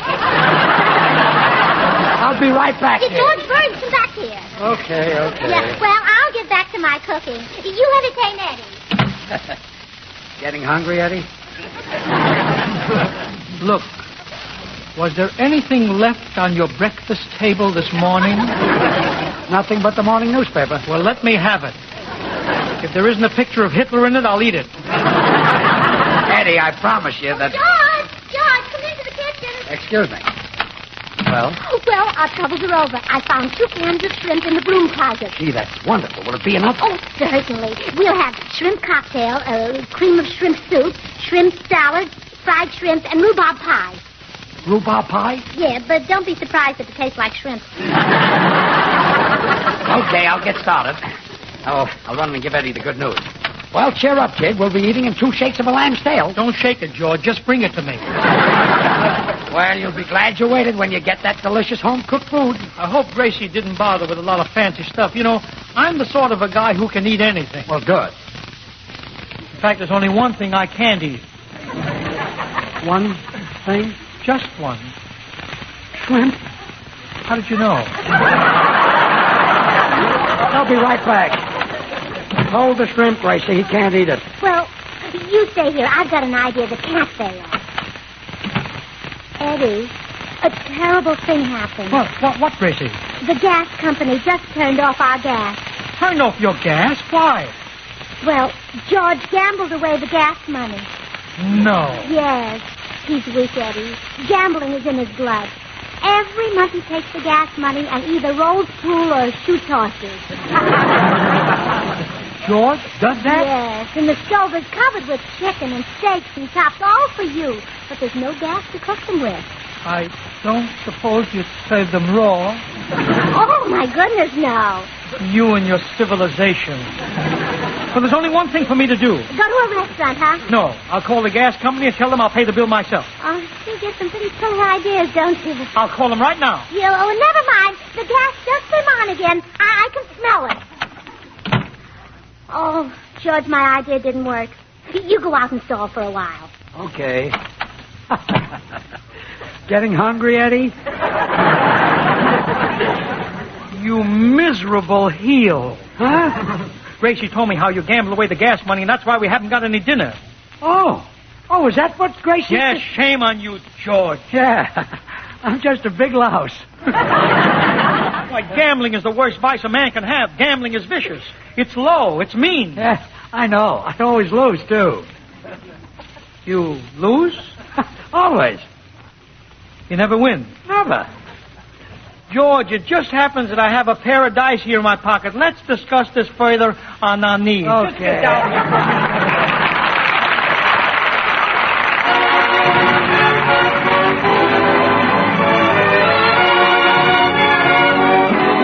Time for Felix Mills, his orchestra, and the Swantet, with a vivid sketch of that menacing Moll, that bat with the gat known as... Pistol Packin' Mama. Yes.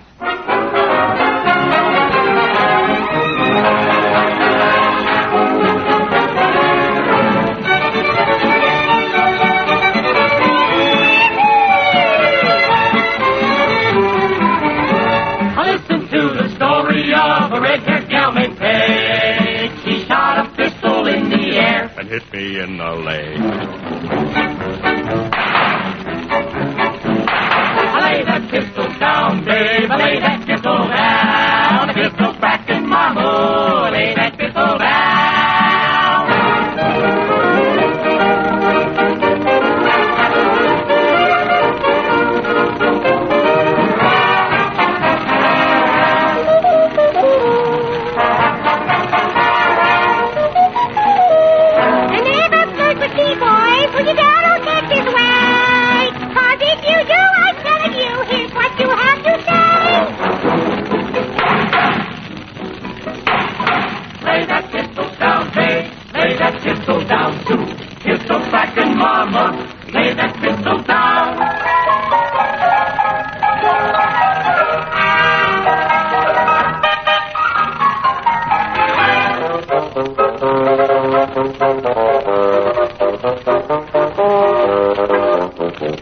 Yeah, Pappy made a batch of corn, the revenuers came. They're going slow, so now you know you can't do that to me.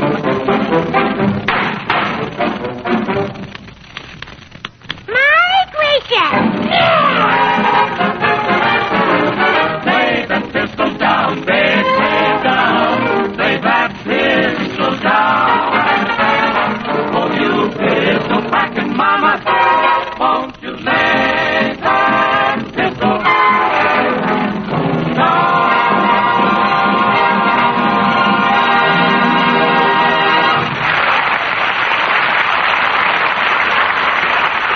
Well, it looks like Eddie Cantor is finally going to get something to eat.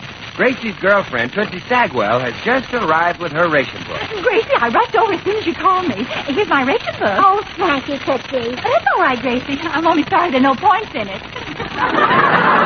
No points? Well, what happened to them, Tootsie? You had 100 points yesterday. Well, you know the arrangement I have with my butcher. Oh, you mean where he gives you a tip for each extra point you give him? Yeah. Well, this morning I bought some hamburger for 2 points and just kissed her ass goodbye. Well, now we're really sunk. I better go and install Eddie again. All right, dear. Getting hungry, Eddie? Getting, he says. I could eat the black keys right off of that piano. You could? Well, not right away. I want to let the white ones digest first. Gee, I'm sorry about the delay, Eddie. Maybe I shouldn't have invited you up here tonight. Oh, don't be silly, George. It's a pleasure to eat with you and Gracie. The word eat, of course, I use very, very loosely. Yes, I understand. But at least you and Gracie don't want me to put anybody in pictures. What do you mean? Well, since I became a movie producer, everywhere I go, they drag out the cook, the dog, the kids, and ask me to give them a job. And you don't like that? I hate it. It's the most disgusting. When that happens, I get right up and leave. Even if you're invited to dinner? Absolutely. I'll be right back. Gracie, I've got a wonderful idea. Now who did you invite to dinner? Edward Arnold? No. Eddie Cantor is a movie producer now. And it's your chance to get Tootsie here in the pictures. Me? Sure. Sure, that is a wonderful idea. Come on, Tootsie. Oh, right. Well, Eddie. Yeah. Eddie, I've got a marvelous surprise for you.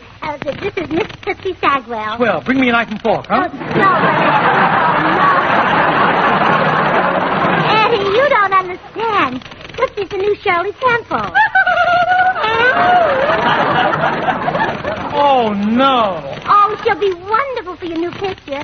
She's a magnificent dramatic actress. Cry, Tootsie. You see? Please, I would like a bowl of soup. Well, look, dinner will be served right after you sign Tootsie for your picture, and not a minute before. Bring me a fountain pen. Oh, Mr. Cantor, you're wonderful. Eddie, they're hounding you. Why don't you walk out? I'm too weak to walk. Here's the pen. Wait a minute. Not so fast. I know why you're putting this sweet, innocent girl into pictures. You're a wolf. I'm a wolf? You are? Oh, shame on you, Eddie Cantor. And you with 5 puppies. She's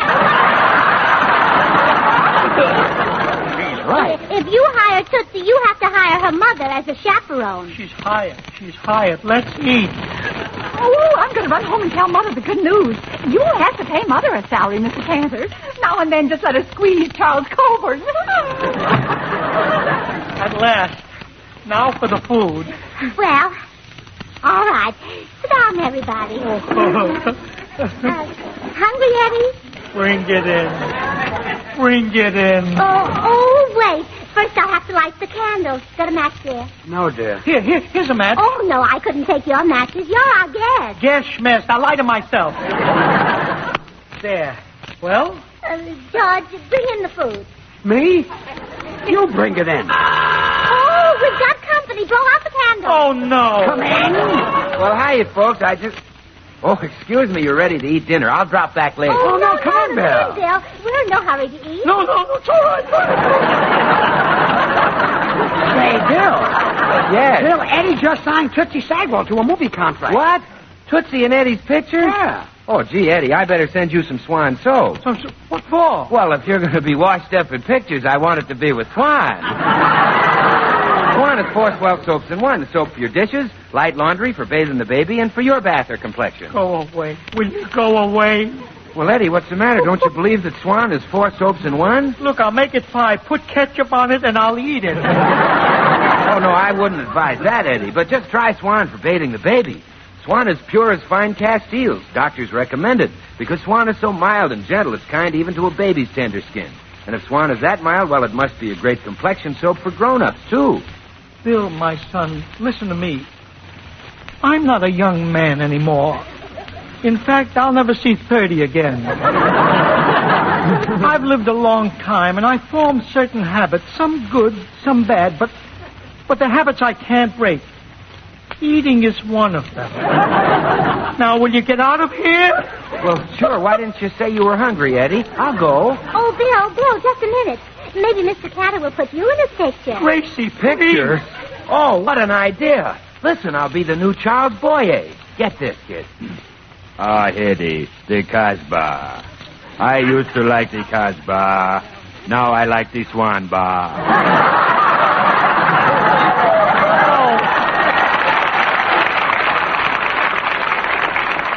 Breaks in 2.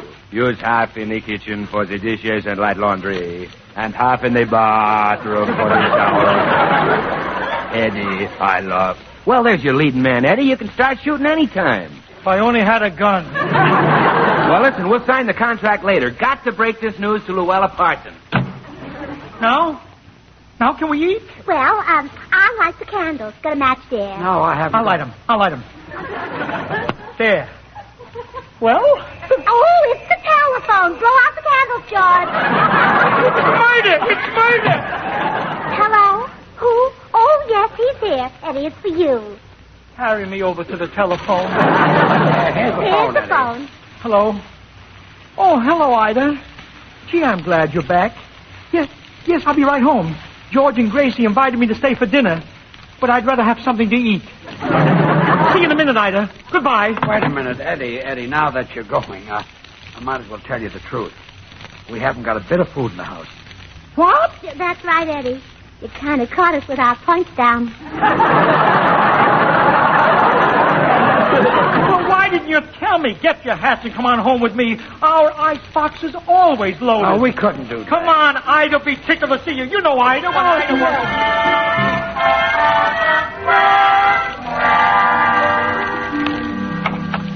Hello, Ida. Eddie, darling. Look who's here. Why, George, Gracie, I'm so glad to see you. I invited them over here for dinner. Eddie, I'd like to see you in the kitchen for a minute. Come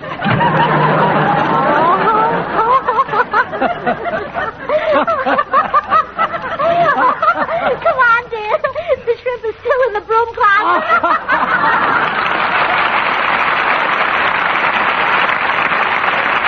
Well, George and Gracie will be back in a second, and I'm just going to stay here long enough to remind you gals that your good lingerie, your best stockings, and your fine woolen things must really last a long time nowadays. So better give them the best care you can. And to me, that means washing them with Swan, the new white floating soap. Swan is so mild and gentle, it'll give your fine things the kind of washing that avoids unnecessary wear and tear. Look, it stands to reason that if Swan's kind to a baby's skin, it's going to be kind to fabrics, too. And incidentally, kind to your hands while you're doing your light laundry. Swan's a swell buy any time, a great buy in wartime. Well, here they are again, America's lovable Mr. and Mrs. George and Gracie. Hurry up, Gracie. Hurry up and lock the door. I'm hungry for that shrimp. All right, dear. The key is here in my purse somewhere. Here's my compact, my lipstick. Well, look what's here. What? A book full of racing stamps. I forgot I had them. The makers of Swan, the new white floating soap, join George and Gracie in inviting you to tune in to your CBS station again next week, same time, when we'll have as our guest Pat O'Brien. Remember, George Burns and Gracie Allen, CBS next Tuesday night. And now till next week, this is Bill Goodwin saying, well, I, Swan, how about you? Good night. Know what they're all saying? Your ration points go farther, go further, go farther. Your ration points go farther, further when you're cooking with fries. Yes, ma'am. Spry's the buy. For fried food, cake, and pie, it's gotta be Spry. It's so easy to remember, and oh, what a buy. Just tell your grocer, I want Spry. This is the Columbia Broadcasting System. Now, here's just one parting word to you folks.